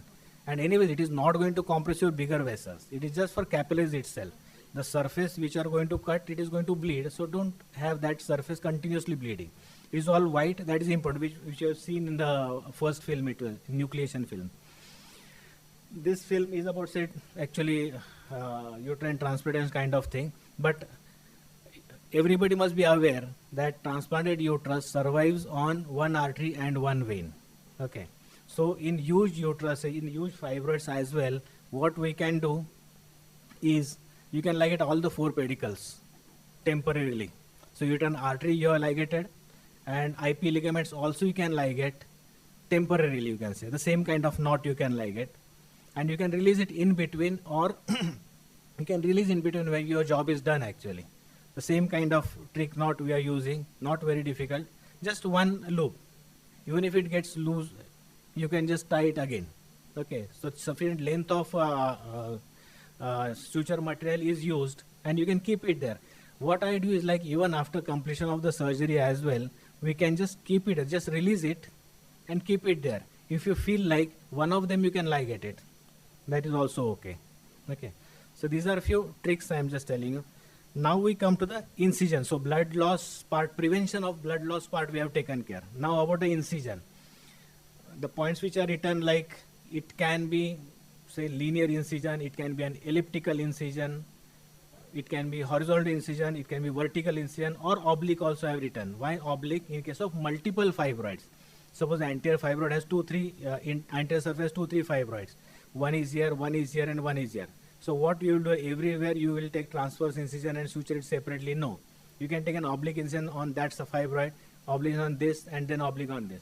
So while suturing, you just take it like a one incision, which is closed like an oblique incision on the anterior surface. That is what you can do with multiple fibroids. That is why I said oblique. And about say linear or elliptical, I am for elliptical incision because you don't get lot of dead space with that, and you don't have to deal with all those hematomas later. And as it is a retractile tissue, so though you cut the ellipse of the myometrium, at the end it is going to be very small part of the uterus. So you are not losing that much of myometrium. In that also we have something like if it is a too subserous or too superficial, you can take a bigger ellipse because it is not going to retractile and less thin, thickness is less. But if it is a deeper fibroid, then don't take out big ellipse because then you will lose lot of myometrium. So these are a few differences we do. This incision is very important.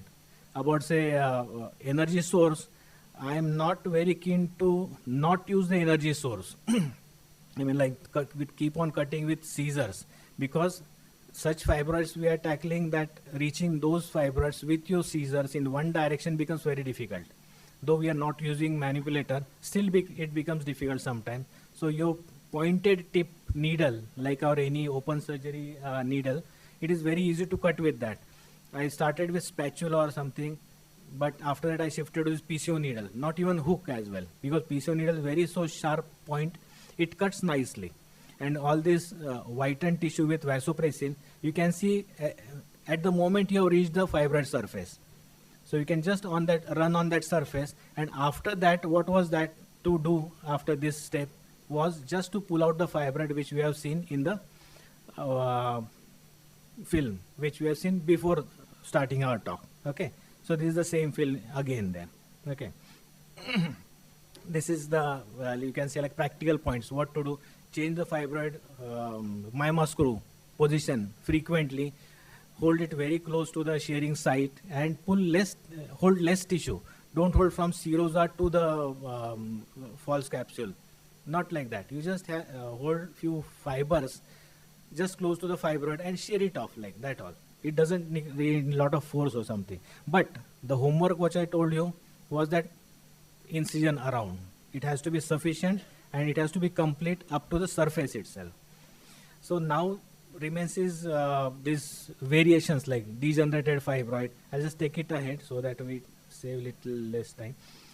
Normally what we do is like put a myoma spiral and pull it out. Though incision is sufficient here, it is very difficult for me to catch with myoma screw. Even with the tooth forceps, it is difficult. So what I am doing, I am just dissecting bluntly with the closed needle and holding in the plane without applying much of force. I am just taking out slowly, slowly, slowly. So that is what you may have to do it in case of degenerative fibroids. This is the case, like I am not against the tablets or the drugs, but the fibroids which have received lot of drugs for longer duration, we face these problems. That is our experience. So this is how we are taking out slowly. Okay. And this kind of consistency also seen with the fibroids which are close to the endometrium. In this film also you will see able to see that it is actually very close next to the endometrium. So that cavity gets opened, but there is no choice. If you want to take out complete fibroid, there was no choice like that. So this is one kind of fibroid you get. Closure. Previously, like this is you can say like going into the older days, we used to suture with actually the full length vicryl. So take a deeper bite and then first knot you put it extracorporeal and the length reduces, and after that you keep on taking intracorporeal intermittent stitches. So it used to be like all blood here and there and you are suturing slowly, slowly. But nowadays you have barb suture. So barb suture is very, you can say like helping for our myomectomy, this surgery specifically, because you have to just run and you don't have to bother about say somebody giving traction to the thread as well. You just pass the suture from that, and with this fish bone kind of plastic, it doesn't return back. So there is you can say pressure maintained on the tissues. Two types of suture methods are there. This is normal barb suture they give us, and this is called a symmetrical, actually like a fish bone. So this one is more sturdy, they said. I am little less fan of that kind of suture material, but that is the one which can be used. This is the closure actually, the suturing part. The film will continue, but important is like dead space obliteration is most important part of this surgery. You can have different techniques of this obliteration of dead space and reconstruction. Not necessarily I am sold out with one technique. Whatever is appropriate for that fibroid or that location, means in one uterus itself you can suture in different techniques. That is what I am kind of say versatile suturing techniques you should learn. This is kind of say purse string, you can call it like vertical purse string, I don't know. This is how we are obliterating the sutures. Means there is a depth, so you have option of taking 1 layer, 2 layer, 3 layer, like that. But what I am doing is like starting from say superficial layer, taking purse string bites up to the other part of the edge, and you tie it, it automatically comes together. So that is very, I am convinced about this technique. So even bigger thickness, so much of thickness, but in one suturing it will come closer. But I have taken like 3 layers, means first layer like that, then another layer, and then serosa comes. I am very much keen to have the serosa approximated nicely. Why this sentence was said? Because there is another way of suturing is like baseball suturing they call it. like inside out, all inside out, to prevent the exposure of the suture material. But I don't think there is much complications with this kind of suture material. It is not that, you can say, hard as well, and exposure is less. Advantage of doing this kind of suturing means inside and then out, then you're coming to the serosa. You don't have to go too far from the edge, so that your length of suture material on the surface is less. If your flaps are approximated, you can take, say, superficial layer, the uppermost layer close to the edge. So the exposure of the suture material is less. And apart from that, I have a picture that I keep abgel or something. You can put interseed as well. So at times abgel, at times interseed, we keep it on that. Technique of putting abgel is very like simple. You keep it in the bag itself, compress it and put it through the morcellation port. So this is one of the technique. Another technique of suturing is your box stitches, box type of sutures. We take it, you know that.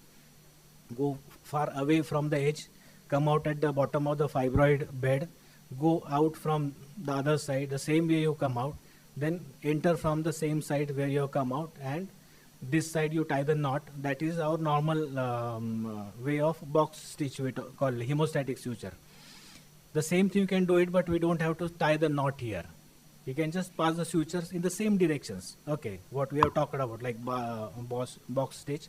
You can just go in the same direction. You don't have to tie the knot because it is a barb suture. And after that, you come on the surface and take the serosal layer. It is very fast to do it. Okay, so at times you can do it. I use it mostly for adenomyomectomies. In that case, in those patients, it is difficult to approximate in single layer or something. So that becomes very convenient in those cases. Then adhesion formation, what we do, keep interseed. Good hemostasis is the most important part, because I have heard stories that the surgeon has left the place where he is operated, and on the way traveling back to Pune or something, the person called him like, "वो सारा port में से blood आ रहा है वगैरह बोले कि अभी open कर दो." That is not the case. We cannot afford that actually. That is why this surgery has to be done very nicely. Okay. This is the abgel I have kept. You can see the intact abgel, clean abgel, because it is put in the abdomen in the plastic bag cover itself. So that also helps in preventing your apprehension about the suture material exposure. And for small bleedings from the needle pricks also are taken care like that. This submucous fibroid, probably I will skip this part. So fibroid, one fibroid you remove, another fibroid you see inside, and this is the submucous fibroid inside, which was like, we take it from the same incision itself. This is how. So I'll just go ahead, or I will skip it. The same way, but suturing has to be, you should be sound in suturing. Okay. So that is the only message from me about this laparoscopic myomectomy. Okay. Okay. Morcellation, there is a big discussion about it. Nilesh also has told us that it is a controversial issue. So we are using in-bag morcellations, specifically if the lady is like 35, 40 years plus, then definitely you do it in-bag morcellation. Different types of bags are available. That is recommended. Like even if it is happening to one person, then you should do it for all. That is what should be the thinking. Then about the drain, you should be okay to keep the drain. Though it keeps on coming for days, you can discharge the patient with drain as well if it is continuously coming. But when you do many fibroids, like multiple fibroids, lot of raw surface, there is serosal discharge. So you can keep it. We don't want it to get converted into pus and then causing problems again. Better to have a drain. She can go home with the drain as well. And about the pain, that pain morcellation site may give you pain because you're suturing that sheath as well. So that is the only thing patient tell us after you want to say 8 days, 15 days as well. That is paining. So you can take care of that something. Thank you so much. Thank you so much for the patient here. Okay.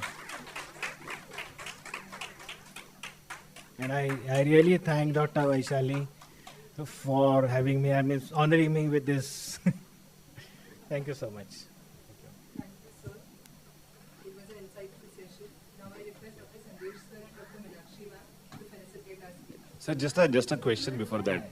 I am a surgeon, basically I'm not a gynec surgeon, but the temporary ligation I liked a lot. But then is there a time constraint for temporary ligation? How long you can keep it ligated? Like you should finish. Sometimes a learning surgeon may take long time to take out that fibroid. So how long we can keep that uterine artery. The principles are same like any other surgery, like 20 minutes, 30 minutes, okay. So every 20 minutes you can release and tie again. Actually, practically we need not do that actually. It can remain like that, and people have shown that after this, then immediately you remove that and it is pulsating. So it doesn't make much difference because the you can say like the thinking behind it, like you like the internal like arteries in your obstetrics and all, and still they conceive and have normal pregnancy and everything. So it doesn't make much difference, but makes our life during this surgery easy. Thank you, sir. Thank you.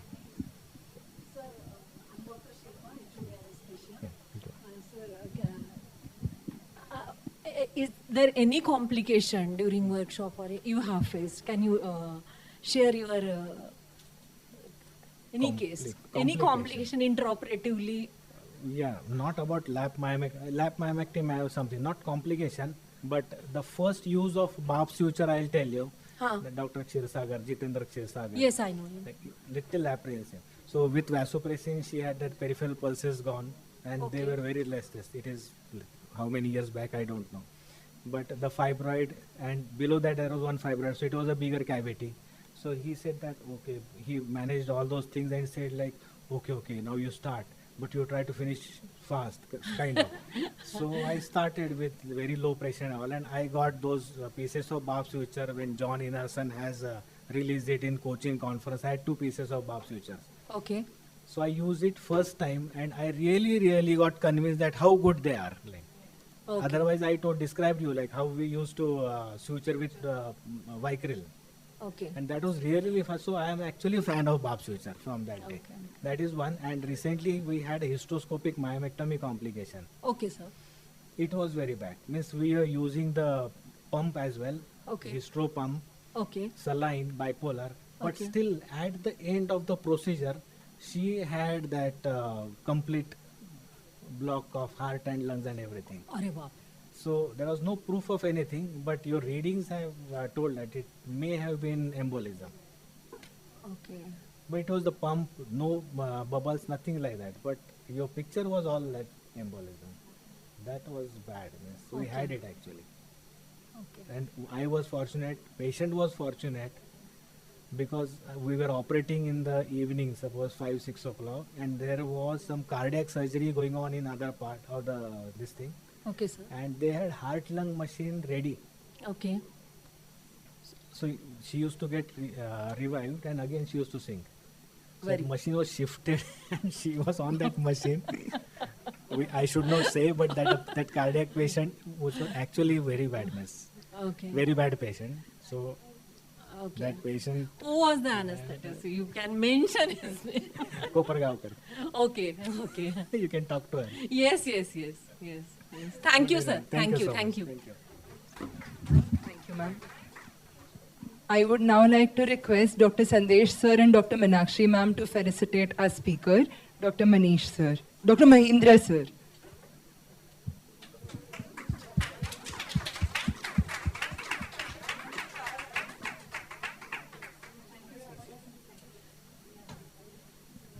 I would now like to request Dr. Sachin Ved Pathak sir, Assistant Professor, Obstetrics Associate Professor, Obstetrics and Gynecology, and the Organizing Secretary of this workshop to felicitate our chairpersons.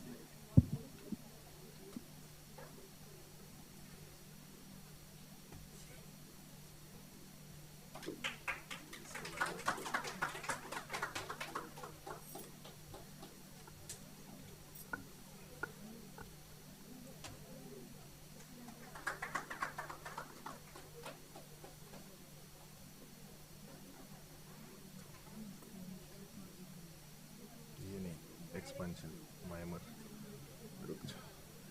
May I request Dr. Sachin Naik sir, Professor and Head of Department of Surgery, and Dr. Mahendra Borse sir, a surgeon par excellence, to chair the next session for us.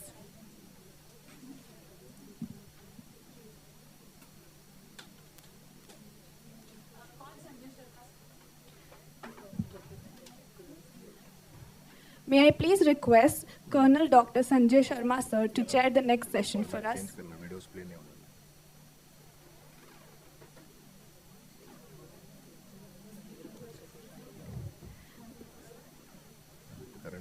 videos play नहीं हो रहा है. ठीक है, मैं video तो play होता है.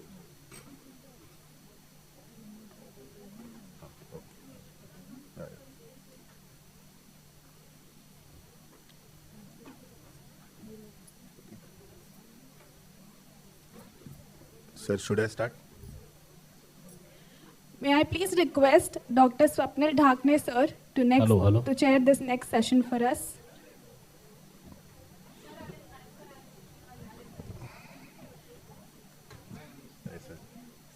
Please join me in welcoming Dr. Sachin Naik sir, Professor in HOD, Surgery Department.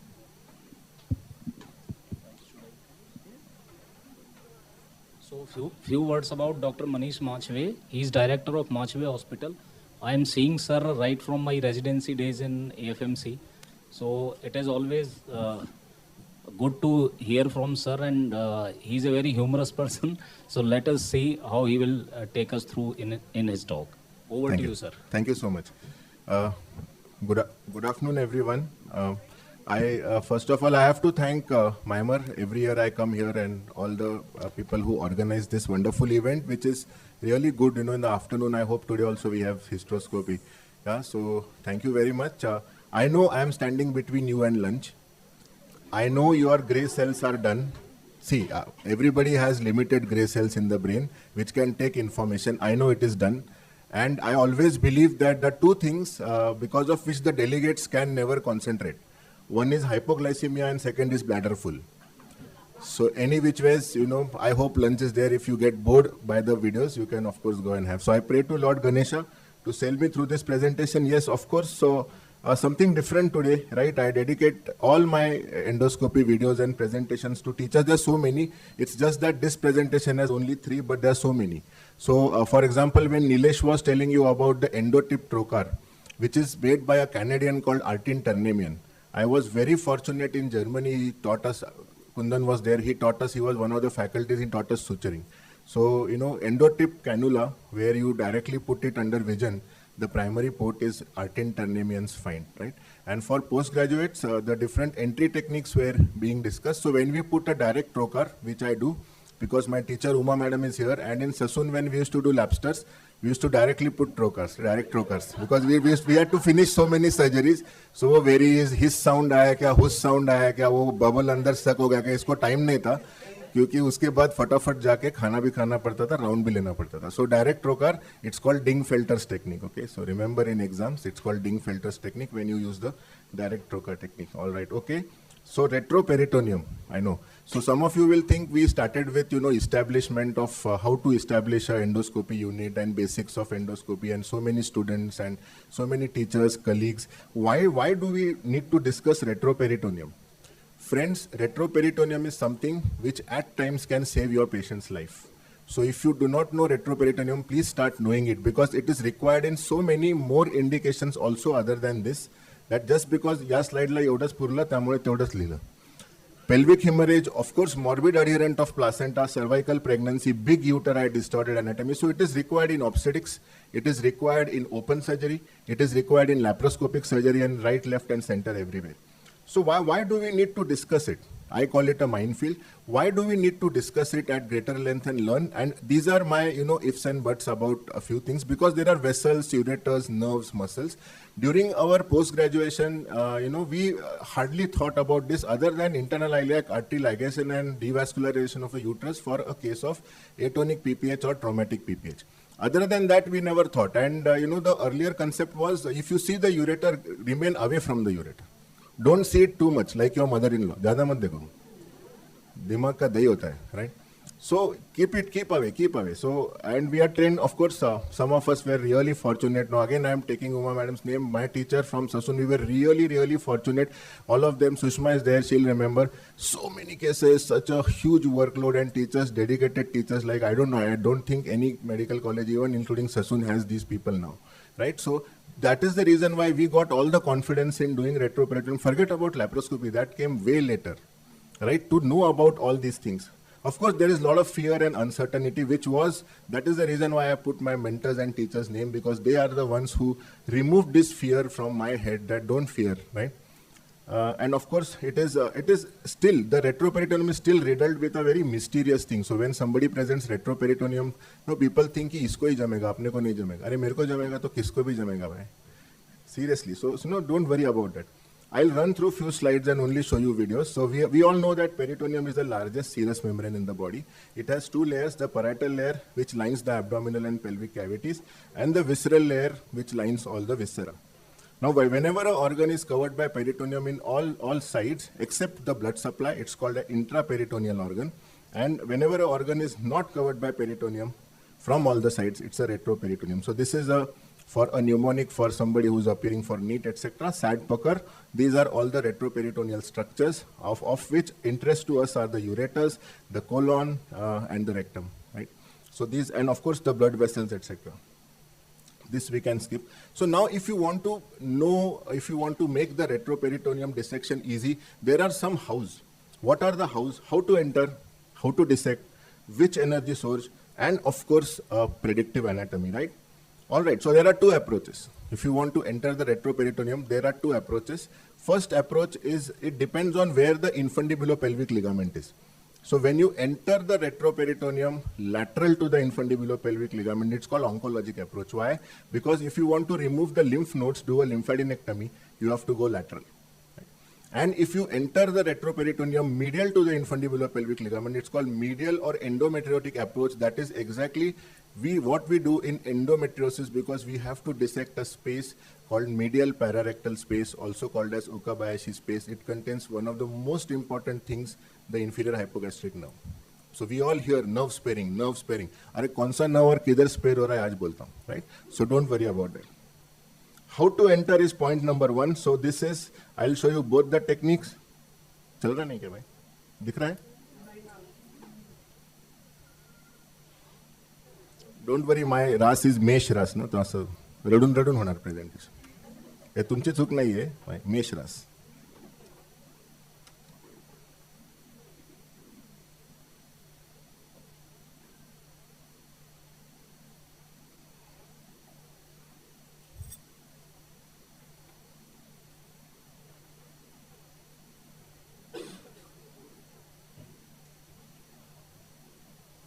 रुको, क्या हो गया? चलो.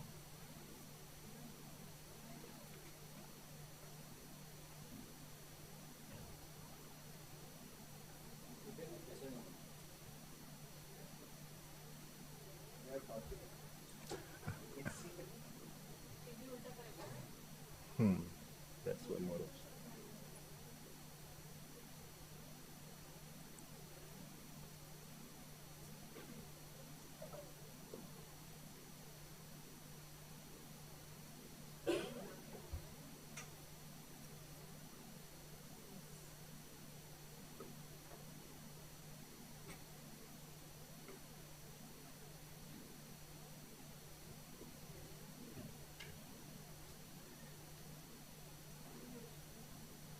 याच्यात कुठे आहे बाई? नाही तू माझं हे काय हे वाला काय तू परत लावायला लागतं. ऑफ झालं ना की जुने प्रेझेंटेशन्स नाही चालत. एक्सपान्शन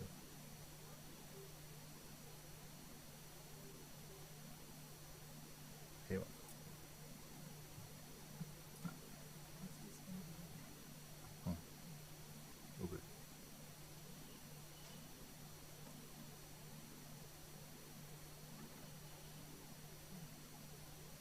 मायमर असेल तो.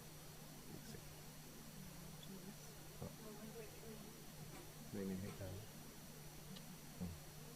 मायमर 24 असेल. हां रेट्रोपेरिट ओपन कर. सगळ्यात खालचं फायनल नाही अजून खाली. Retroperitoneal.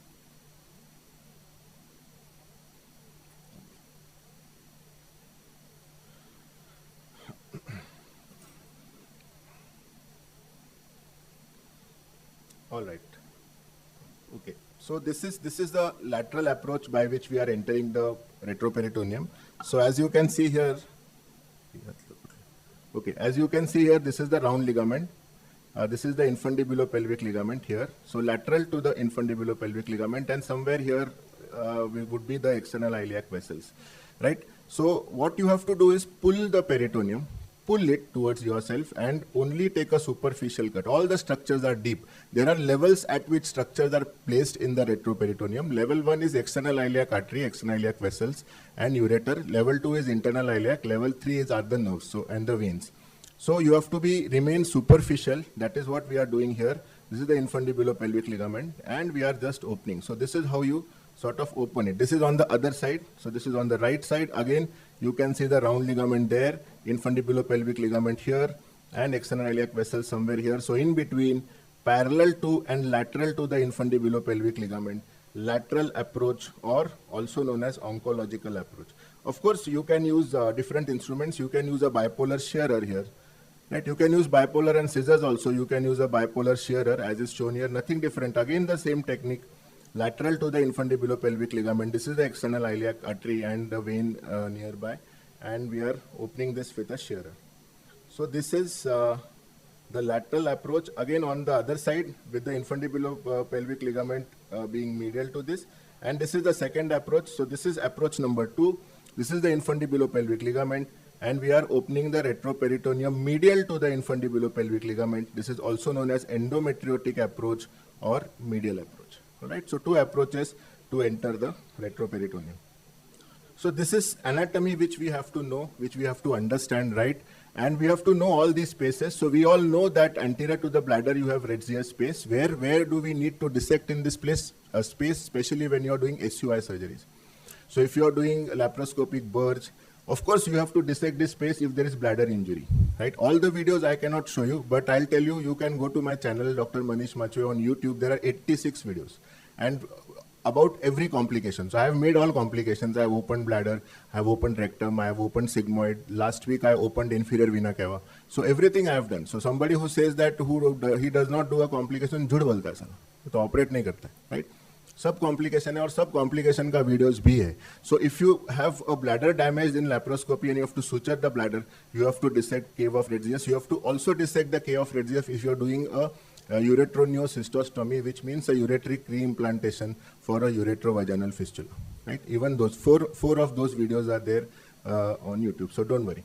Then vesicovaginal space. This is the space, which we dissect. We dissect not completely, but a little bit. We go into this space when we do a cesarean section. If we want to dissect the bladder down, we go there. Posterior to the vagina, you have rectovaginal space. Now, unfortunately, endometriosis is on the rise. So many patients of endometriosis, and you cannot finish a laparoscopic hysterectomy if you cannot dissect this space. It's very, very, very difficult, and all the rectum comes and gets attached here. There are nodules here, so you have to know this dissection.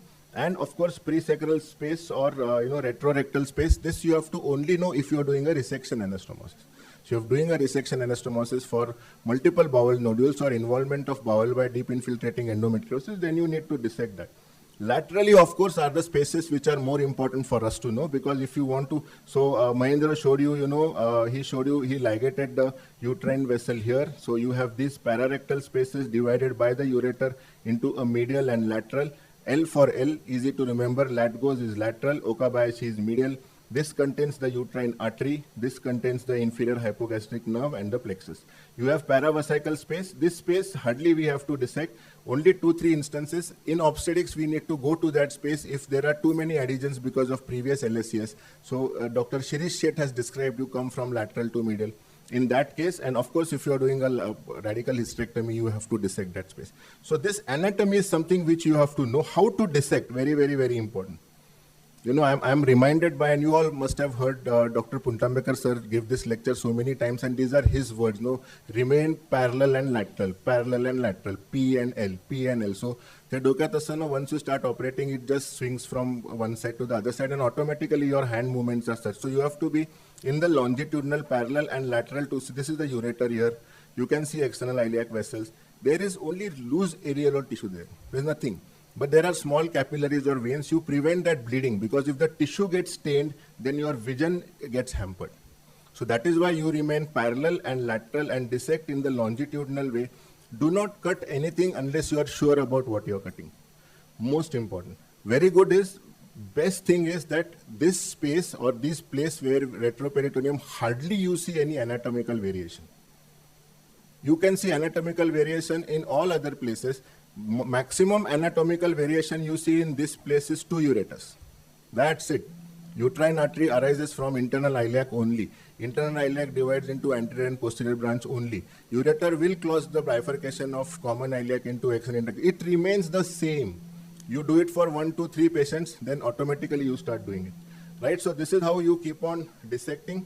You can see this is the internal iliac artery which I am handling here. You can see the uterine artery somewhere here. Ureter will be here. External iliac vessels are here. Right? So keep on dissecting as long as you are longitudinal, as long as you are parallel to all the structures, there is no problem. Now this I have lifted the ureter. I have lifted the ureter. Ureter has an adventitious sheath around the entire length of the ureter which gives the blood supply to the ureter. So don't worry. You can sort of lift the ureter. You can even hold the ureter, no problem. So this first mindset got changed because of my mentors and teachers. वो ureter दिखता है तो उसके पास जा, उसको girlfriend जैसे behave कर तो वो भी अच्छा behave करेगा. Right? So don't treat the ureter as if ureter is seen, go away. No. Right? So see, this is the ureter in its entire length, as you can see there. Right? So this is the uterine artery which I am holding in my hand.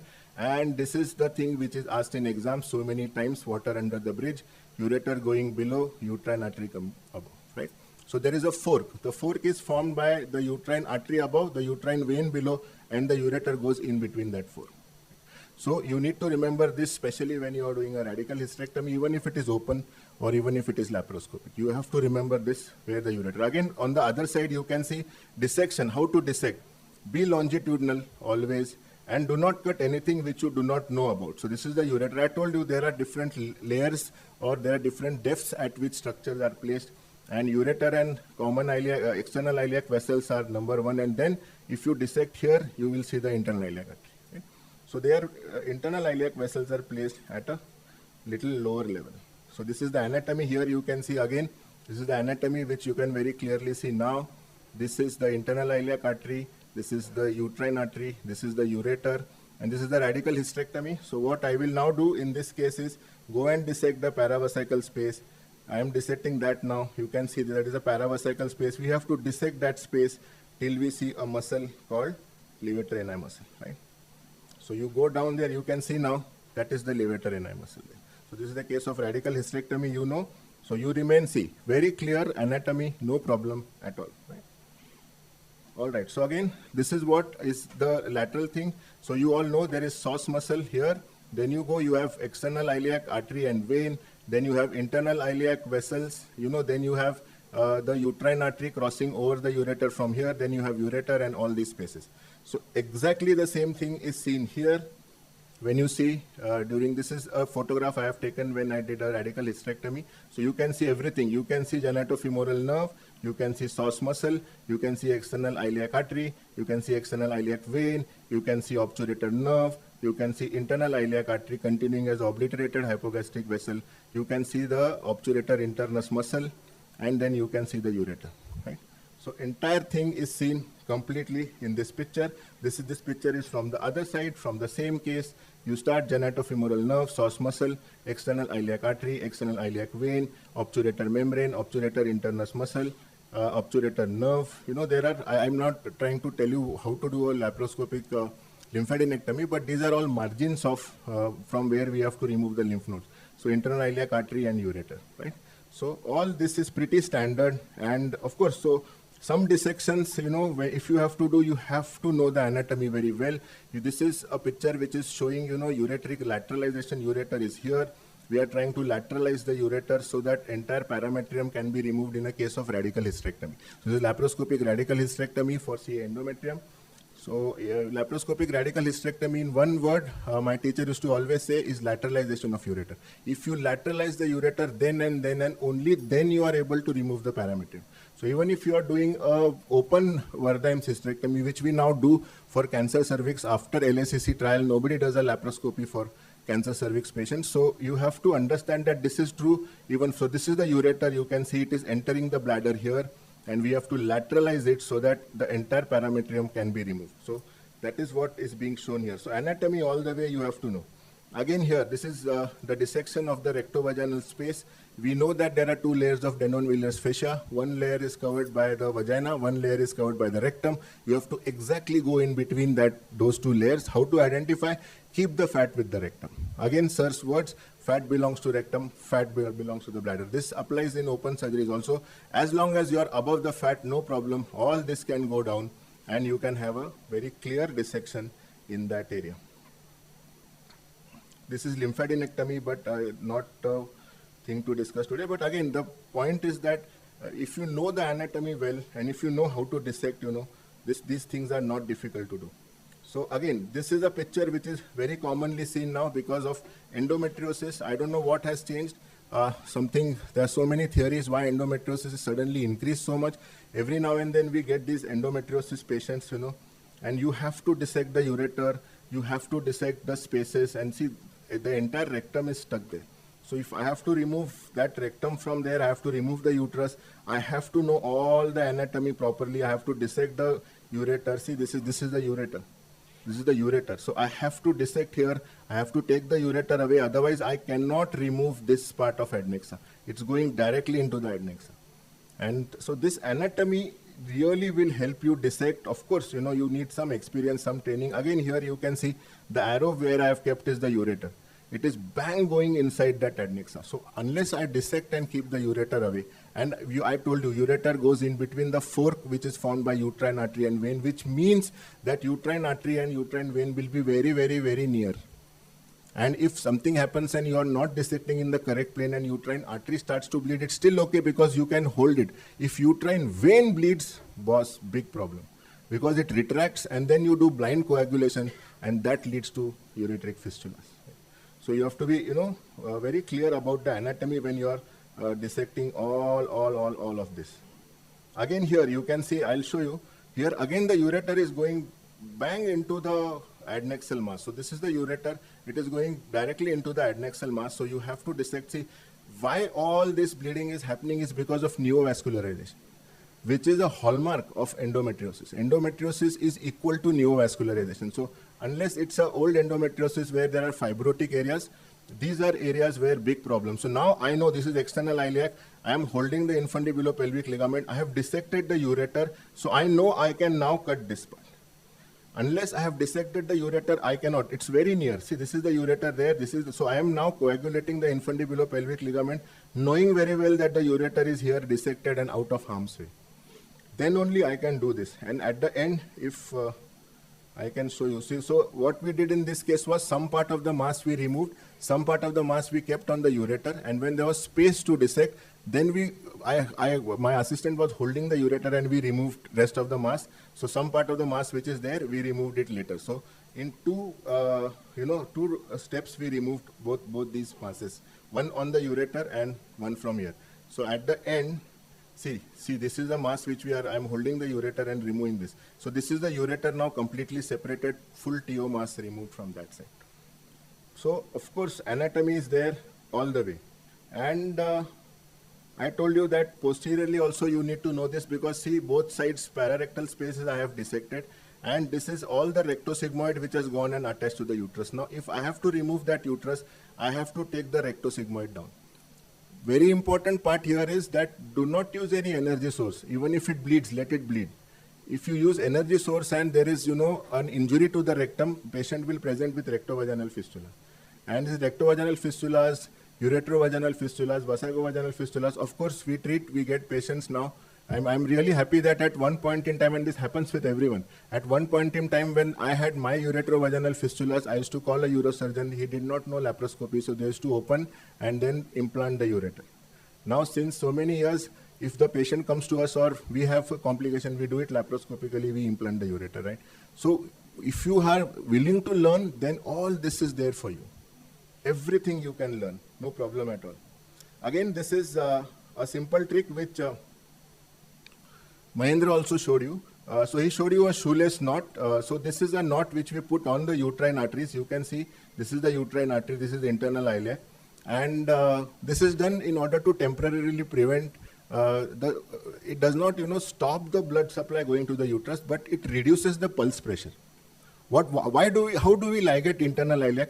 We only ligate it, we never cut it, because we want that trip hammer effect of internal iliac, increased pulse pressure to disappear. That is the same thing which is here. We want this pulse pressure to decrease. So there are so many knots. There is a shoelace knot which he showed, and this is a trick which we do. So if you do not want, you can take a simple knot, no problem, and then you can remove that knot. So that knot comes out very easily, see. You can just remove that knot, no problem at all. And when we used to do open surgeries and when we used to take knots, our teachers used to tell, the knot है ना, the knot चा एकदम जवळ नको cut करू, थोड़ी सी लांब cut कर. So that idea utilize here, cut it very near to the knot and pull it. It comes out, right? So this we have been doing for so many patients, it really helps. And answering the question about what happens to the uterine artery, I have put this knot and kept it in place for 1 hour. The next slide I'll show you. I have kept it for 1 hour. In 1 hour, we removed 5-6 fibroids and see what happens to the vessel once you remove. It just starts to pulsate. Even after 1 hour. I don't know why God has made uterine artery like this, because God probably loved the uterus more than anything else, right? And because that is one organ which is giving birth to everyone. So this is very, very good. This artery, even after 1 hour, after removal of that knot, without intermittently removing the knot, etc., it still starts to pulsate. And of course, what can I say about ureter? The anatomy of ureter, we all know. There are so many videos where we have to dissect the ureter, we have to take it away, forget about oncosurgeries, even in endometriosis, even in big fibroids, even where the anatomy is distorted, even in open surgeries. You can see this is the ureter, it is going there. I showed this video to you. So many, I'll skip because this all this is the different things that we do to the ureter and keep it away. This is one case where the mass was on the ureter. So that is, there is the ureter and we are trying to remove the mass. So I am pulling the mass so that the ureter goes away. This is the ureter and this is the mass which was bang on the ureter, right? So be very careful. So do we stent the ureter? Generally for each and every case, no. If you think there is a problem, stent the ureter. Is stenting the ureter, you need a urosurgeon? No. Why? 30,000 rupees leta hai. 5 minute ke kaam ka. So what is to be done? Of course, you give him a cup of tea and ask him to write notes and you stent the ureter. And even if we are pelvic surgeons, we can stent. So medically on this stage, I am telling you, I stent all my ureters. Alright, learn it properly and stent your ureter, no problem. वो 25,000 rupees जाके girlfriend बाइको को दो, spa में भेजो, बहुत खुशी देगी. वो तंग नहीं करेगी तुमको. देख 6 महीने तक फ्रेंड के साथ सैटरडे को पार्टी को जा सकते. Experience. Alright, okay. So here we are just removing that mass which was there on the ureter. Okay, so of course, friends, it says that डर के आगे जीत है, but you have to learn to manage complications. Anticipate complications are going to happen. They happen. I'll show you, those of you who are interested. Last week, 8 days ago, I had an IVC injury when I was doing a CA ovary. A CA ovary open, staging laparotomy, everything done. And when I was doing para-aortic lymphadenectomy, there was bleeding from inferior vena cava. So what to do? Get the vascular clamps, put the clamps and suture. Suture with what? 3-0-proline. How to suture? Box suture. Right? And so moral of the story is 3-0-proline and vascular clamps should be available in OT for each and every surgery. And also very important, vascular clamp कुठे ठेवलेत हे माहिती पाहिजे. आहे पण कुठे माहित नाही. This I have, whenever I do these surgeries, I go to the OT and I say vascular clamp, हो सर आहेत. आणि लागले तर कुठे? कुठे ते ऑटोक्लेव्हच्या त्या रजिस्टरमध्ये आम्ही घरी घेऊन गेले होते सांडशी सारखं वापरायला, देवाला माहिती. So moral of the story is they should be available, right? Of course, then learn, practice, learn anatomy, and anatomy, my sir's favorite words. So everything is possible. So treading fearlessly on the minefield called Retroperitoneal, yes, of course, because we have to learn this. Today or tomorrow, you will land up with a problem where you will have to do all this, right? Either open or laparoscopy, doesn't matter. You have to do this.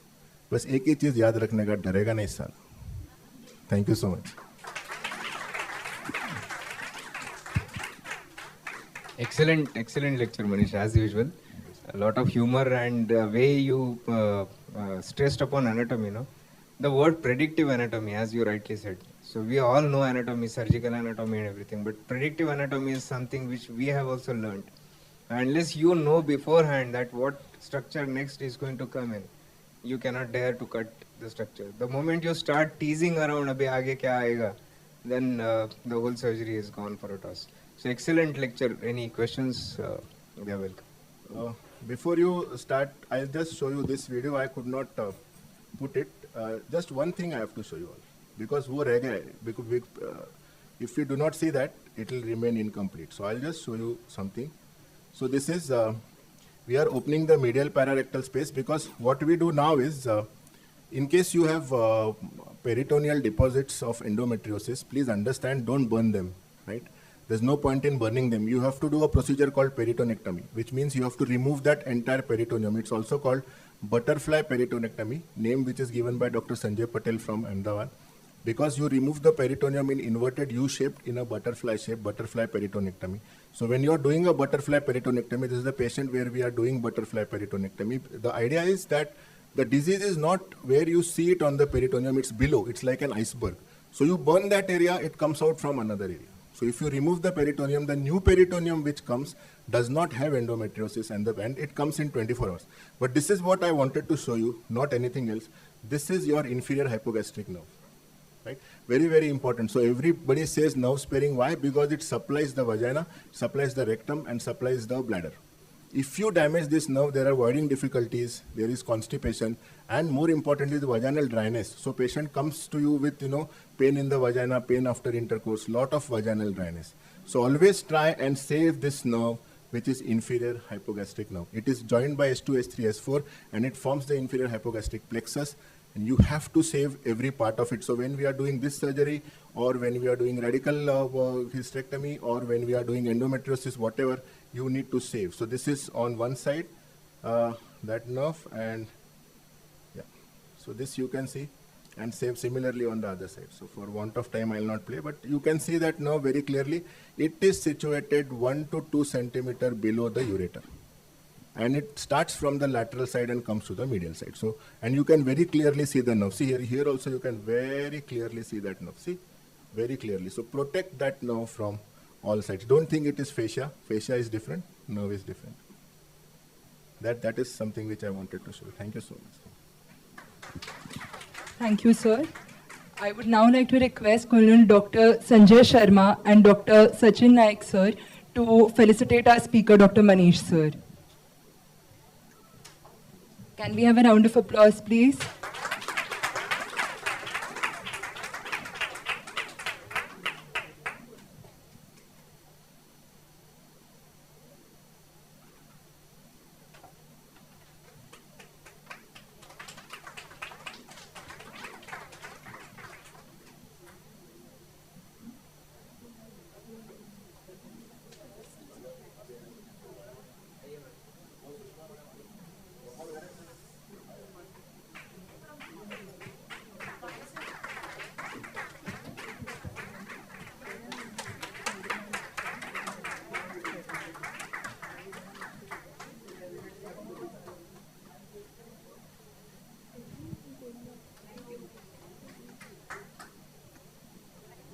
Thank you, sir. Thank you, ma'am.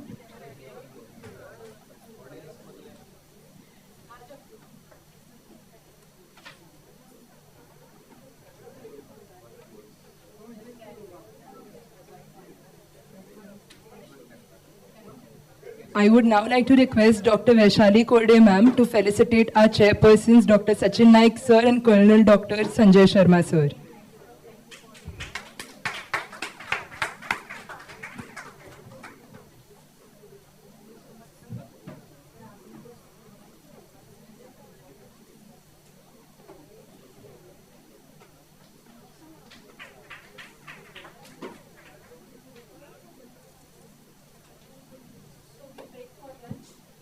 Thank you so much for being patient with us. There's so much to learn, but we have to fill our stomachs. So let's join together for lunch, and then we have endotrainer sessions.